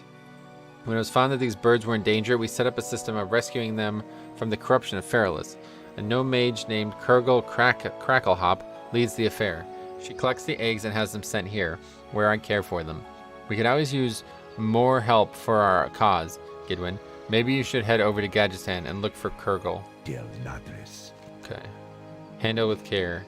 Another shipment from Kurgle, I assume. Oh, you got it right. Thank you for your help, Gidwin. The hippogriff population simply wouldn't flourish if it weren't for you, or weren't for us. But I am sure you understand all too well, having traveled to Feralus yourself and seen the devastation of the Gordani there. Well, as you can see, I am hard at work here, so you'd best be on your way. Thanks again, Gidwin. Favorite of a loon. Wildkin are quite unpredictable creatures, Gidwin. Capable of incredible gentleness, these creatures will show extreme ferocity if something they deem important is threatened. These beasts are rumored to have been created by a loon, and I am interested in finding if this is really the truth. Recently, I had heard about a population of wildkin living in the hinterlands. Vicious, primitive, and savage owl beasts. They can be found amongst the wildlife there. Will you gather some wildkin feathers for me? Alright. Turn in search of knowledge. Oh, it must be upstairs.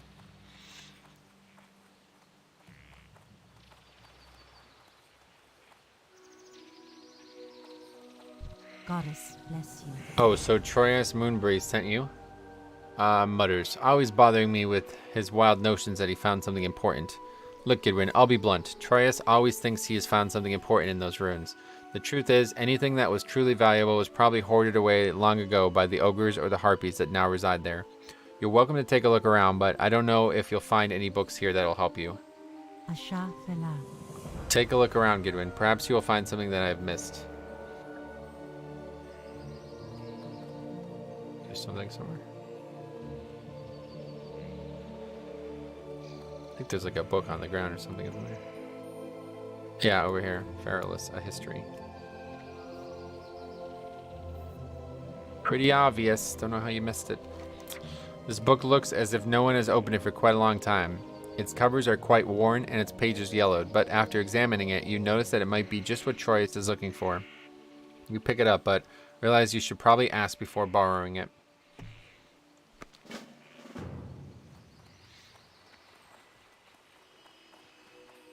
Greetings. So you'd like to borrow Feralus, a history? Let me think. I will allow you to borrow this book, Gidwin, but only if you do something for me first. I have studied many subjects in my time, and my latest fascination is with the snapjaw that occupy the beach in the hinterlands. There's one in particular I'd like to see, a giant snapjaw named Gamarita. I'd like to go myself, but my research keeps me here. I think a picture of her would be the next best thing. Take this letter to Kurgle Cracklehop in Teneris. She has created an invention for me that can capture a picture. She called it a snapshot, I think. Go in peace. Yeah, I remember this one. Okay, head to the Temple of the Moon with 3 O's. I don't think there's 3 O's in that word.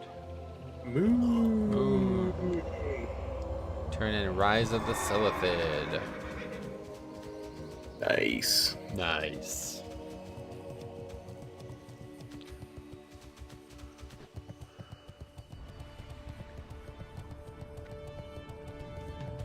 I always get caught up with that teleport because I don't expect it to be as instant as it is. Really?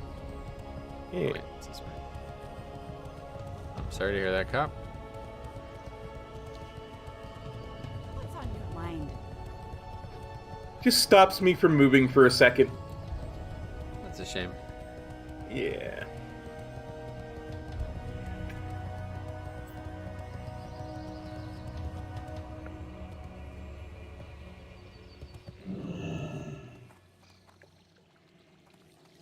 Well met.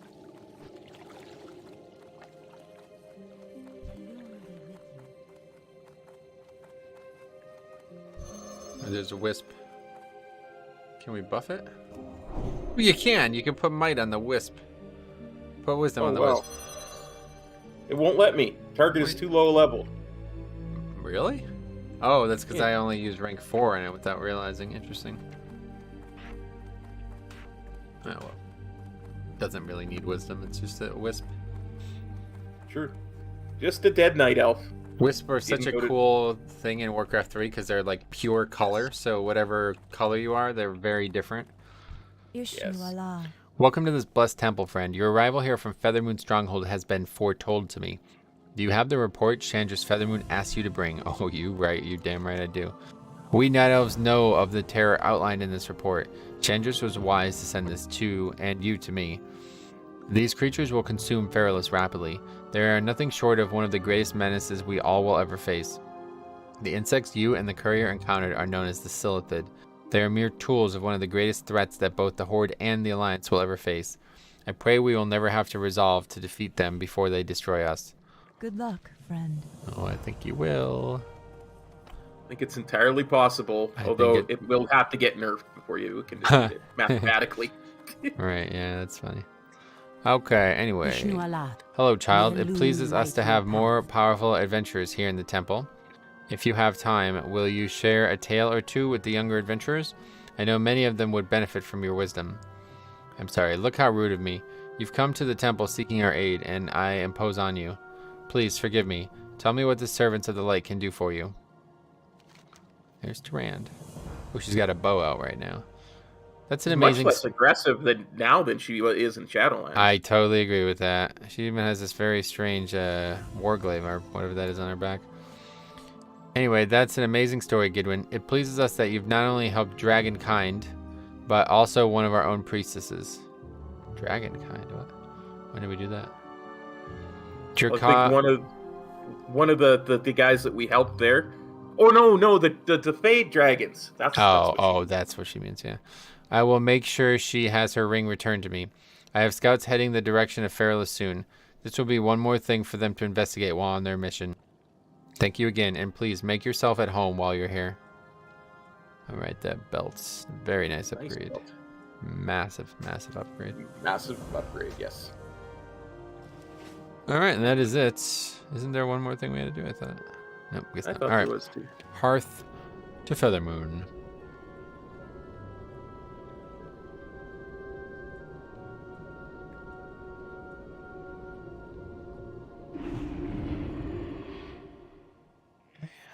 Turn in something. Head back to the Naga Cave and grind to 47. Complete. Turn in the High Wilderness now. Finally turn that in. Oh, that's not this one. That's the Mark of Quality, which for some reason we're again waiting to turn in.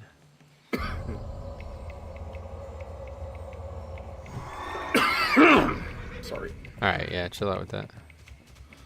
Very loud coming on my end, so maybe if you're gonna do that, mute or something real quick. I am honored. I am very grateful you were able to do this for me. Now, please don't mention a word to Troyes about this. I've heard of a place that lies deep beneath the surface of the earth. Banished there are powers greater than I have ever seen. If you wish to learn more of this place, the Sunken Temple, seek out a goblin named Marvin Rivet Seeker. Much like Troyes and I, he was studied many ancient areas of the world. He was last known to have left his home in Ratchet to study the troll ruins in Teneris. Good luck finding him. He hasn't been heard from in some time. Goddess watch over me. Alright.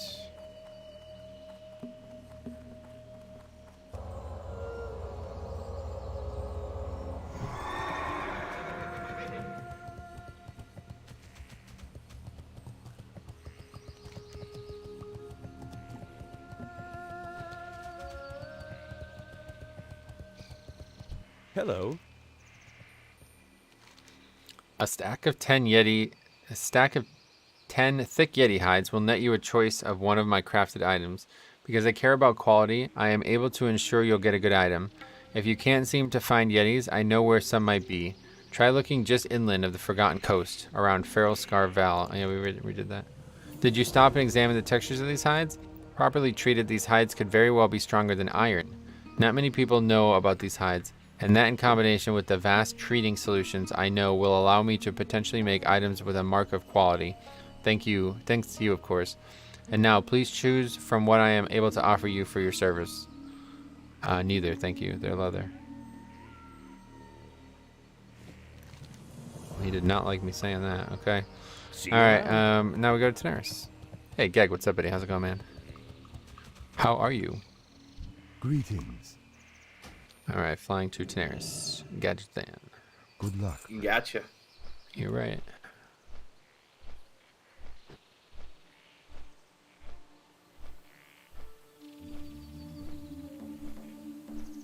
Yeah, we're supposed to be 48 right now, so.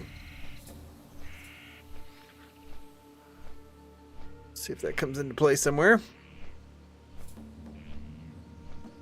That guy must really like that cave. It must be a better option than I've ever considered. Basically wanted us to grind 3 levels in that cave.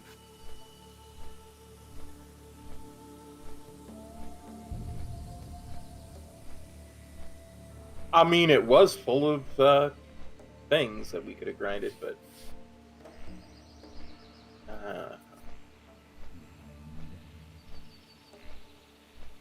Oh wow, that's crazy. I didn't even put 2 and 2 together.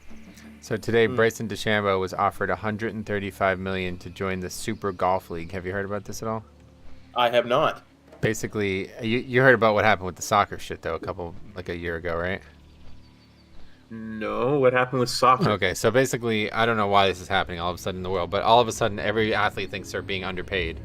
So all these organizations were like trying to develop ways to become more profitable, and the easiest way to do that would be to cut out the golfers that nobody cares about, and just same with soccer, and cut out the teams that nobody cares about, and just create what they call a super league. Okay, meaning only the most popular athletes are there, and that's it. There's no new athletes ever coming into it. It's not a competitive atmosphere. It's just an entertainment atmosphere, which is fucking pointless to me, but whatever. These guys want to make money apparently. So anyway, they did this for golf now, and I don't know where they're getting all this money, but apparently it's insanely affluent money-wise. So they offered Bryson DeChambeau $135 million to join the Golf Super League. Now, out of the gate, that's like, wow, that's a lot of money. But then somebody posts here, Tiger Woods, now this is just from winnings, okay? Yeah. His career PGA Tour winnings, $120 million. So they're actually paying Bryson DeChambeau more to just be a part of this league than Tiger has won in his career. So that's just silly. Actually, when you put it that way, it's like, oh, wow. Okay. But it makes sense, because if he does this, he's done. He's never going to be allowed to be on the PGA Tour again. Is basically what's happening here. So it's kind of, I don't know, man. This whole thing is so weird. Yeah, I mean, I'm all for everybody making more money at what they're doing, like paying what they're worth, but I don't know.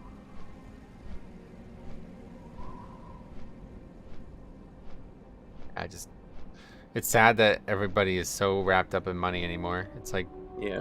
Did you really get into golf to be a billionaire? Is that really why you got into golf? I don't know. It just seems like surely the sport is more important to you, isn't it? Yeah. Certainly the love of the sport is the most important thing, is why you got in there, right? Enjoying it. Yeah, that would be me. I mean, this is the thing. This happens in the UFC now as well. Fucking Francis Ngannou complaining.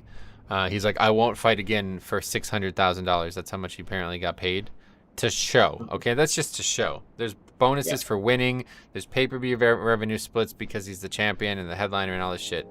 He got a lot more than fucking $600,000 for that fight. Yeah. But he's like, I won't be paid that little again just to show up. This guy came from. Do you know anything about this guy? No, I know nothing about it. Okay, he was born in Cameroon, in Mexico, or I'm sorry, in Africa, and he worked in a sand mine growing up, and decided that he wanted to do more with his life. So he basically broke every international law in Africa and Europe, and traveled illegally from country to country to country until he got to Morocco. And then it took him 7 attempts to illegally get from Morocco to Spain. But once you get into Spain, you're you're there. Like you're not going to be sent away. So he finally did it, and then he finally got all the way to France, which was French occupied Cameroon. So he knew the language and everything, and so he was able to stay in France. And anyway, so he basically started with such an absurdly low financial income threshold that it would make every single person who lives in either our countries look like, it would be impossible to imagine. He'd basically probably be making like $1 a year or some shit like that. And now he's talking about not getting enough money to fight. It's like, dude, you are winning. I mean, you're not winning me over, that's for sure. I mean, you know what I mean? $600,000, dude. I don't know a single person who makes that in one fucking year. And you're talking about getting that per fight, and that's not enough. Well, maybe go back to fucking Cameroon and work in the sand mines. You know what I mean? What are you talking about, dude? It's just crazy how people just can't ever be satisfied. Yeah, I mean, like I say, I'm all for workers having a proper share of profits and stuff like that. But at that point, you got to start to wonder. When's enough is the problem, yeah. Yeah, exactly. Christina says, you have been online for a long time. 4 hours. Typically, we'd be stopping around this time, but we're going to keep going. We got at least another hour and a half here. We started really early today. And Geg says, good. Stopping by Freddy's for a cheeseburger. How about you guys? Oh, are you stopping by Freddy's too, Cop? We don't have Freddy's up here, so no. I don't even know what that is. Yep, same. Okay, the Thirsty Goblin. I've got an idea. See, I heard of some strange creatures called dew collectors that live to the southwest, and that they are able to store water in special glands. I think that if I can get one of these glands, I could create a drink that would quench my terrible thirst. Do you think you could help me, Goodwin? Look for the Cactus Gardens, Goodwin. That's where you'll find the dew collectors. Keep it real. All right. And yeah, Beefy says they raised UFC pay-per-views to $75. That's ESPN doing that, so that's a whole different problem. But yeah, I agree. It is also absurd. Okay, let's try this. The borrower. A letter? Wait, what's the letter say? Let's see. Great day now. Okay, let's read the note. Kurgle, I have been eagerly awaiting your newest invention. I can't wait to begin using it to document my studies. Please entrust it to my messenger. With kindest regards. That was kind of pointless. All right. Interesting.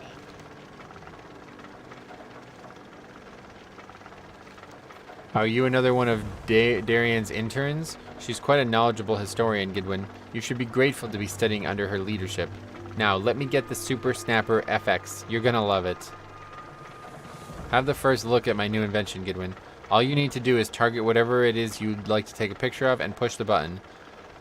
What was that creature from the hinterlands that you mentioned? Gamarita? Well, good luck finding her. I'm sure Darian will be quite pleased with the snapshot you return to her. In any case, here's the Super Snapper. Have fun. Very good. Thanks. Okay. Click on the Eggomatic and turn in the Hippogriff egg. The Super Eggomatic is the latest of Kurgle Cranklehop's inventions. It is quite an impressive piece of machinery. The Super Eggomatic sputters wildly as you approach the control panel. You place the Hippogriff egg into the machine. A series of beeps follows along with some strange mechanical sounds. It appears that the eggometer has weighed, measured, and packaged your egg. Now that's speedy service. You have a lot of experience.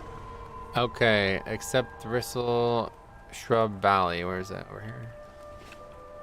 Oh, I got a bad egg. It's money, friend. What do you mean? Glad I could help. Well, the crate it gives you, you open it up and it gives there's an egg inside. What is that for? Huh. Alright, come on. Where are you? I don't know. Where did you go to? Just I look didn't on the see map. where you went. Right next to you. I'm still chasing my first 20. Would have had one the other day, but a DPS DC'd after they died. Oh, jeez. Well, this is the week for it, for sure. You'll get it this week. Okay, Thistle Shrub Valley. Have you ever seen Thistle Shrub Valley? It's a mighty dangerous place, Goodwin. Those strange beasts there, I don't trust them for a minute. Gnarled thistle shrubs and thistle shrub root shapers. That's what I think they were called. Anyhow, I want to get into the valley, but with so many of those thistle shrubs around, there's no way I'm going back there. But here's where you come in. If you can clear some of them out, I just might think about going back. What do you think, Goodwin? Help me out? Hurry back. Okay, I just send water surveys up here.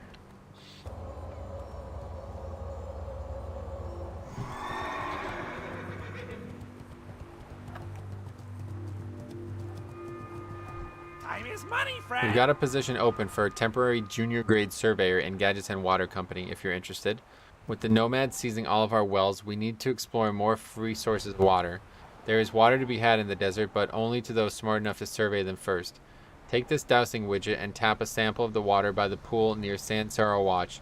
It's right in the sight of the trolls around here. Bring the tapped widget back to me when you're done. Keep it real. Alright, that's that. Head note. Still looking for rocks, by the way. Flying creatures, that is, not the objects. And not the movie star. Correct, definitely not that one, yeah. There's one Although I heard a rumor that he plays World of Warcraft, so. there. Yeah, I don't buy that. Hear a lot of rumors like that.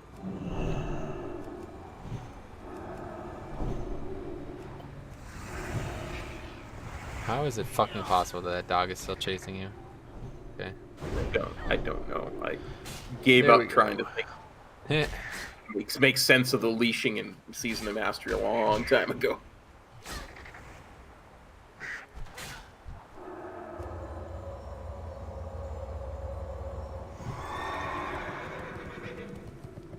Buzzard wing. Tis a cooking ingredient, tis. Alright.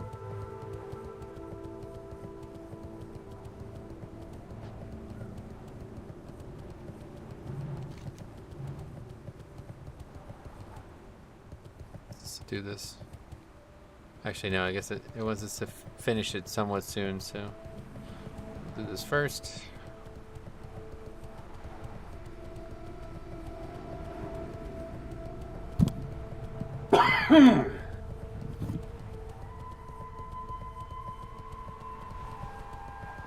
I covered my mic because I had to cough. Thanks. I hope that was a little Yep, better for you. That was much better. I appreciate that. Sorry, I didn't realize it was that getting that good and through that loud. It was for you. like blowing my eardrums out, yeah.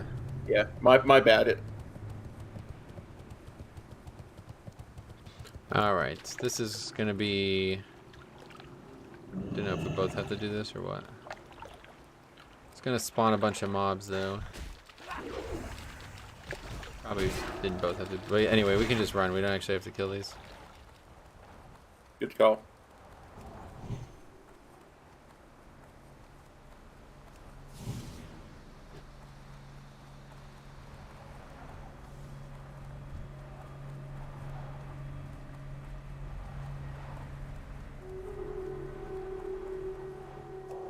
Make sure you try to run to the side so you don't keep getting dazed over and over again, dude. Try not to let them hit you in the back.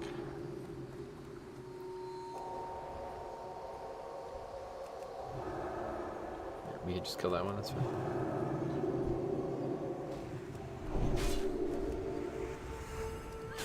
Yeah, whenever we're running like that, turn your character like 45 degrees away from where they're coming so they can't daze you. I think I know what you're saying. Yep. Yeah, just turn your character to face like 45 degrees away and then press the strafe key instead of the run key. Then they won't be able to daze you while we're running away. Such a thing had never occurred to me, honestly. Oh, yeah? How'd you think I was doing it the whole time? I guess I just should have mentioned it a long time ago. I just thought there was no way to get around getting dazed when you're running from something. Yeah. You can only get dazed when you get hit in the back. That's the only time you can actually get dazed. Oh, look, a rock Where? creature. Oh, son of a bitch, you. That's funny. Yeah, a rock. I get it. It's a rock elemental. Yeah. Fucking rock elemental. No, just the way Sai used to complain about getting dazed all the time. Yeah. So I was like, oh, I guess there's no way to avoid it then. Well, he's talking about like riding through. He doesn't want to have to deal with it because it's antiquated, right? Yeah, But yeah. it's not like, you know, this is classic first of all, but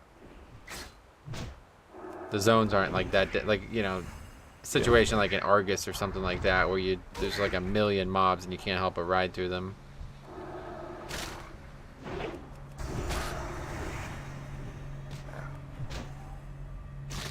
Get you. I rolled a 1 actually, or no, that was you. You rolled a 1.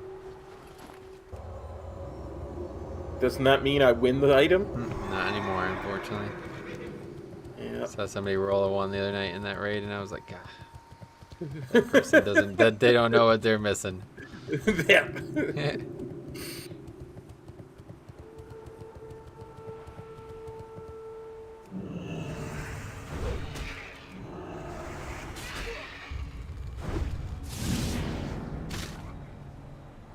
So yeah, is there going to be a pest this zone? It seems. Yeah, I think hyenas have always been kind of a pest. Yeah, they're so big too. Look how big they are.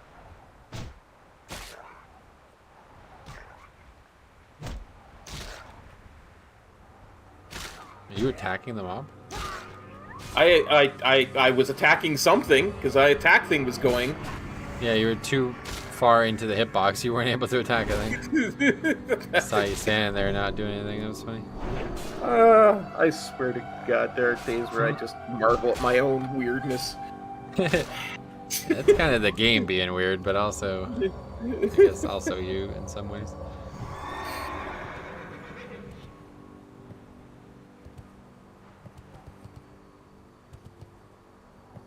I just marvel at how often it happens to me more than everyone Right. else on the planet. Yeah. Yeah, it's just this weird spatial failure that you seem to have going for you, but it's pretty good. You do pretty good with it.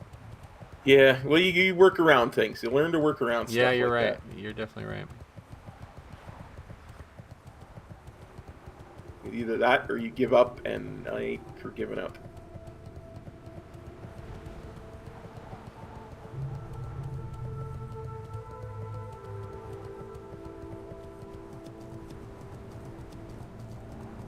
Talk to me. Welcome back, Junior Surveyor Gidwin. Have you completed your assignment yet? What's this? You were ambushed by some sort of bad mojo creepy crawly? Well, this does not bode well for the Gadgesan Water Company. No, indeed. I guess I should have told you about the reporters coming in on some crazy bug creature that appeared to be sucking up all the water in the desert. At first, I thought it was just a croc. We have enough trouble with the nomads as it is. I thought it was more of their shenanigans. Well, now we know at least.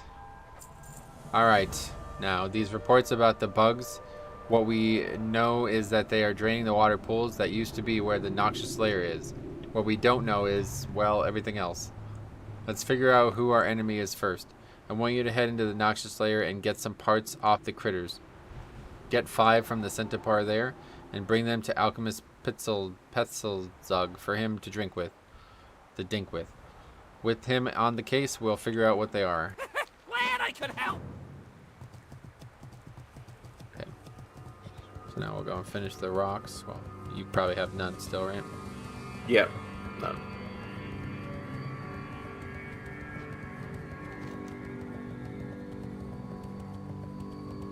This might be a problem because there's not a ton of them, it seems.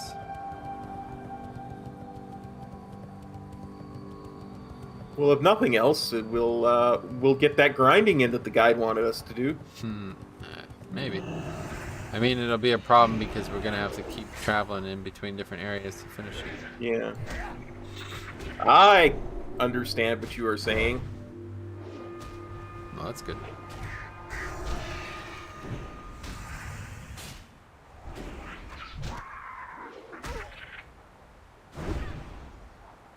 Your character looks so weird with that fucking hat, helmet on, and the samurai sword. I do not disagree, my friend. Yeah. With a katana.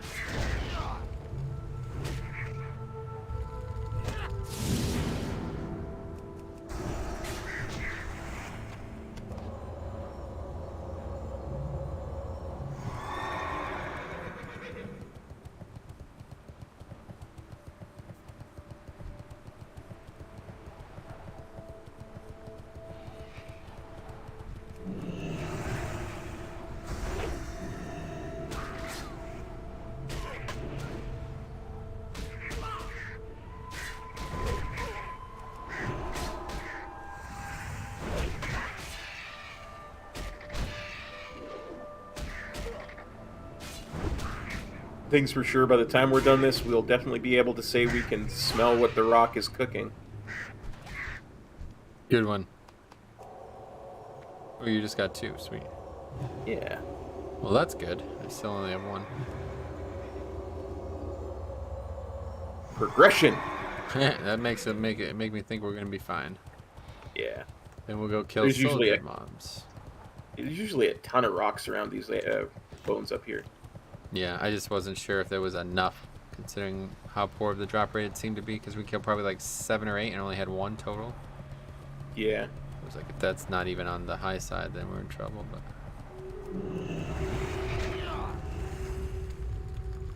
I think the drop rate gets better the higher the level of the mob, maybe.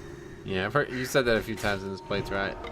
I guess I could check, but I don't really think that's true. It could be though. I mean, Blizzard would have to do that on purpose, right? Like, do you think they're doing it on purpose for every mob like that, or do you think it's a coincidence and it's just something to do with the level of it? I think they're doing it on purpose, like Okay. yeah, that's to possible. encourage you to kill the higher level mobs. Yeah, that's possible. Talia says, "Good evening, guys. Watching a little before bed. Good evening to you, Talia." Welcome. Alright, there's no more here, it looks like. Huh. I could have sworn there was more, like, on the more than that last time it was up there. Nope. Blarg. Blarg and Bandersnatch, I Yeah, say. this Bandersnatch thing, what is this? It's an animal of some I don't- sort? Yeah, it's just an old-timey saying I got used to saying as a young Yeah, kid. you really did get used to it, you're right. Back when I was just a young whippersnapper. Let's take a look. Well, I better make sure I don't spell something wrong here. Bandersnatch. Oh, it's a Black Mirror episode. Oh, That's Well, what I'm looking for. yeah. I now have all 3 that I need, so the rest are yours. Yes, that's good. A Bandersnatch is a fictional creature in Lewis Carroll's 1871 novel Through the Looking Glass and his 1874 poem The Hunting of the Snark. Although neither work describes the appearance of a Bandersnatch in great detail, The Hunting of the Snark, it has a long neck and snapping jaws. And both works describe it as ferocious and extraordinarily fast. Through the Looking Glass implies that Bandersnatches may be found in the world behind the Looking Glass.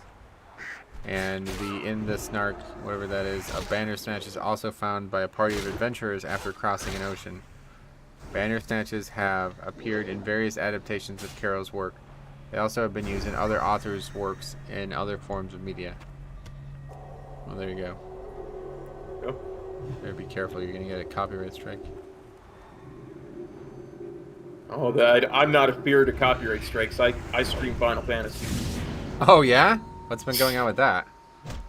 Every single episode of Final Fantasy 13 that I did got at least 3, if not 4, copyright strikes. 13? What is 13? Final Fantasy 7 was getting them too. The first Final Fantasy episode, Final Fantasy 7 episode that didn't get any copyright strikes was the last one. Interesting. Yeah, 13, that's the one with lightning. Okay, yeah. Yeah. Interesting, yeah, okay. That's kind of fucking lame, isn't it? Yeah, because I got to respond to every single one of them and dispute them, right? Was there multiple on each video? Is that what you're saying? Yeah, that's what I said. There's Yeah. a minimum of 3, if not 4, Wow. on each and every single one. It's ridiculous. That's what I'm saying. I know. Absurd. James says, afternoon, Metro, how have you been? Oh, I've been good, buddy. You don't have to question that. If I'm alive and streaming WoW, I'm happy. Absolutely. Alright, that's it for this. So I have to head back. Oh, there's one over to the One right over there, yeah, okay.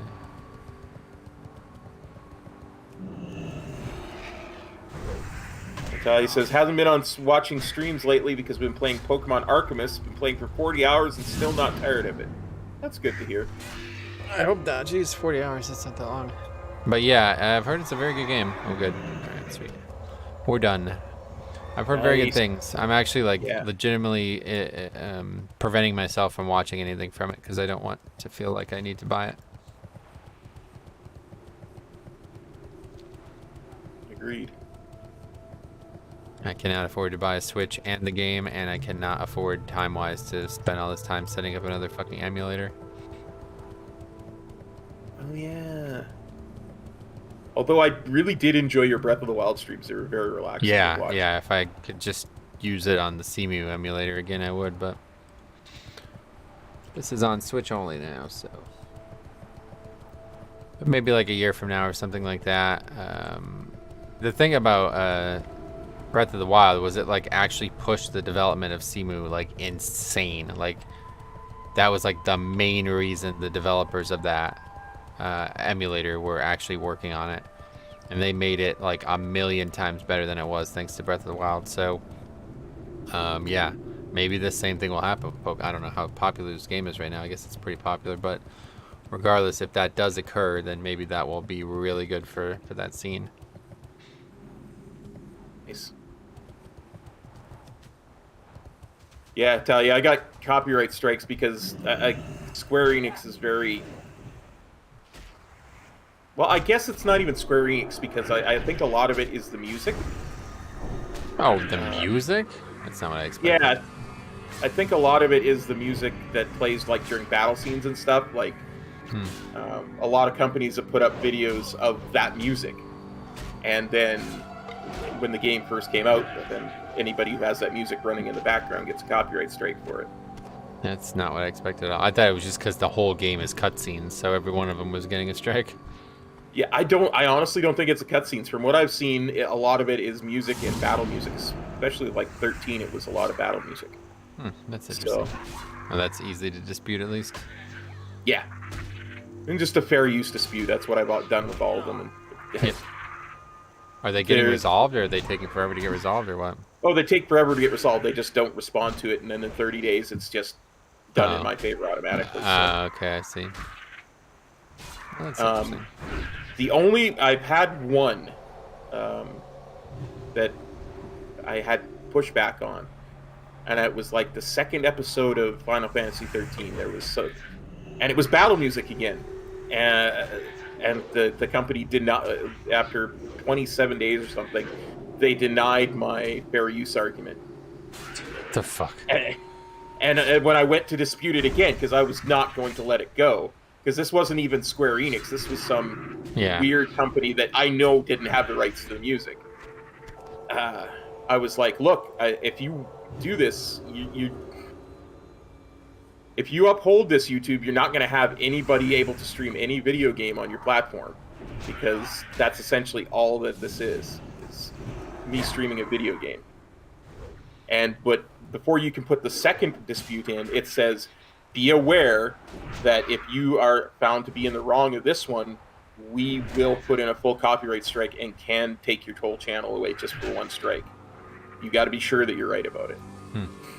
And I was like, no, I don't even care. I'm going to go full ham. I refuse to let this... That's obviously fair use. Like, it's not, I don't even think fair use is the right word for that. You paid for the fucking video game. Like, you already paid that. Like, that's it. You can now play it and stream it whenever you want. But, gotta play their game. And that one, again, after they waited the full 30 days to let it go by. Yeah, that's fucked. It's predatory, honestly. Yeah. But the thing is, you got to put the dispute in right away so that the money goes into escrow instead of into their bank accounts. No, really. Because as soon as the thing gets struck, the money starts immediately getting diverted to whoever it was said it was their copyright. So, I see, yeah. And if you dispute it, then it goes into an escrow account. And you can eventually get it. Yeah, you have more patience than I. That happened more than once. I'd probably just stop playing those games. Yeah. Worth the fucking aggravation.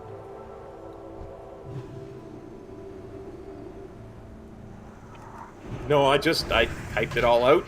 I keep it in a little notepad file, and I wait. Yeah, okay. That's 20 minutes after it's done, and I go through the thing for each and every claim on my new video. And interesting. I guess you have a good process for it, at least. Yeah, I've done it a lot. That is. It just amazes me that there's such a difference, because like I never got struck for The Witcher. I never got struck for Final Fantasy 4 or 6, or no, I didn't play 6. It was 1. Final Fantasy 1 or 4. Didn't get. most of the games I never get struck for. Right. Jacob, holy shit, long time no see. Nice hair. Glorious even. What's up, buddy? How's it going? I like to Ben. What have you been up to?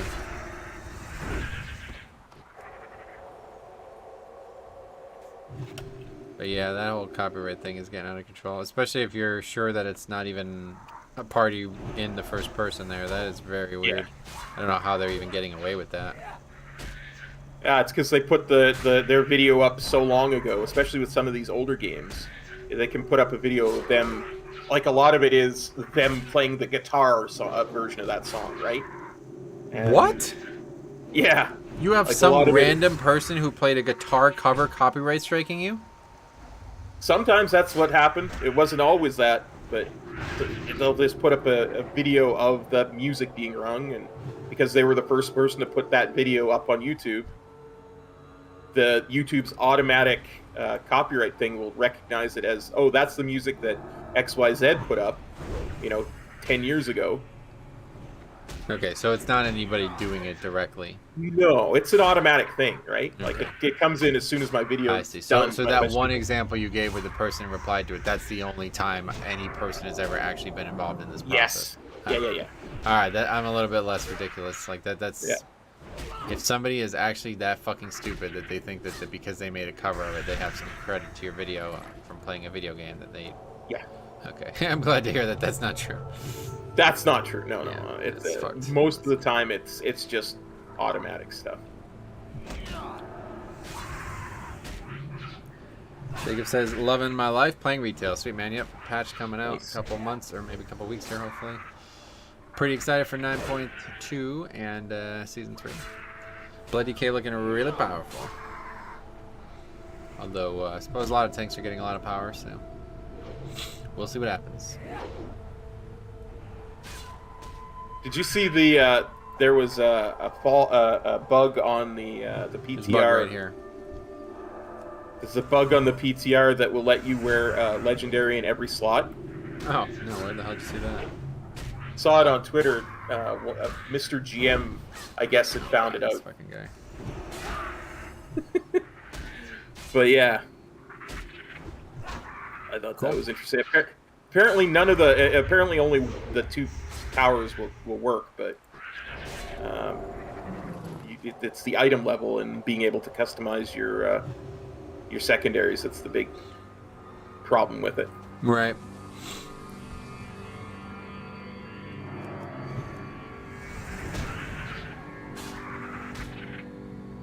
Oh, Vitalia says Nintendo is worse.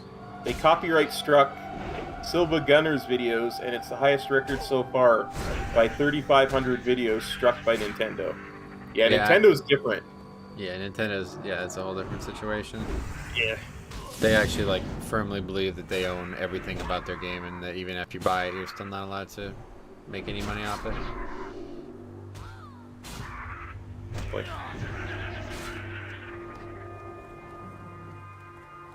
It is shocking that like people like genuinely think Nintendo is not a greedy company. It's like very weird. Obviously, you don't spend a lot of time recording Nintendo videos on YouTube because I haven't heard anybody say otherwise. Yeah. It's actually hilarious to me, like all this shit about companies being greedy, and meanwhile, like Blizzard has never done this once on any topic. Yeah, no, I'm actually kind of shocked that I haven't gotten more copyright strikes from Blizzard. The only one I ever got was for that cutscene on the PTR where I was going doing a leveling challenge. I've never. That was just a weird thing. That's some weird. Yeah, might be a third-party thing as well, because that's again not. I've done a million leveling challenges, a million cutscenes, watch cutscenes on stream all the time, never get a single thing. Was just weird, and again, it was even had that red X on it because it was the PTR, right? Yeah, yeah, that's even more fucked. Honestly, I forgot about that. Work in progress. That's funny. Warlords of Draenor cutscene in the middle of Shadowlands. Yeah, right. It's a WAD. I forgot. Yeah. Work in progress.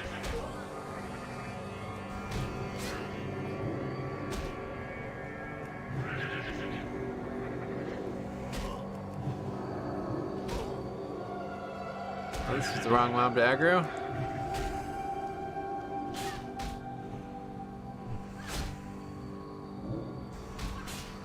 Yeah, it's a swarmer. Keeps aggroing more shit, but it's level 50 is what I mean.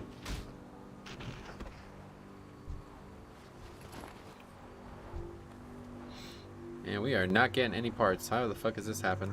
I just killed like 10 mobs without getting a single one.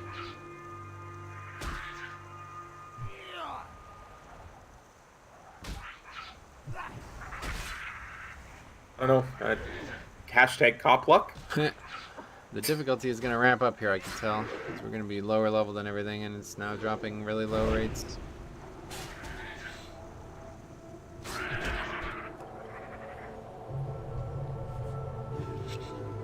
I don't know what to do about it, though, because, I mean, we've been following the guide for so long. I don't even know if there's a set of quests that we know isn't in it that we could go do to catch up to it.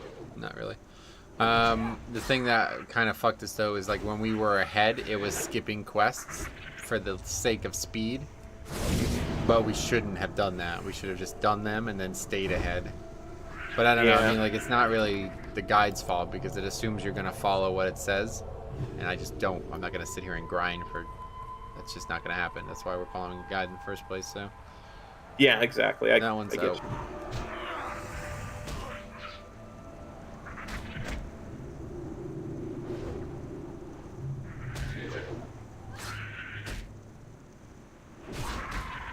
Well, I could switch back to Devo Ore to make it a little safer for us. Right. Let's do that.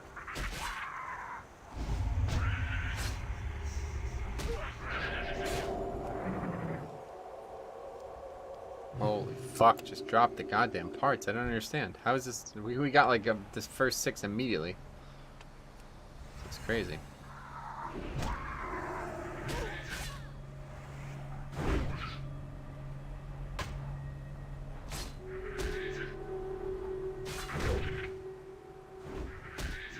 Yeah, I tell you, monetization is not the problem, especially with Nintendo. They don't care. The law doesn't care about it, about monetization one way or the other. Ah, just another level 15. What's going on? Oh, she says the YouTuber she was talking about uploaded soundtracks of every Nintendo game for free and didn't monetize it, but Nintendo struck them anyway. And it's I was just saying that monetization is the not opposite the of what. Yeah, they want the money regardless. They believe they own it, and I guess technically they do. So they have that right to do that at the cost of their public image.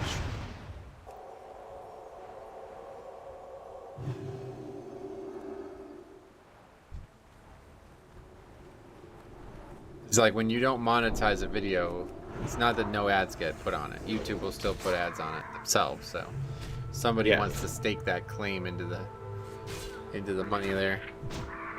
And they're gonna be like, well, this is our claim, so we want the money.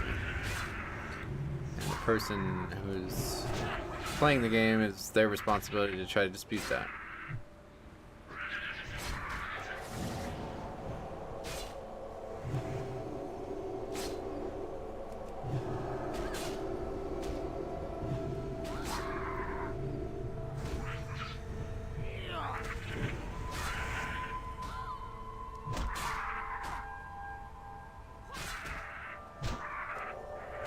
Yeah, I was legit shocked that there were no copyright strikes when I finished that last Final Fantasy VII stream. It probably is by now. I only need one more from these guys. Nice.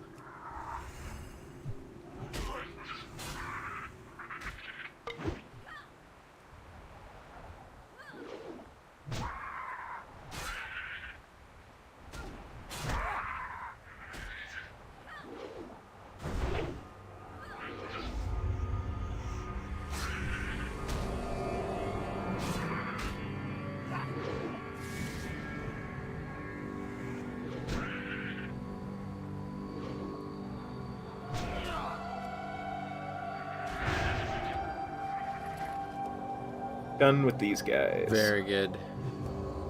Alright, next we're going to go get the Laden Dew Gland. And our goal is to kill as many mobs as possible while we try to get that, so we can get some progress done on the other quests as well. Okay, let's just get out of this area. We're gonna be killed if we go through there. Yeah.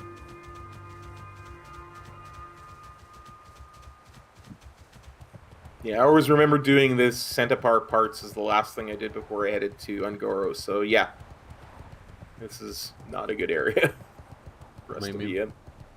I just mean it was the last thing I did, the last quest I did in this zone before I headed to Ungoro Crater. Why? So, I don't know. It was just always the last one I did. There's a lot of other quests that you missed if this was the last one you did.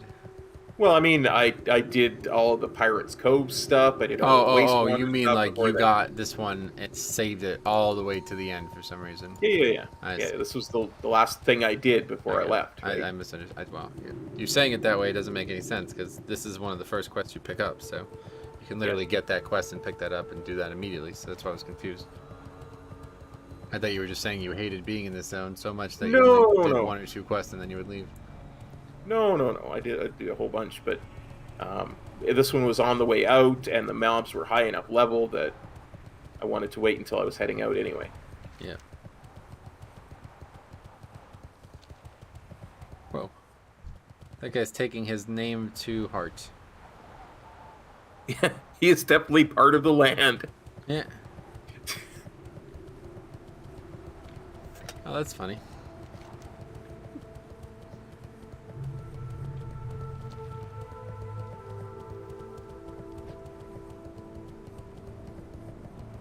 Next thing you know, we'll be seeing rain inside of a cave and stuff like that going on. Maybe.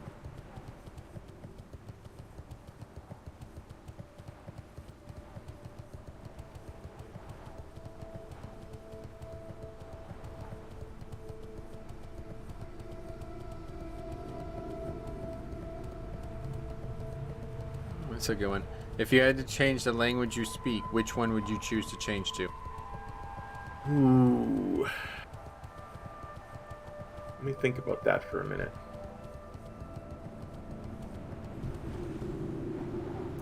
High level mobs.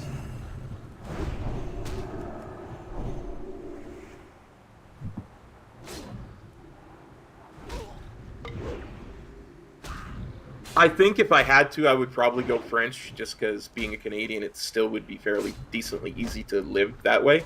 Yeah. Yeah, French would definitely be my answer too. I just love France and everything about the country, but it's not really a place you get to go very often, so if you went, I would love to be able to speak French. I did take French in high school. I'm legally bilingual, but Legally? well, yeah, because by law, I knew enough French to be considered bilingual. Oh, that's a thing? You got like a tax break or something? Like what? Who cares? I could have applied for a job as an interpreter and been legally qualified to do it. Oh, I see. Okay. But it's been so long since I did it, and I passed the last course with 51%. So I get it. I would never actually push that. But I mean, if you drop me in the middle of a French-only speaking country, I'd probably get by and actually be credible within a month or two. You'd be good enough, yeah.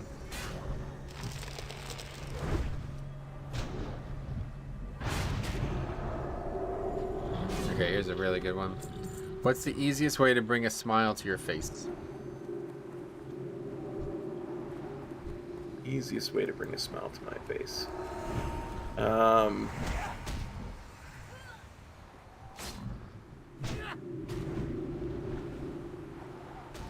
Give me a piece of food that I don't get to eat often, but that I really enjoy, like my mother's meatloaf or some. Oh, we got another ooks. A piece of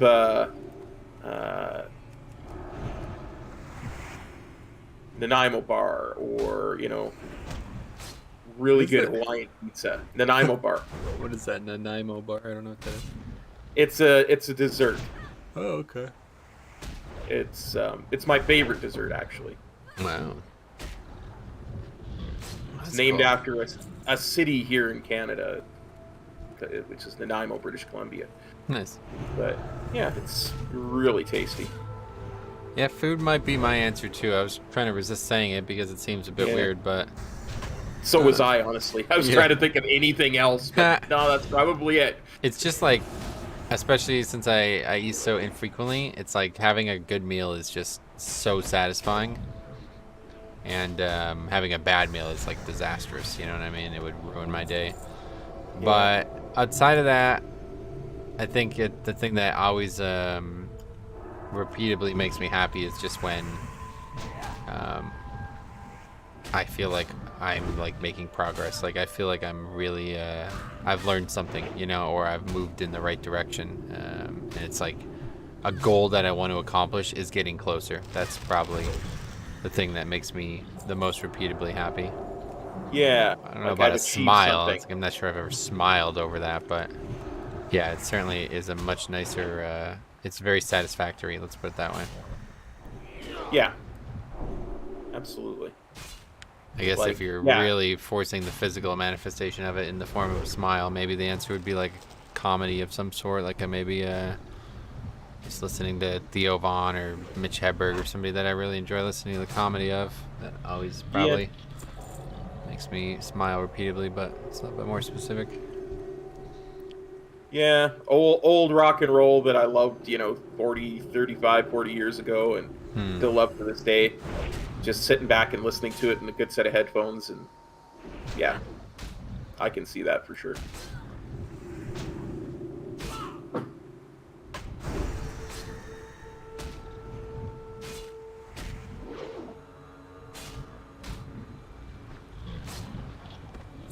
This is something, I think we actually talked about this before, but what your thoughts on the Pepsi versus Coke thing? Coke, 100%. And is there a reason? Like, what are your thoughts on that?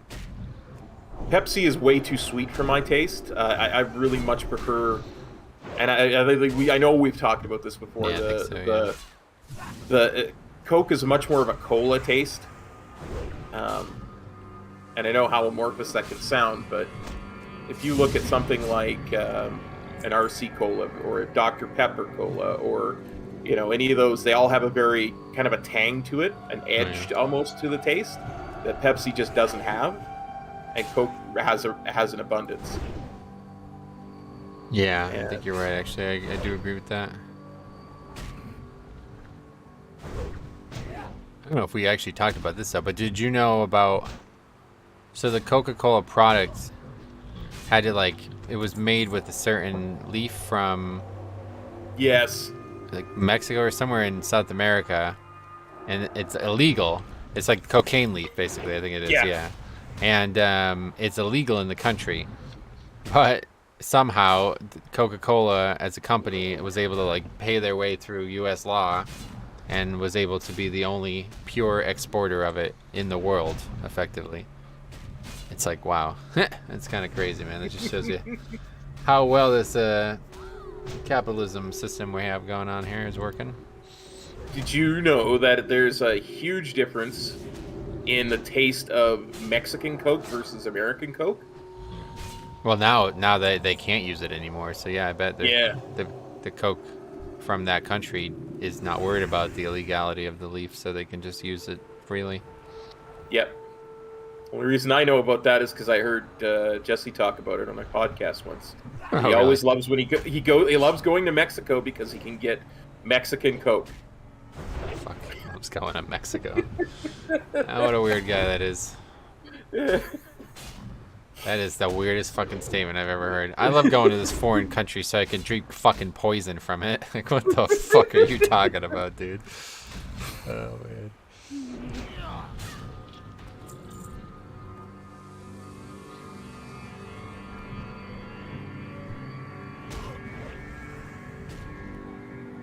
High school history teacher right there, I'm telling you.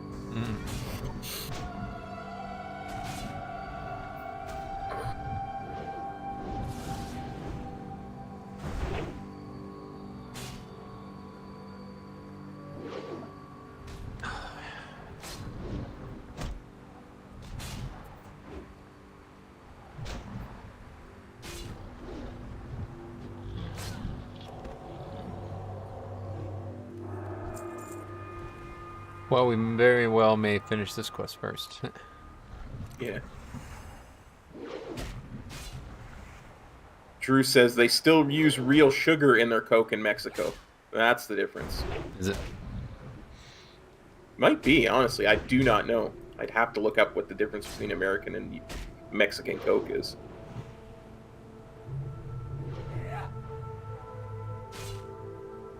Here's a good one. If you had to walk away from one technology in your life, what would it be? Touchscreens, I can't stand them. Oh. They bother me greatly. It's a very visceral thing. Like they feel dirty to me every time I've ever gone to use a touchscreen. Oh, well, yeah, obviously a bunch of people's fingers are all over them.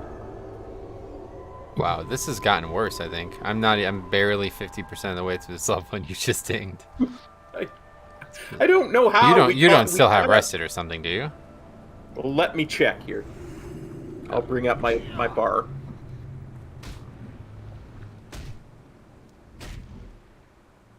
No, normal, 100% experience. Just wondering. What else? What was the question? Oh yeah, technology. Yeah, mine would definitely be cell phones. My cell phone is completely non-functional at this point. Like, I don't use it for anything other than making like my life slightly more convenient. Like, I can easily everything I do on my cell phone can easily be done on a PC. So yeah, I can just carry a laptop around with me. Honestly, like, I think if the Surface just wasn't such a... Oh, man, I really enjoyed the Surface, but I don't know if you heard what happened with me with that, but it's like... No. Yeah, so I bought this Microsoft Surface, which is like a really... That's a dagger? What? It's like a really good high-end product, like a good processor and everything in it. But two main issues I had with it. One was...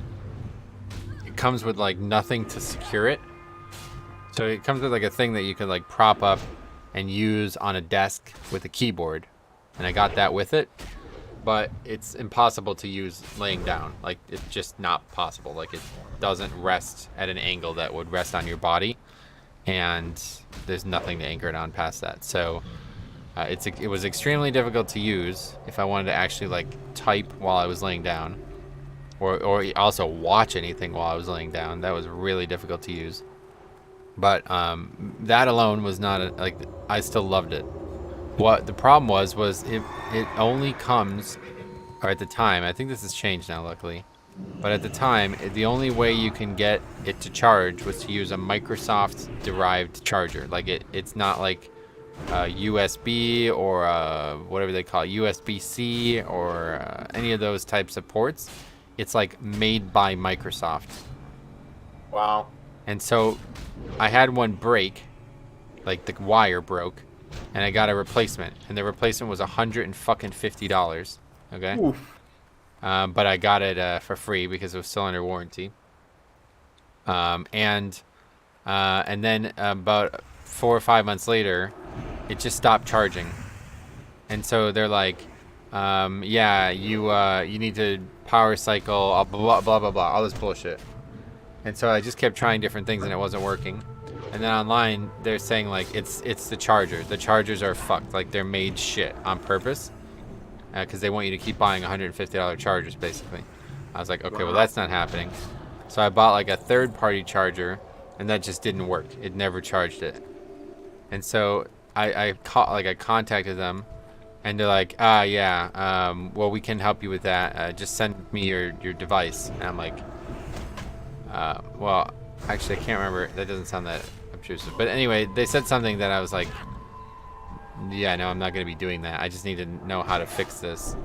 And they're like, we don't fix these. You're just going to get a new one.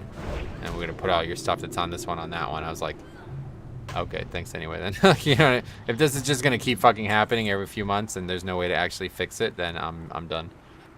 Yeah. But yeah, I still love that device, and it still has like about 60% battery left. And it's like, fuck, man, I hope someday I will be able to charge it again because it's an awesome device. It's probably the coolest device I've ever owned, but it was really inconvenient to use as a laptop and it is unacceptably bad as in terms of charging. Like that's unacceptable. Even a cell phone, like Yeah. the first cell phone I ever owned had a better charging capability than that. That is unacceptable that they would ever have a first party as the only option for charging something. Yeah. I get you. Fucking insane greed, right? Tell me all about how great Microsoft is as a company. I can't wait to hear it. So anyway, yeah, I don't know. That kind of shit is just really not acceptable. So it's a shame too, because the laptop I have now I don't like anywhere near as much as I like the Surface. And the thing that was nice about the Surface was it was I can't remember what they call this, but it's like there's no vents, there's no fans. It's running on some kind of like silicon chip that doesn't produce heat, basically. Oh wow. Yeah, it's very advanced technology for small devices. It's kind of like the same as your phone, right? Like there's no vents on your phone. So I love that because now I have this laptop again and it's constantly blowing hot air onto my fucking stomach, and it's just like, man, this cannot be good for your body. There's no way this is good. Yeah. And like every time I use it for a long period of time, it's like it doesn't feel good.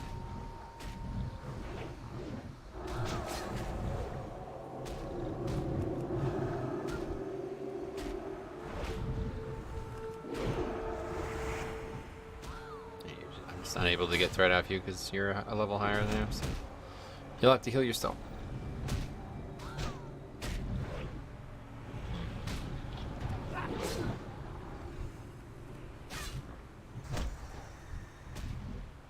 Oh, and that was it. It was like they're like, you've already expended your warranty because you replaced the charging unit. So like this will be like $100. It was like $100 to get it fixed or something like that. And they weren't even gonna fix it. They were literally just gonna trade it out for a new one. I was like, yeah, you guys are the greediest fucking company on the planet. Then thanks anyway. I'm just gonna get a little bit of mana back and I'll catch you up. Oh, never mind, I got attacked.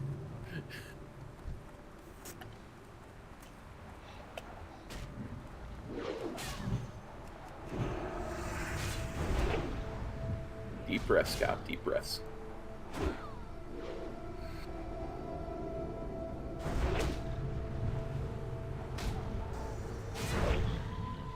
What's your famous person story? I assume means like, have you ever had interactions with anyone famous? Yeah, I got a good one. I do. Back in the day, I won some tickets to see the Dixie Chicks. Actually, my mother did. Okay, let me scroll back. I won 2 sets of tickets to see the Dixie Chicks. The first one I won just that was the story I told you about getting my head shaved. Yeah, I remember that one. Yeah.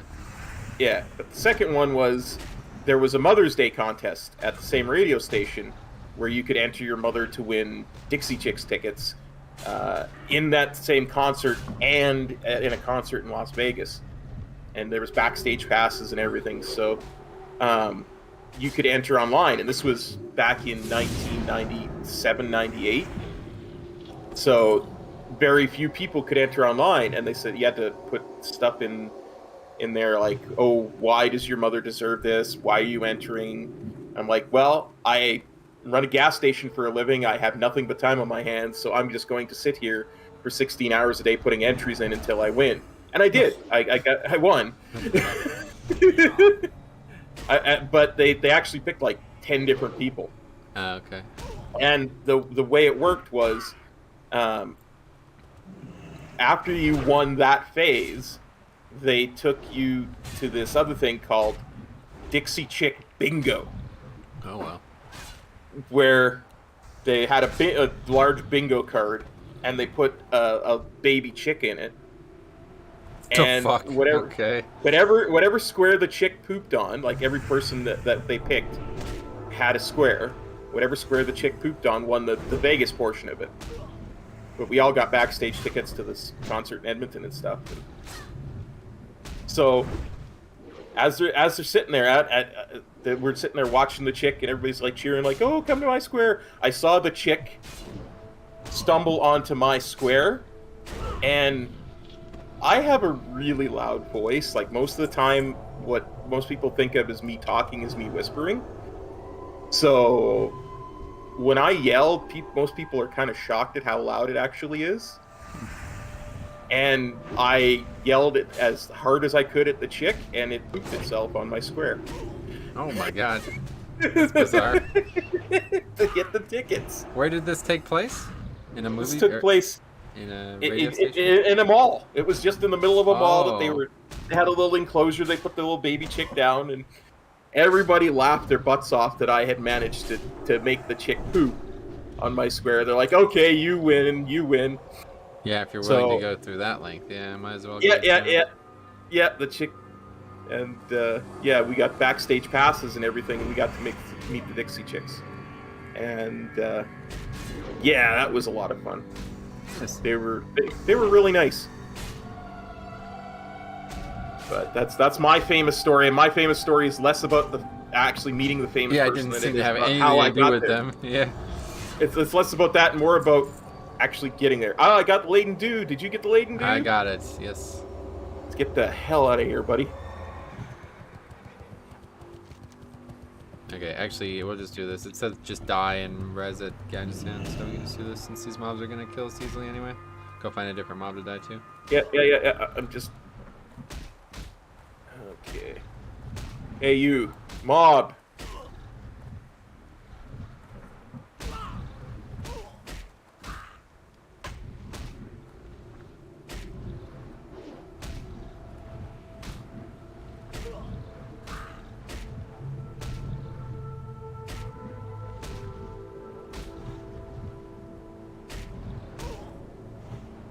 Turn off Devo Aura to make it easier for them to kill me.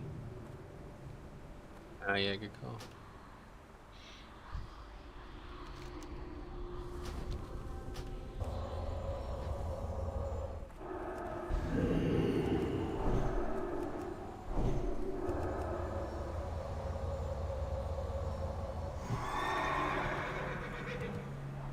And take res sickness.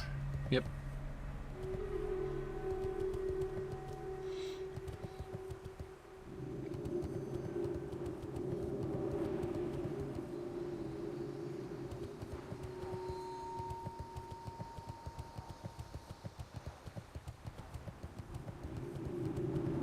You must have died quicker than I did, because I don't Yep. see you next to me.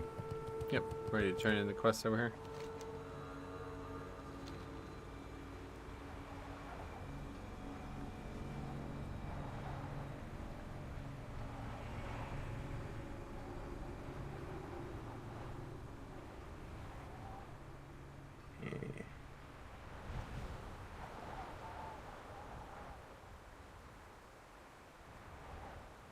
Oh, you're up that hill?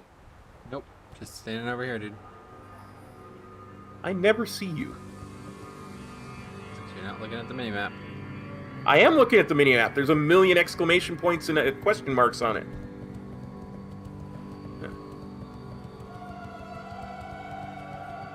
What's up? Alright. Thirsty Goblin, please tell me you found the Dew Gland, or the Dew Collectors, yes. Oh, wonderful. Give it here. Let me drink it. That's weird. Bletch, this stuff tastes terrible. So much for that idea. Wait, what's that? Oh, I know. You think I shouldn't give up on this stuff? Well, okay then. I have a brilliant idea. Take this dude to my friend Sprinkle. She's an excellent chef. Tell her what we're up to here and that we want to make it go down a little easier. I mean, if it's going to taste that bad, it's at least should have some kick to it, and I'm just not feeling it. Real. Say your Hearthstone to Gadgetan. Yo. Hurry back. Turn in good taste.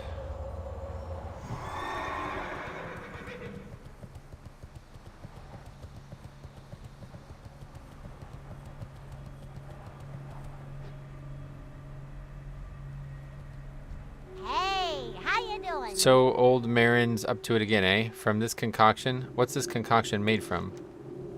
Marin's a good guy, don't get me wrong. Just a little eccentric, I'd say. And of course he needs my help, yet again. When I was a kid, my sister used to do all the cooking. It was horrible. I could barely stomach some of her concoctions until I found what I like to call my secret ingredient. Add to it anything, and wow, it tastes great. What is it, you ask? It's a mushroom called the violet tragon. If you want me to help you turn this horrid-tasting brew into something edible, head to the hinterlands and look for a small lake there. Oh, and remember, the violet tragon can only be found underwater. Have a good one. That's it. I'm just going to tell you quickly about that quest. That quest is completable, and it is actually edible, that item. It's a food. So when we do that, I'll hopefully remind you again at that point, but don't accidentally eat eat it. Yeah, or do anything like that, because then we have to go all money, the way back and Fred. get it again. Okay, you're Junior Surveyor Goodwin, yes? Quickly now, there's a dire situation at hand. Do you have the insect parts that Fizzle Dowser said you would? Good work. I'll start my analysis on these now. I can tell you right from the start, though, that these are nothing like any insect form I've ever seen. It's almost as if these bugs are being controlled by an outside force or something. You need to talk to Fizzle Dowser right away. Apparently there's an emergency that he needs your help with on the double. I'm not sure, but I think it involves more of the bugs in the Tenaris Desert. Be good. Right, and that is it for some reason. Oh, right, because it didn't expect us to finish this quest, so I'm just going to turn this in anyway. They're that big, I might have to rethink my plan. But you did hold up your end of the bargain, so here's what I promised. Alright, that's it. Okay, fly to Theramore is next. Can do that. Correct. C/played. 1 hour, 39 minutes, about 75% of the way through the level. Okay. Are you vending? Probably should do that. That's what I was gonna do, but Yeah, let's do that. How may I help? before we Yeah, what do you Oh, want? that guy there, yeah. Talk to me. Farewell. we're not gonna do this ooks. Nope. Well, not anytime soon, at least. Those mobs are gonna destroy us. Bad egg. I don't know. I guess we'll hang on to that? I don't know what that's for. I'll look it up while we fly. Yeah, I think it's just that you can get lots of different types of eggs out of that, and some of them are really good. Some of them have like equipment and gear that you can get. Oh, really? Yeah, Keep it real. I'll look it up real quick just to make sure. Hello. like you can repeat that thing with that. Oh, I know, yeah. Let's see. Wow. Bad egg.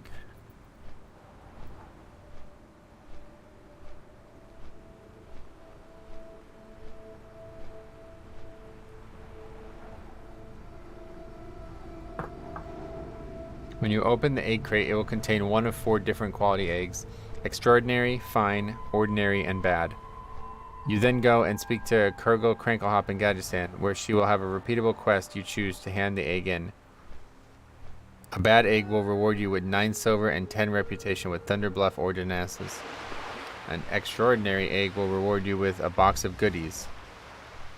A fine egg will reward you with a box of spells, and an ordinary egg will reward you with a box of rations.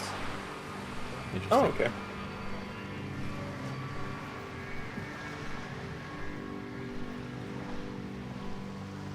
Next time we're in Gadgets End, we can get 9 silver and 150 rep.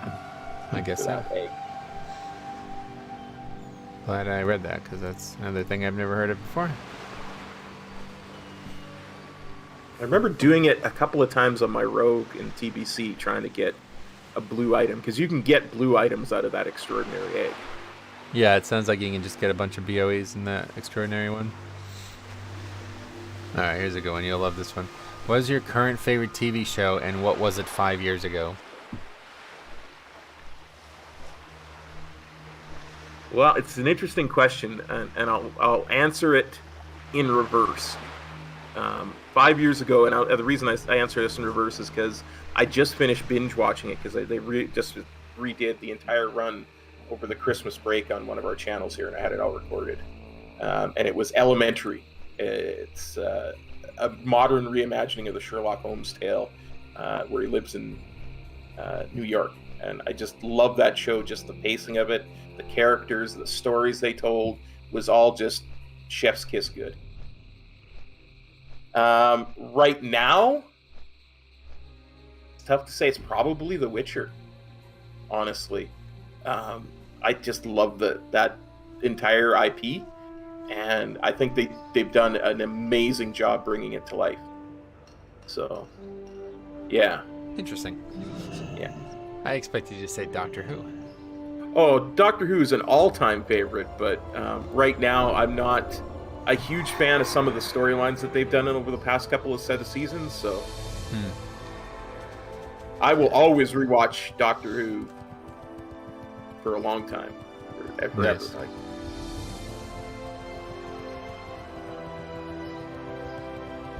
Yeah, I literally don't watch television right now, so Yeah. I don't have one. And 5 years ago, obviously Game of Thrones, but other than Game of Thrones and True Detective and stuff like that on HBO, I've never really watched television, so I yeah. have a very good answer for that one.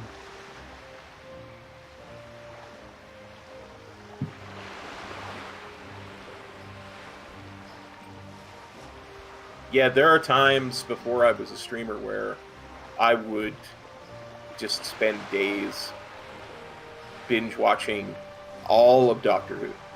Oh, God. From, There's like from thousands of 1960 episodes, isn't there? There really is, like from Yeah. 1963 up through modern.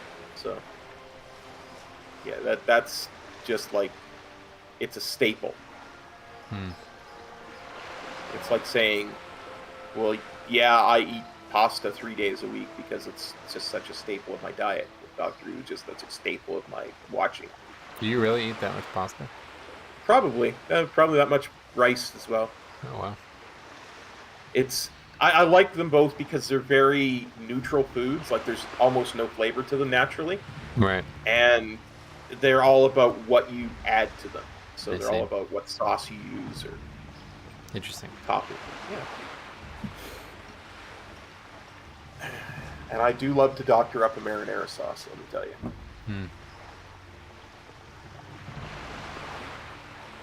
Been that way ever since I worked at that pizza place back in the early 90s. God, I'm old. That's 30 years ago now. Just realized that was 30 years ago.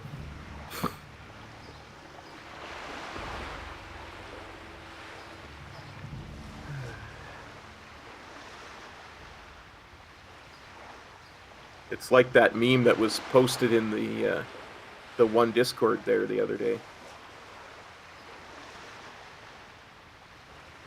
Talking Okay. about Final Fantasy VII. Final So I can Fantasy bring it up VII. so I don't misinterpret it. The guy goes, "Doc, I feel like I'm getting old." Doc says, "Tell me, did you play Final Fantasy VII when it first came out?" He's like, "Yeah, I played it as a kid. It was my favorite game." Doctor writes down on his clipboard, "Patient is basically dead." Then I responded to that, "Yeah." And then here's me over here realizing I got addicted to Final Fantasy 1 in high school. Oh, that's funny. I have been diagnosed with excessive oldness. I haven't looked at this channel in like a year. Holy shit.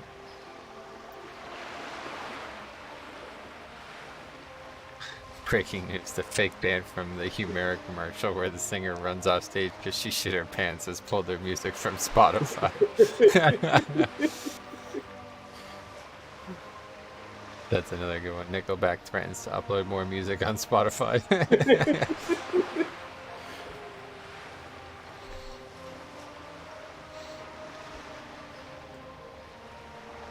I didn't realize how active this channel is. Jesus Christ. Yeah, Rick and Brandish really keep it going.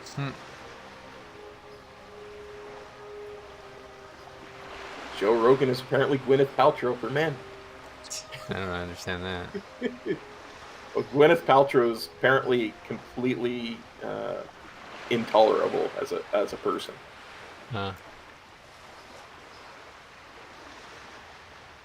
She sells water that like tastes like her and scents that smell like her natural scent and stuff because she thinks that's what people want and need in their life. I see. Yeah, that doesn't really have anything to do with Joe Rogan. No, I know. I think the idea is the inability to tolerate them. Gotcha. All right. I don't know. I don't pay attention to Joe. I don't know who Joe Rogan is. So. All right. Off to Menethil Harbor, and then we're gonna fly to Hinterlands. I'm pretty sure we have that. Ooh. Yeah, we have that flight path. Yeah. Yeah, because we went to there before. Oh, I thought that was another person up there. That's just you up there. Scan. We'll go visit your dwarven brethren in Hinterlands. Let's see if there's people. Let's see, Iron Forge. There's a 60 in Iron Forge. Okay, Stormwind. 3 people in Stormwind. A level 14 and 2 level 60s. I actually genuinely feel bad for anybody who leveled to 60 on this realm and is now logging on and just AFK in Stormwind, because I don't know what else you would be doing if you're not out there exploring the game, at least to some degree. Not like there's going to be random groups. I guess 8 o'clock in the morning, still not a great time for it, but...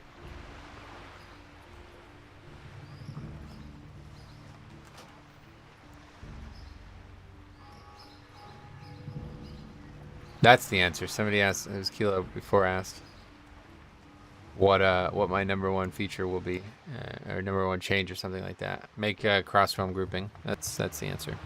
Yes. That's one that's a little bit too advanced. I won't ever be able to deal with that personally. So let that one come into the game and make the game better. Pre-made group finder and cross-realm grouping. That's what needs to come. No automatic group finder, not like the one they have. No. Yep. Just like WoW, just like Shadowlands. Yeah. Just a pre-made group finder, so you can. That is cross-realm, or not pre-made. You know what I meant. You know what I meant. No, that's what it's called, the pre-made group finder.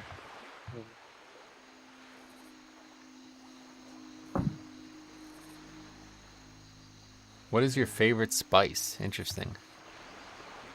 Garlic. Yeah. Not even a question at that point. Interesting. I love it. You can to my taste buds, you cannot put too much garlic on something. I tend to agree. I don't know about not too much. Obviously, you put a giant clove of garlic on something, it's going to be a little too much. But I tend to really respect garlic, and I feel like it adds a lot of depth to anything you eat. Yes. But I've been having a lot of indigestion recently, or not. Well, there was a stretch where I was having a lot of indigestion, and it was a stretch where I was also putting a lot of garlic on things, and I basically just stopped. It wasn't even indigestion too. It was also like making my mouth was very dry, like constantly for a while. Yeah. And it was getting to a point where it was like really hindering my ability to speak well. And I was like, Can I help you? partially like concerned that it was going to hinder my ability to stream. Anyway, we're going to Hinterlands, Airy Peak. See you around. So I'm like trying to figure out what's going on here, and I just started not putting any seasoning on anything anymore, and now it just doesn't happen anymore. So I don't know if it's related to the amount of garlic I was putting on stuff, which would be sad because I do really like it, but that could be partially part of it. It's like I think a lot of the things I was putting the garlic spice on was already garlic in it too. You know what I mean? So it's like. I think what a lot of the problem with that is what most people use to spice with garlic is a garlic salt, but if you use a garlic powder, there is a ton less salt to it. Yeah, no, I know all about that. I've already looked through that. That can hurt you a lot for hydration. But one thing I've noticed is I haven't been putting garlic on anything lately, and I've been very dehydrated. So that's weird. And that's kind of the reverse of what you were going through there. It's probably a coincidence because it doesn't seem to be like, I don't know. Well, I've also been sick for like a month now, so that one that is probably more fed into it than the lack of spice. It does actually say here, side effects of taking garlic as like a supplement. It can cause bad breath, heartburn, gas, and diarrhea. Side effects are often worse with raw garlic. Garlic might also increase risk of bleeding and cause allergic reactions. That could be heartburn.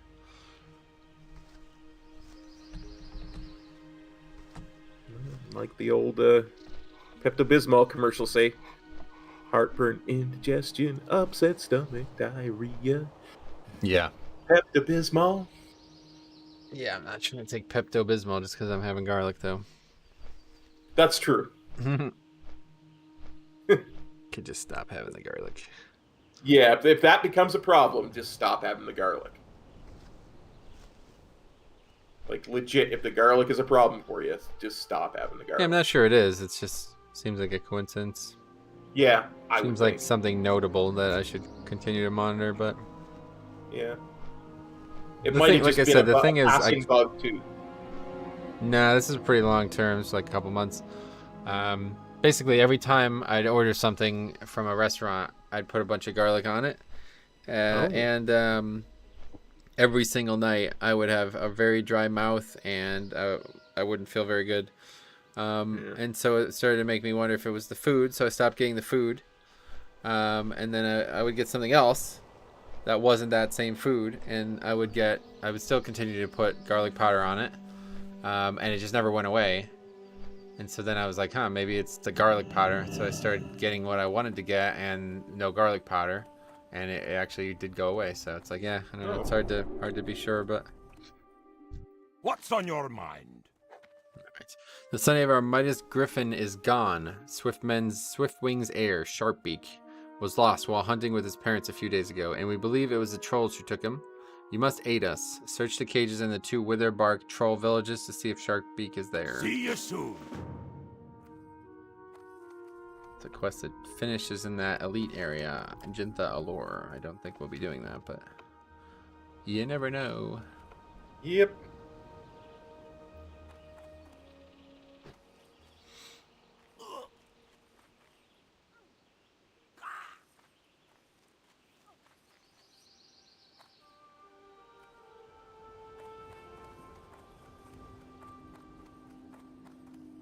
Talk to me. Troll Necklace Bounty we're picking up. Get this straight, dwarf. We are not part of the Alliance. So, the Wildhammers are independent, relying on deeds and actions to prove one's worth, rather than the blather of those who jibber-jabber to bolster their do-nothing attitudes. If you're looking for friends here, then prove your worth first. The foul trolls that choke the hillsides of the hinterlands sometimes carry tribal necklaces. Bring 5 of them to me, and we'll mark it down as a step in the right direction for Off you. with you. They do list Wildhammer Clan as their affiliation, too. It's not Ironforge. So there's actually a reputation. Back to Hinterlands for Old Cliffjumper. Yeah, let's go. We'll go get him. Anyway, yeah, there's actually a reputation for Wildhammer Clan, but you're not actually able to gain it. Oh, wow. And for some reason you can gain it in TBC because there's Wildhammer Clan dwarves. He's not up, it looks like. In what is it? Shadow Moon Burial? Oh, that's the name. Oh, Shadow Moon yeah. Valley. Shadow Moon Valley. Those hubs are technically Wildhammer. So you were actually able to get exalted with this faction in TBC, even though people didn't even realize it was a faction in Classic. It was there the whole time. Just this shit didn't give any rep.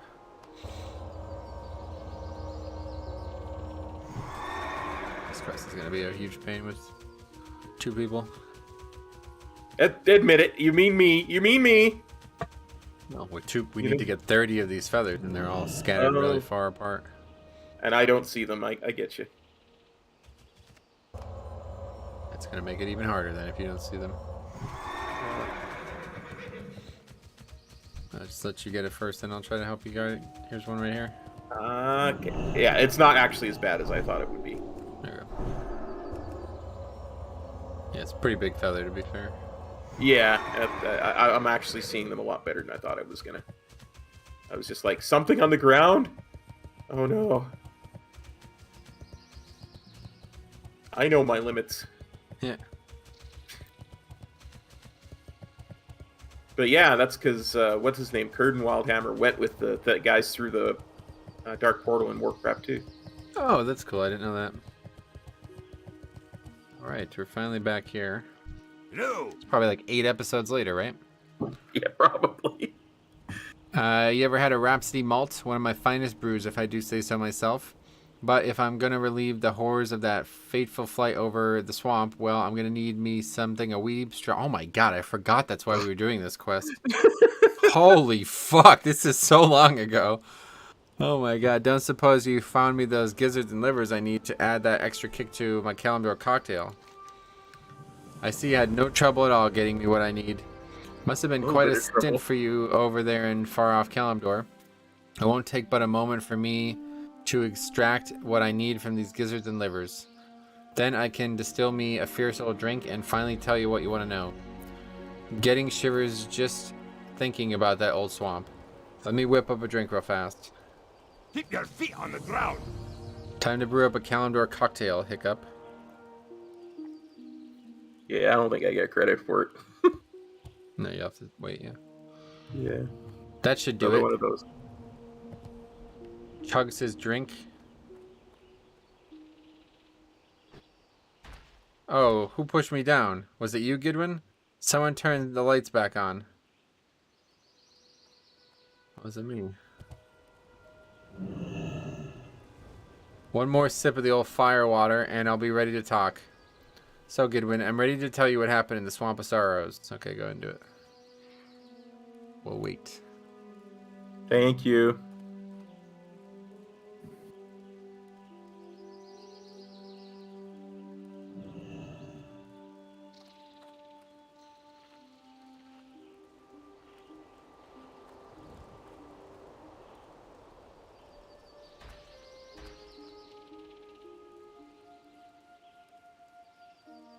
Alcoholic dwarves.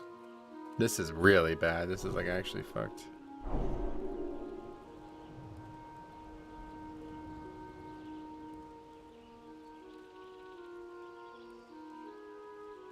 Okay, go ahead. What can I do for you? Before the flight, I drank me a whole keg of stout. And what a flight it was. Zipping around with Brohan following me. Didn't see no temple though. Well, didn't see no temple till I got a little too tipsy and fell off my mount. I plunged right into the water and was sucked down. Found myself surrounded by a bunch of creepy trolls. Sure swam out of there fast. Even made off with this troll souvenir. Here, take it to Brohan and let him know his temple is down there indeed. Oh, in Stormwind. good. Okay. Interesting. Interesting quest. Forgot all about that. Man, if they had like achievements back in vanilla, and they had like storyline achievements, you have people going nuts trying to complete them. I don't know. I think it would work better. Oh, Then it you would would have. at least know it existed, right? Yeah, then you would be like, where did I find this particular wild hammer quest? You know? Yeah. My main issue is that these quests are in such bizarre areas. Like, if we didn't have Questy, like, how... I guess that's the path to Western Plagueland. I forgot that was even there, but still, it's like, who's gonna go up there? Like, it's very, very strange place to put a quest giver.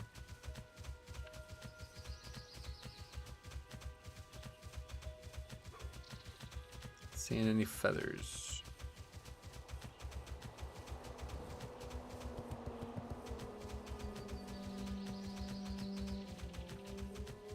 I wonder if this, if the add-on would have been done differently if it was meant for more than one person to be doing at once. You know, like if they would have found a different way. If they would have found a different way rather than these quests that require people to pick up 30 of something off the ground. No, it's just there's not enough quests to do that. You can't skip half the quests in the game, dude. Yeah. The way that the guy who made this did level with the second person, and they were going for like a race to be the first duo to hit 60, and Gotcha. And they played a much different game than we did. They were constantly overpulling and barely surviving and doing crazy shit to make it as fast as possible. So the person Gotcha. who did it solo just played the game the way I would expect to see the game played, and just pulled one mob at a time and killed it fast, and that was it. But yeah, I mean, we're not really making use of our abilities, you know, we're just kind of sitting here and auto-attacking mobs until they die, and obviously we can be a lot faster if we really wanted to be, but I just don't really care. Like, it's not It's not worth the Agreed. stress, you know. It's actually quite calming to just sit here and just play the characters and enjoy it. It's more fun that way, I feel like, for me at least. Yeah, no, I totally agree. I was just thinking about those quests where you have to loot something that's like a 1% drop rate and you need 20 of them, and Yep. those are much harder. Well, as a the duo. worst one I ever saw, I did watch them do. It's a quest to kill. Here, we're clicking on these. It's a quest to kill a bunch of cultists in Ashenvale that drop a diamond or some kind of gem, and it's like yeah. a 1 in 50 kind of drop chance. And it's like, yeah, good fucking luck kind of thing. But they did it, and they were, like I said, they were like pulling like 4 or 5 mobs at a time, and they were just barely surviving. And he was like, I need to drink. Like they were playing it like a dungeon. Like it sounded like they were doing a Mythic Plus, not a fucking quest. Now there's a rare there. It's like he can drop the quest item too. Yeah, usually they all share that.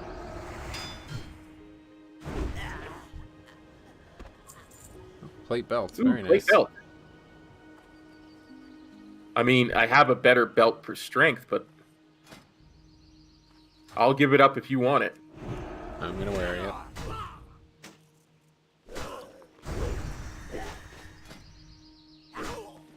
I will kill this one over here while you're doing that one over there. No, we don't. We're leaving the area. We don't need to kill. Oh, I just meant because we still need the quest item. Yeah, but we got to do a lot of these, so no reason to overkill right now. Sorry. I didn't realize we were leaving. Okay, so we should be looking for feathers on the way over, so don't even mount. Just look for the feathers. There's one over there. You see it in front of us? Yeah, I see it. Okay, you go get that. I'll kill this troll while we wait.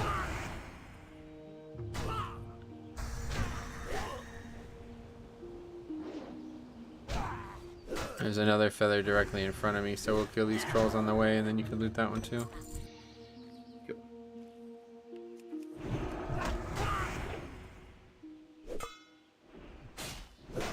Get this one before I go to loot, because that other one was gonna pull if I just go try to loot it now. Yep. Oop, didn't mean to need that fucker. It doesn't matter. I don't need it either, so.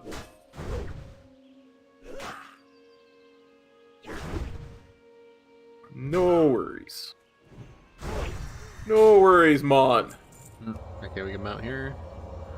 There's another one right in front of us, basically.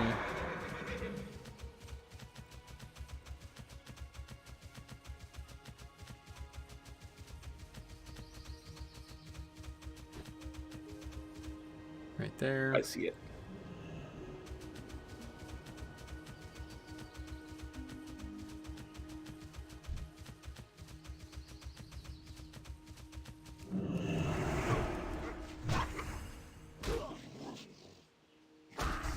All beasts will probably aggro. Oh, no, okay. Second wolf will aggro, though. You can just get the feather while I kill this stuff. There it is. Took me a second.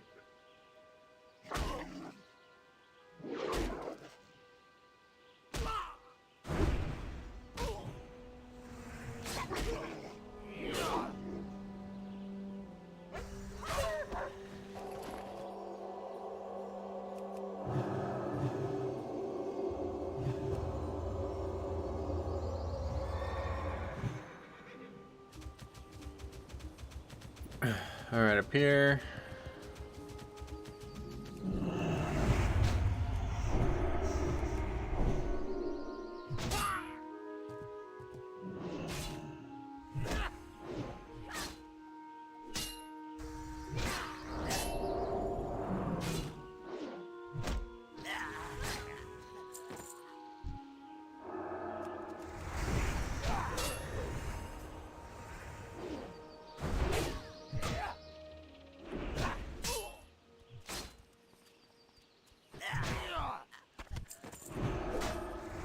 I love this. This is like a really cool. Look at that robe they're wearing. fact, I gotta look that up really quick and see if that's actually in the game. Wither bark, venom blood.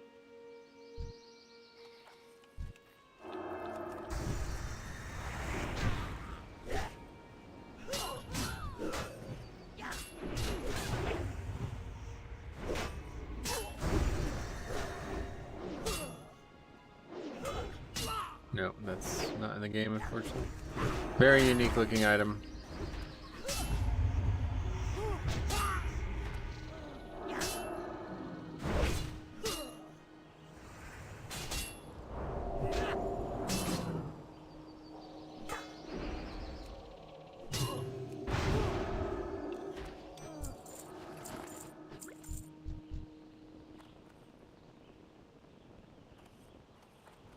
Okay, here's the third cage.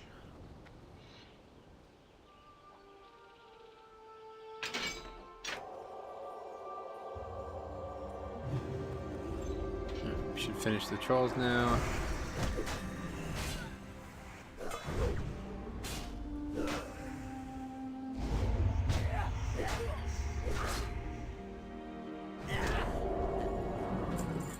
Okay, I'm done. Oh, awesome. Nice. Keep an eye out for feathers. We are nowhere near done with that. It's going to take probably the rest of the play session to finish that quest, I'd imagine.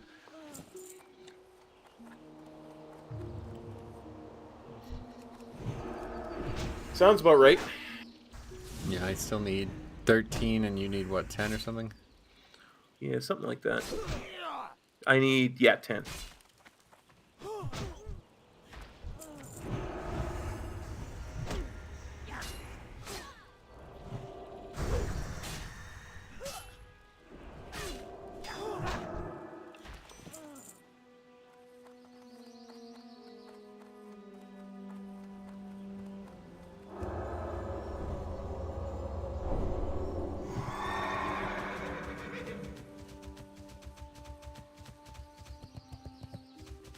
Okay, here's one right here.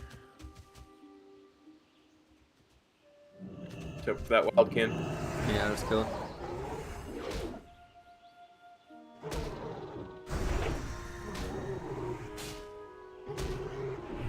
Look at those two just standing like right next to each other, patting. It's funny. They were like inside each other for a second. Yeah. There. Strange.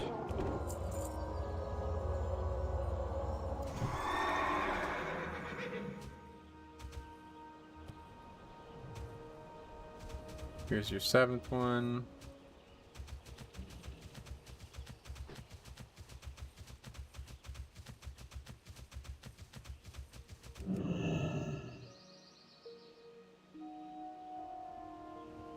Just gonna take this one.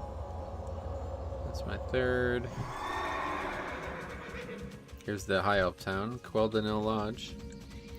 Some extremely high quality models here. Yes, extremely high quality. Just white. Oh, there's actually 2 right next to each other there. Good. You'll get those 2.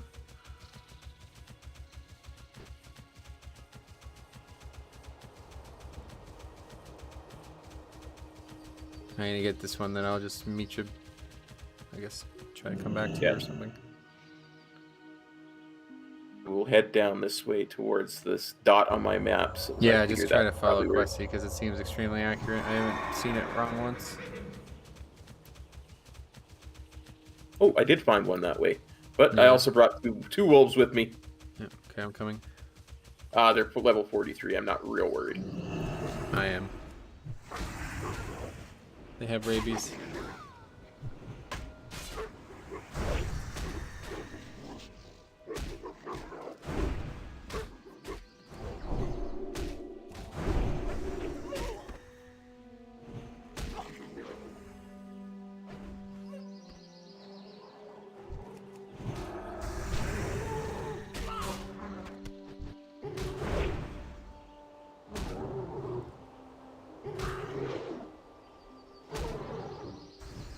I only need 5 more now. Got it. Turn around and attack the mob. Oh, sorry. I was using the wrong mouse button. I was gonna say, oh, you turn her away from the mob. What happened? Oh my god, man. Alright, just keep going looking for more. Should be one somewhere close, it seems. I found it. You gotta go another But I also photo. found a wildkin. Yeah, try your best to avoid these mobs, because this is gonna really slow us down here if we keep fighting these things we don't need to kill. These are all relatively avoidable.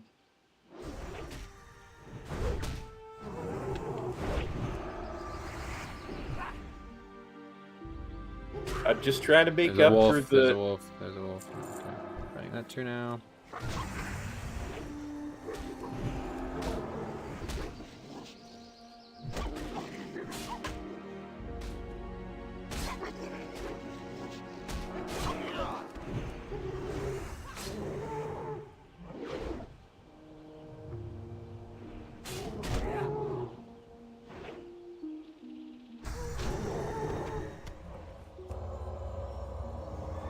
Okay, so what do you need? 4? Yes. Figured I would go to the west here. Oh, I found one Here's over a there. good question from Faxi. If you could live in one WoW zone, what would it be? He says his is Grizzly Hills. Hmm. You gonna get this one? Yeah. I just need to actually see it. There we go. Tough to say. Probably either Mulgore or Eversong Woods. Let's do like top 3, because I really could think Okay. of probably 10, honestly. Yeah, I really could too. So Mulgore, Eversong Woods.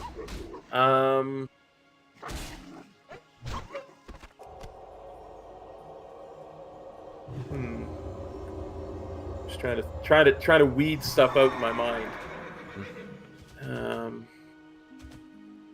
And what are you considering when you're thinking about this? Because I have a lot of things going through my head with that. Yeah, me too. I'm thinking about the beauty of the zone, how much the experience of it means to me, how much time I've spent there before. If I had only one place that I could put a house down in WoW, where would it be? Type of thing. That's kind of the things going through my head. Come on, I didn't even see this stupid thing. Yeah, that's the issue. You gotta move your camera around, man, so we don't keep aggro on this shit. I'm trying to finish this before I gotta go, but it's right, it's not gonna happen. Most of these mobs are not, like, they're completely avoidable, so just try to pay attention. There's one right there, you get that one.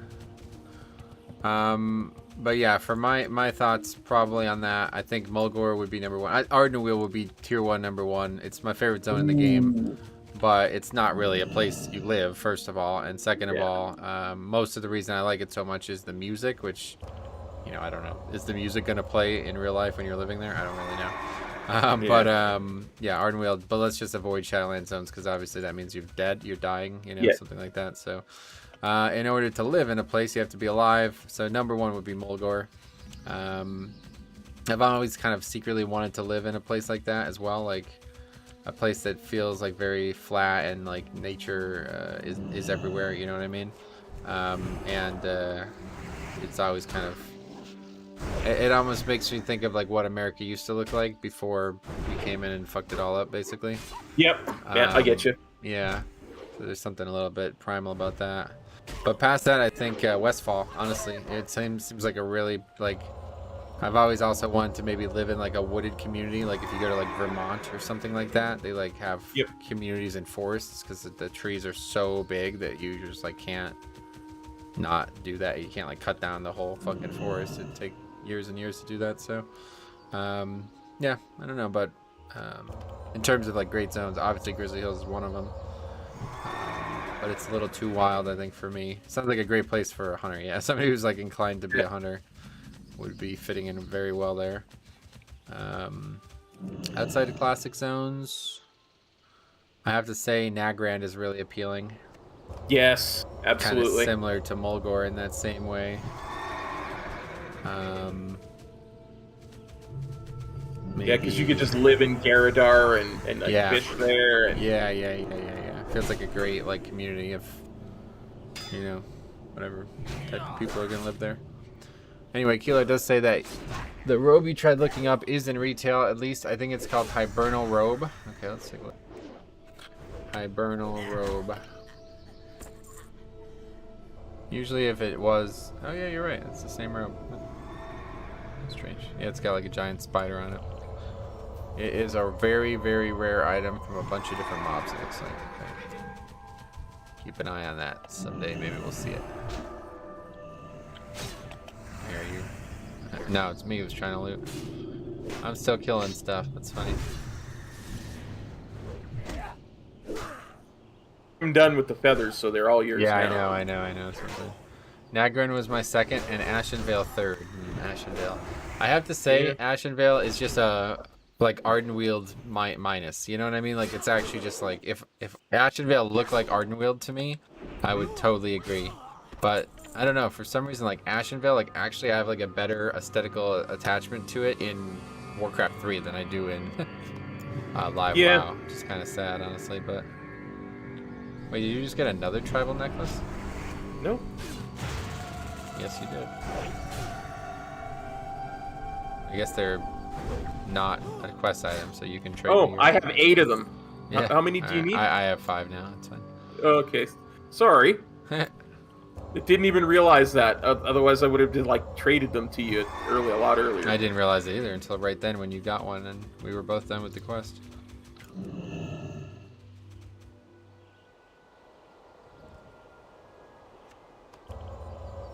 Coming. Nope, he stopped. Yeah, we're good.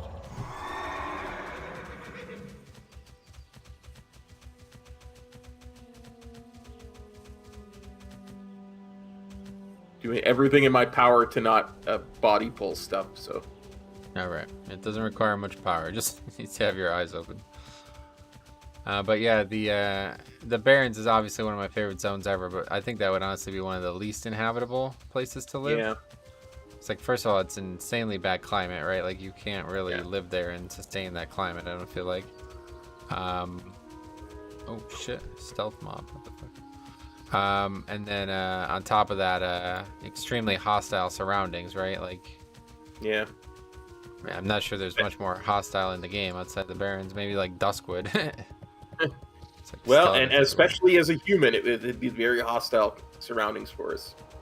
That's a very interesting way to look at it, yeah. Doesn't seem to be a feather here. There's one there. Yeah, as a human. Yeah, would we change races? Like, would we become orcs? Or were you just going to stay as who you are? I really think that Redridge Town is a good spot. Actually, Redridge is charming as fuck. Yeah, I totally agree. Yeah, it's true. It's like really a really charming zone, honestly. Plus, like, the color palette and everything of that zone is very calming. I really like the that Kyrian quest where you go to Redridge and help the fella who is dying, basically. Yeah, you're helping him move on to be... Yeah, Redridge, great bit of nostalgia, that zone. It's really not that good of a zone. I'm actually over that's one of those examples where it's like, yeah, that's definitely nostalgic, because that zone actually kind of sucks. There's actually very few quests there, and they're all like really boring, kill a million mob quests. Yeah. Or loot a million things off a million mobs, more so. But it's a very good leveling zone, and it's got a lot of history that follows it past the zone. Yeah, see, for me, one of the things that's I keep having to cross zones off of my list is because there's so many zones that have all these huge spiders in them, and I could not live in a zone. That's hilarious. I just I couldn't guess you're right, yeah. But every zone's gonna have something, right? Yeah, every zone's gonna have willing mobs to in take it. The giant undead horde instead of spiders. Is that what you're saying? Yes, 100%. Right. I would, you know, I have a giant club and just destroy anything that got near me that was an undead. But no, I would not be willing to deal with the spiders. Not in any way, shape, or form. A giant club? Who sells that? I'd make one. I'd cut a tree down and I'd you're gonna shave it down. Blacksmith, I guess. Cool.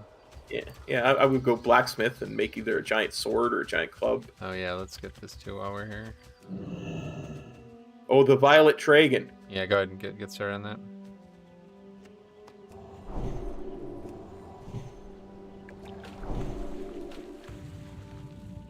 Oh, there's a chest down here for you.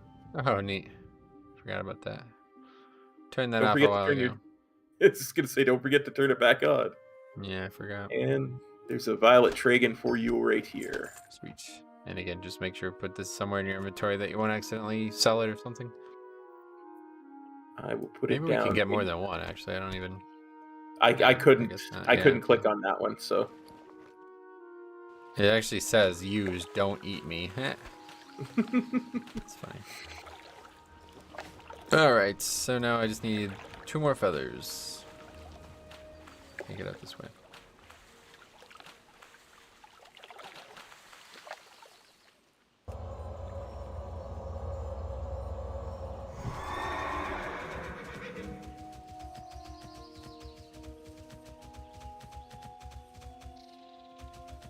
That's another one of those things I would change about Classic if I could. The whole dismounted by water thing. Oh yeah, I don't know what the fuck that is. I cannot imagine that is intended. That's got to be some kind of technical thing that was there in the beginning. Yeah, some kind of limitation or bug. It just or doesn't something. even fucking make sense, dude. Like, Yeah. go look at like anybody who crossed rivers in the ancient days. Their horses were the way they did it. Like, Yeah. Horses swim, and they swim with a Yeah. rider on their back. You it's know. called fording a river. That's like a main feature of a fucking, what was that game? Oregon Trail. Oregon Trail. That's it. Yeah. It's a main feature, one of the most popular games ever. And Blizzard was like, nope, horses can't swim. Not only can they not swim, but they're gonna fucking disappear the second they get wet.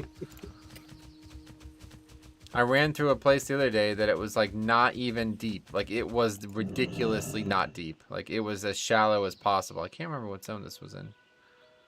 And it dismounted me and I was very upset. Let's put it that way. I don't remember where it was. Oh, in I got this. Get your feather. cool. It was in that like that area where the goblins are all like harvesting the wood from Stone Talon. Oh yeah. And there's like a bunch of small amounts of water there, like if maybe there used to be a lake there, but they dried it up. Yeah. And I ran through that on the mount, and it fucking dismounted me. And I was like, you son of a bitch, Classic. Are you kidding me? Okay. Oh yeah, let's go do this too.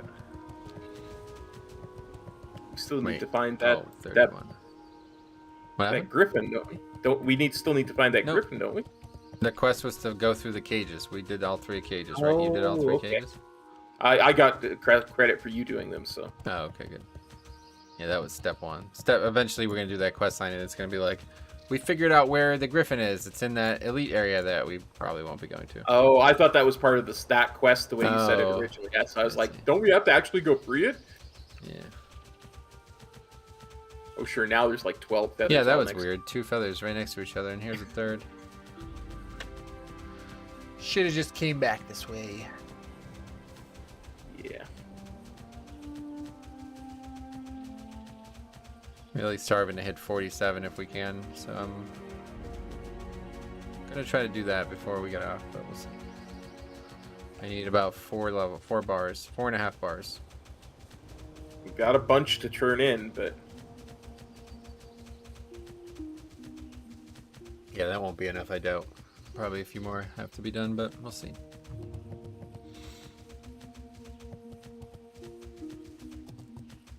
Great to meet you. Went and checked old Cliff Jumper on my server, no luck. On your really on live server? That's surprising. I see him all the time when I fly over. What's on I your go do mind? like if I like port to Skullomance and go fly, I'll always see him on the way. Okay, Skull Rock cleanup. Wait, no. Well, Necklace eventually. bounty. Troll necklace bounty first. I want 5 of those tribal necklaces the trolls carry on them. If you need it spelled out further, then killing one of them stands you a good chance of getting one. Prove your worth to the Wildhammers. Now that's what I'm talking about. See? These necklaces prove that you're willing to get your hands dirty. We Wildhammers value that in those we associate with. You keep this up and you'll be in our good graces yet. Yeah, see, we did get rep with them. Interesting. Yeah, that's right. So you had to have done every quest in the game in Classic and then the quest in TBC and you could actually hit Exalted. That's what it was. Wow. Okay, Skull Rock cleanup. We Wildhammers remember the past, more than our brothers in Ironforge. If you want to make friends here, then you get your hands dirty for us. The Horde abandoned their positions in the hinterlands around Skull Rock. It's now overrun with nasty sludges and oozes.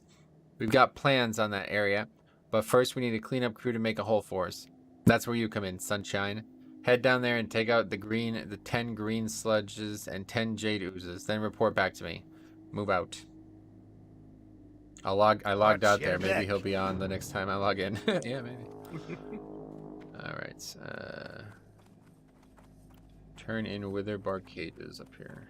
Yeah, that was some kind of rep grind quest. It looks like you can just farm trolls and do that. It looks like, because that's a blue quest, a repeatable quest now. Oh wow, you could just go and get exalted. Yeah, I guess I misunderstood. I don't remember. I just remember reading about it because I was looking for Netherwing rep, like maybe try to figure out what I was doing wrong. I think I typed in like silver. What's the name of that song? Shadow Moon Valley rep. Moon Valley rep. Or something like that, and it came up about the Wildhammer stuff. I was like, what the hell? Didn't know that was the case. Yeah, because that's where you get your flying is from the Wildhammers. Oh, okay. How are you? Sharpbeak wasn't at the villages? This is grim news. That griffin is destined to lead the next generation of griffins. If he is lost, then the strength and spirit of our fleet will suffer immensely. Sharpbeak was not with the Witherbark trolls. Perhaps the Vile Branch trolls took him. Go to the altar of Zool on the western edge of the Vile Branch territory and search for the griffin child. Safe travels. Alright. I mean, we're gonna get the mallet, so we can do Sulphur Rock and Gazrilla. I hope not, because that would be an incredibly difficult quest to try to do while leveling the normal way. Yeah. I did that on the original classic, and we had like four people, and we were getting our fucking ass kicked. And I was like, man, I really wish we couldn't find a fifth. There was like nobody in the zone that wanted to do it. I was like, man, this is tough, even with 4 people. Yeah, I vaguely remember taking a full party there to get it done before we went to the dungeon. Yeah, they're like super elites. They're like just as hard as any dungeon. And they're all over the place.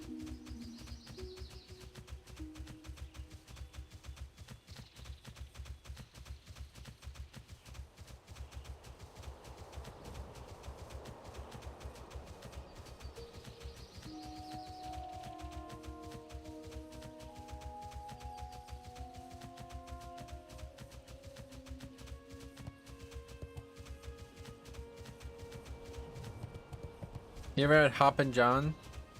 Hoppin' John's? I don't know if it's plural or what. Some kind of restaurant? No. Yeah, I didn't think you would know about it. No, it's a dish with rice and black-eyed peas. Oh? Wow. Never heard of it? Never heard of it, no. I'll tell you where I heard of it. So it might be like maybe like a, I don't know. I'll tell the story. So in Boardwalk Empire, there's a character, Chalky White, who's like a main. He's like a main character, but he's an African American man, and he's constantly battling the problems that he might face in 1920s Atlantic City as an African American man. And anyway, he's really pulled himself up by his bootstraps, and he's extremely affluent now thanks to the main character of the show. And anyway, he gets pinched for some various reasons, I guess, and he goes to jail, and he comes back after a really difficult time in jail, very stressful and not a good situation for him. He comes back, and it seems like his family's just like kind of forgotten about him. His wife is like, oh, I'm glad you're home, almost. Like, she barely seems to really be that impacted. And his daughter is getting married without him even being, like, part of the process. Like, he was in jail the whole time. So, anyway, they come back, and he's trying to adjust, and he's like, well, let's have a dinner for her potential suitor and all that, And he says to his wife, you can make Hoppin' John, or whatever, Hoppin' Johns, or whatever. And she's just like, she like agrees to make the dinner basically at that point. And so then like an episode goes by or whatever, and we argued a lot here. This is extreme. I think we're probably just gonna die here. It's just mobs everywhere, so just gonna die here, and hopefully Resin is spot that it won't be a problem.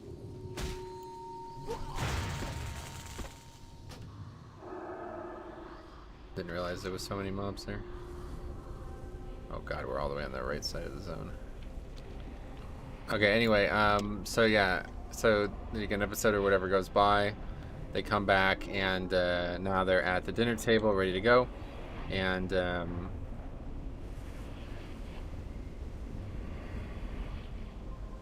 on, just replying to this real quick.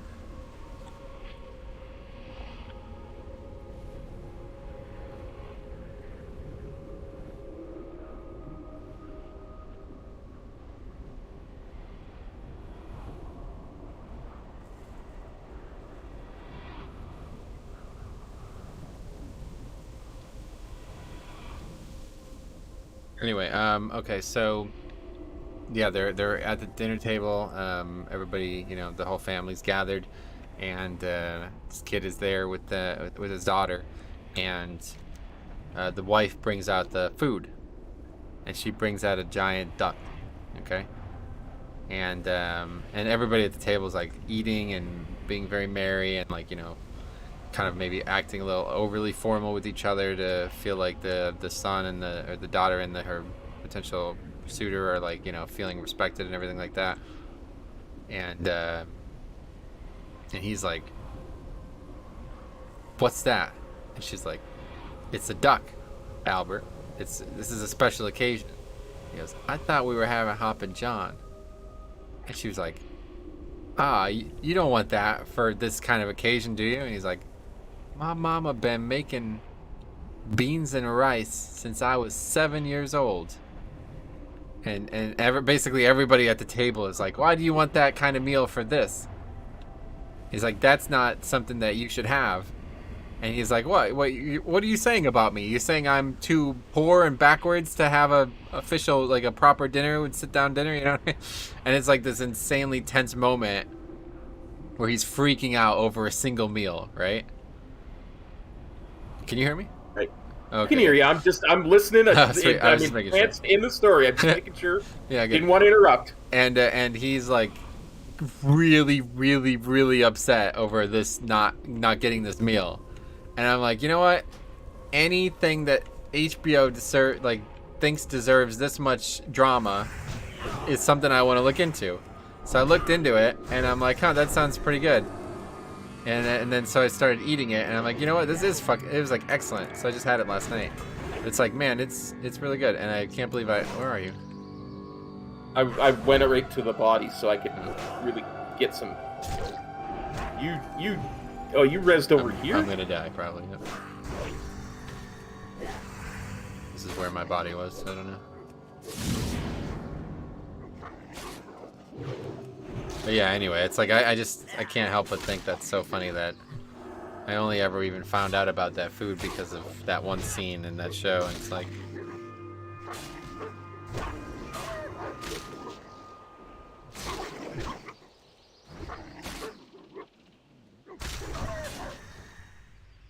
yeah, but I never heard of it either. So, Hoppin' Johns.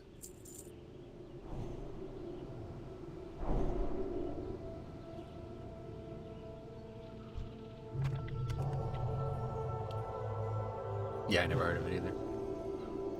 I think it's like a, you know, again, based on the scene, it seems like maybe it was a popular dish in, you know, African American culture in the South or something. I don't really know, but still, it's fucking excellent. I'll tell you what, it's like the best thing I've ever eaten, honestly. It's like, first of all, long grain rice, which is I always enjoy. Yeah. I've never actually had black-eyed peas, like, ever. Like, the first time I ever had them was in this dish. But they are a nice texture, I have to say. Like, it's a very comfortable texture, and very pleasing to eat, honestly. So I really enjoy that portion of it. But I think the main thing is that it's like a bunch of meats as well. So you put like a bunch of different meats, like sausage and hamburger and stuff in the meal.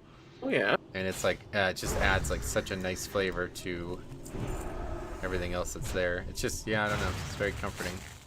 It sounds really nice, actually. It's like a $2 meal, right? Like, I mean, you could get like a million things of rice for like 40 cents and probably a can of black-eyed peas for extremely cheap too. We got to be really careful here. There's an elite up there too. But yeah, that's like probably one of the best cheap meals you can make, I bet. I also don't think I've had black-eyed peas before. Yeah, I genuinely didn't even know what they were. They're actually beans. I don't know why they're called black-eyed peas, but they're basically just beans with like a black stripe on them.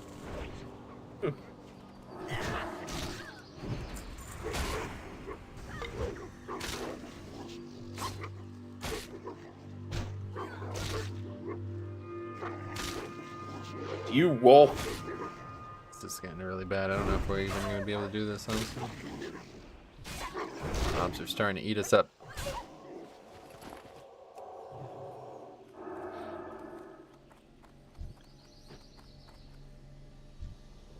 I don't know how we're supposed to do this.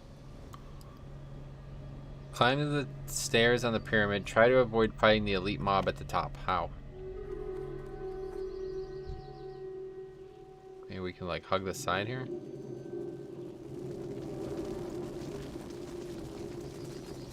Here, I'm gonna.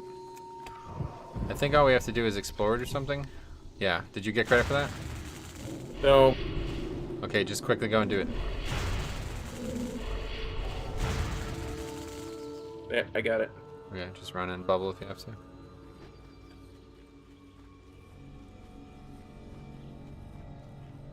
I guess it was me that aggroed that. Yeah. I just realized this has been a 6-hour stream. Yeah. Been going for a while. I was up pretty early this morning and so was Cops. I said, fuck it, let's get going. Let's get going. Let's get her done.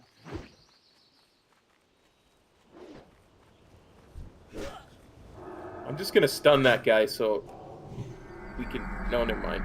Just laying hands. Going Yeah. to the end here, no reason not to. Okay, I think we can do this slime quest and then that'll be it for today. God, Oh, man, for the- this fucking zone is out of control with this guy. There's so many mobs everywhere, it's crazy.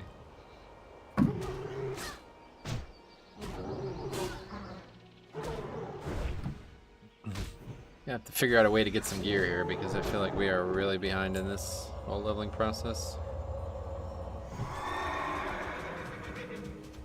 We won't have to actually look at the auction house in between streams and just see. And there's nothing on there. There's literally nothing.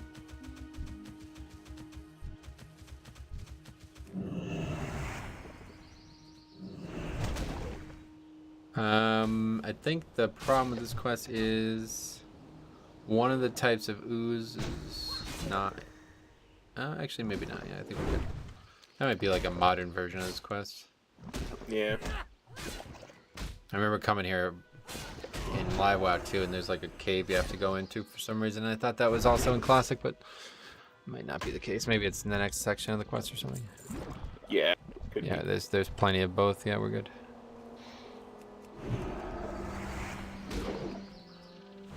Actually, maybe there's an abundance of the green and not a lot of the jade, but I'm sure there's enough. Yeah. Because it's a kill quest. It's not a loot Yep. quest. Yeah.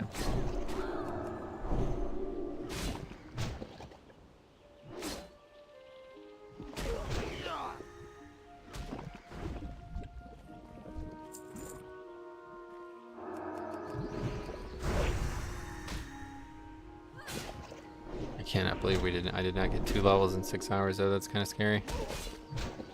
I guess we're gonna Yeah. get that experience buff at the right time. That's what I was saying last night, or when we were first talking about it. Yeah. Tuesday there, because getting to a point where we're gonna need it. Yeah, I don't know, I have this memory of like things picking up, if not getting even faster, and it's like, huh. This is the opposite of what we've experienced. I think honestly Paladin is just plateaued too, like we've lost. Yeah. The main reason it was going well was because of Varrigan's Fist, honestly. Yeah. That really did boost us, and now we're Yeah. normal weapons. Back that we to would being have. a regular person, yeah. Yeah. Ultimata says, hey Metro, is the snow hitting you? It's raining right now. So if that's what you're talking about, no. It's like only 40 degrees out, so it's not cold enough to snow. But apparently we're supposed to get a wintry mix tomorrow, and it's going to be relatively problematic. Guess we'll find out. No, we haven't really gotten. There was supposed to be a massive nor'easter last week, and it completely missed where I live, and I guess if there's something else concerning people today, then we've only gotten rain. It's funny because the town I live in actually has the exact same name of a town in New York as well, which is pretty close to where I live. So it's kind of funny that there's two towns with the same name this close. But anyway, I always accidentally type in the place in New York when I look at the weather. And I was looking at the weather yesterday, and I was like, let's see the weather for this week. And it said lots of snow basically all week. And I was like, wait, what the fuck? It's like 45 out. How is it going to snow? And then I realized that it's just like 10 degrees colder there than it is here. And all the rain we got is all snow. So it's like, that makes sense, actually. I guess that's probably what's being referred to there. Yeah, I'm lucky. The only other Edmonton that comes up for me is there's one in Kentucky, but since it's in a different country. A little bit harder to, Yeah. A little bit harder to get that one by accident. Yeah. Yeah, this is okay. I think I'm correct. Let's just go over to this place and cut out the middleman. Sounds good.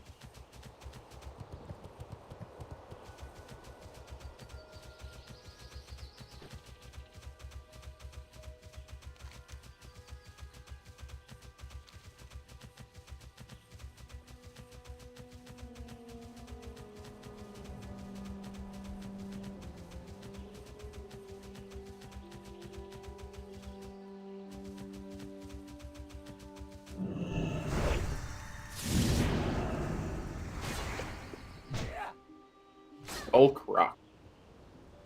What'd you say? I said Skulk Rock. Oh, Skulk Rock. I said Skull Rock before, but it's Skulk Rock. Yeah. Interesting.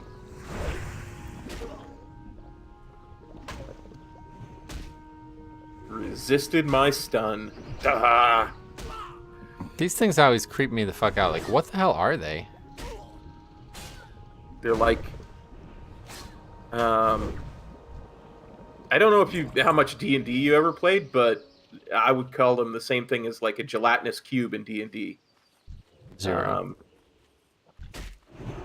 It's basically a creature that absorbs other creatures Oh, Jesus. for sustenance. Yeah. It's disgusting. That's why the skull in there is not its skull. It's a skull of somebody. It's Some player who lost already to them. Yeah, that's fucked. You even pay attention to the quest. What do they say about it? Skulk Rock Cleanup. Yeah, not really much. Now overrun with nasty sludges and oozes. That's it. That's literally all they say. You're right. They're pretty nasty. He's right about that.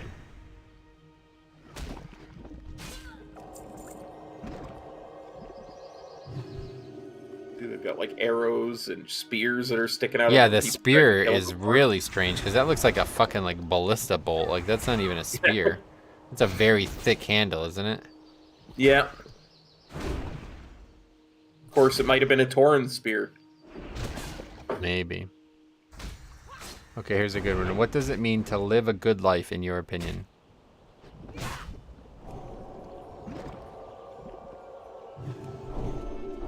Really tough thing to define. I think if I was to say it simply, it's to leave the world in general a better place than when you found it. That's interesting.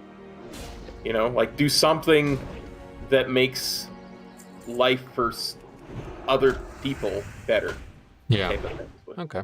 Kind of how I would put it. My like interpretation of that question is like your personal life. What would it require for you to say that it's good? But that's good too, I guess. Those are both fine answers, I'm sure. Like my first inkling on that question is like just to have enough money to never have to worry about eating and paying bills and stuff, like. Yeah. If I could just live and not have to worry about, okay, I'm going to be $200 behind this month, so that's going to be a problem. That, yeah, from that way of looking at it, that would be what I would say to that. Yeah. I don't need a lot. just Right. to be Yeah, no, that's exactly able. how I feel. Just have like that's why like I'm such a proponent of universal basic income. Anyway, Faxi asked, does Rhett not have consecration in classics? Nope. It is a talent in the fucking holy tree. And that is what we're working towards now, but it'll be one of the last things we get on this character before it's over. Level 50. Another chest right there. But yeah, the consecrate spell is very mana intensive anyway in classics, so even if we had it the whole time, we probably wouldn't be able to use it very often. But yeah, it's TBC that they make it a spell. I think you train it at like 22 or something like that. Yeah, something like that. Pretty generous considering how impactful it could be. Might even be 20, because I think I had it when I went to do the Blood Elf Paladin quest. Oh, chain. yeah. Another great chest. 3 items. One of them is fucking uncured ham steak or whatever that is. Cured ham steak.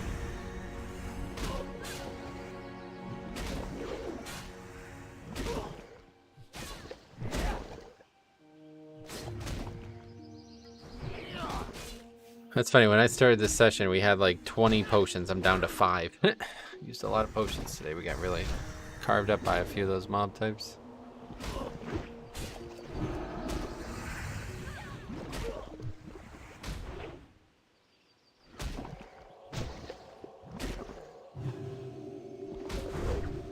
Must be very difficult to kill a ooze with the sword, though, right? Like,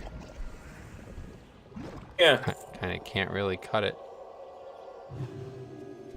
And don't some of the oozes later on, like, split into 2 and stuff, too? That happens in Torghast, I know for sure. Those are like blobs. Those aren't even oozes. Those are like the round guys. Oh, yeah. I know what you're saying.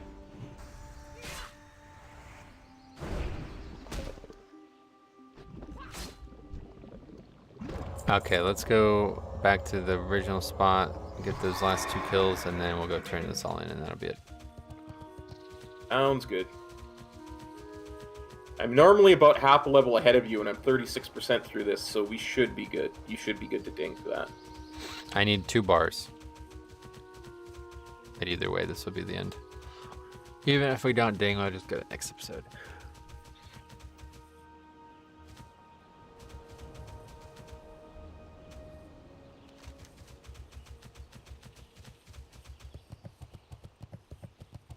Two levels an episode was a goal of mine in my head, though, so I'm really kind of vexed by the fact that we didn't reach that today. Considering we not only went longer than we've ever gone, but I feel like we did a lot of stuff in this episode. Back and forth between 3 different zones. Yeah, I felt like there was a lot of, here's a quest, go do it, then turn it in before doing anything else in this episode, more than normal. This is not a very good part of the guide, I guess is probably the easiest way to put it. This is not very well done.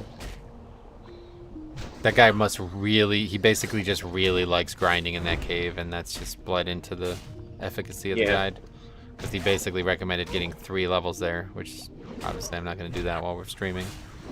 Yeah, that's just, it's not good content for especially not with 2 people. That would be awful. Yeah. Okay, we can hearth. Oh, wait. Whoa, hearth? no, we can't. No, we can't. I thought we said our hearth. It says grind till your hearth is on cooldown, but I guess that's eventually we are going to go back there, but not right now.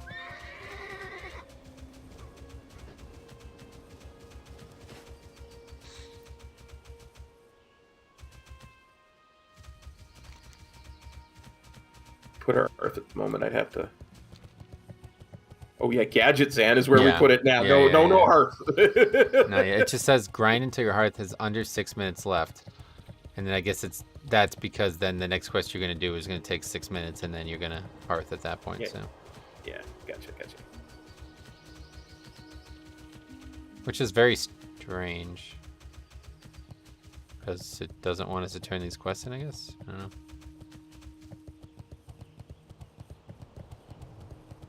Do we even have any quests to turn in? Yeah. We 3 in there in the hinterlands. Oh yeah, Altar of Zul as well. I forgot about that.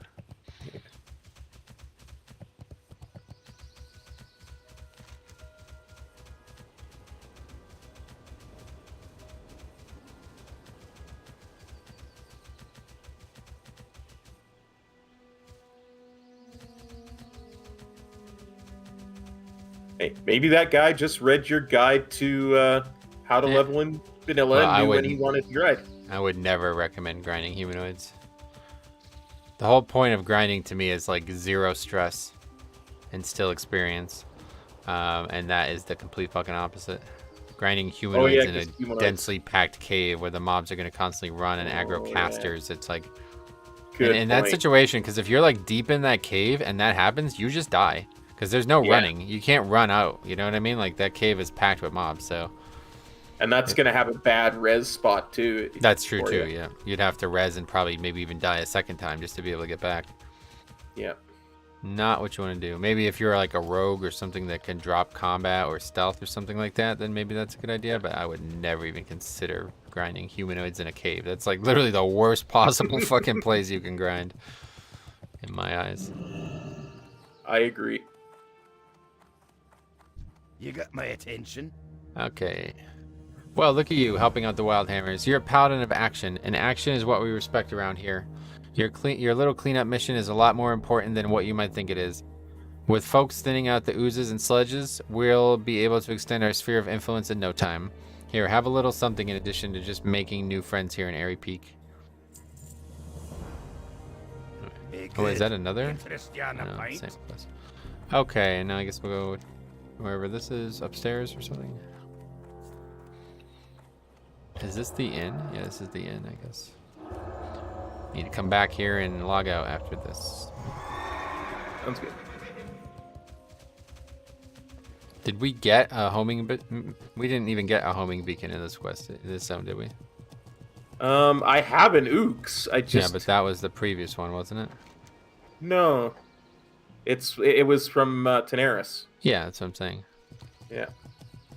We didn't get one in this zone yet. It says if you manage to find it, do that next. I don't think we did. Nope. We're certainly not grinding for it.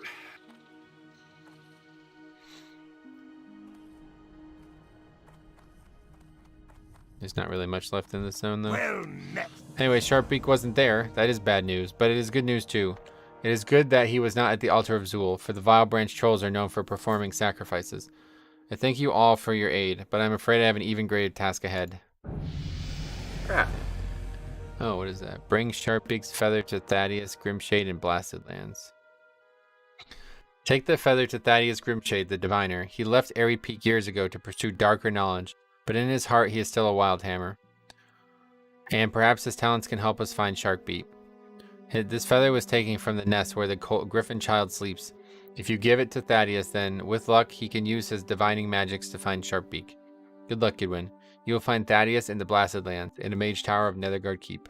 See you soon. I guess we'll pick that up.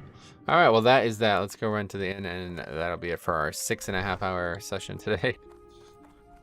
Our monster session Kind of of the day. flew by, to be honest. It really did. I really liked like the questions. We got into some very deep conversations, you know what I mean? It really made it a lot easier. I like it. Whatever website you were getting the questions off of, buddy, let's keep that up for next time. I just typed in random question generator, and it was just coming up like cool questions. Nice. Just kind of pressing the button over and over again until something sounded interesting. There were some really dumb ones too. It was like, yeah. What's your favorite type of chair or something like that? It's like, what the fuck? All right. Is this an inn though? I don't actually know. Well, we are resting. Oh, are we? There's a bartender here. What's down here? Ooh, it's one of these. I love these buildings. Ooh, look at this. This is where we log out for sure. Yeah. Take a seat. Not even a fire elemental for us to kill or a chest for us to kill. Here there. Oh, there's just a guy here. What is it? Agnar Beastamer. Let me look this guy up. Agnar Beastamer. Starts becoming apparent. Oh, it's... Wait, what is this?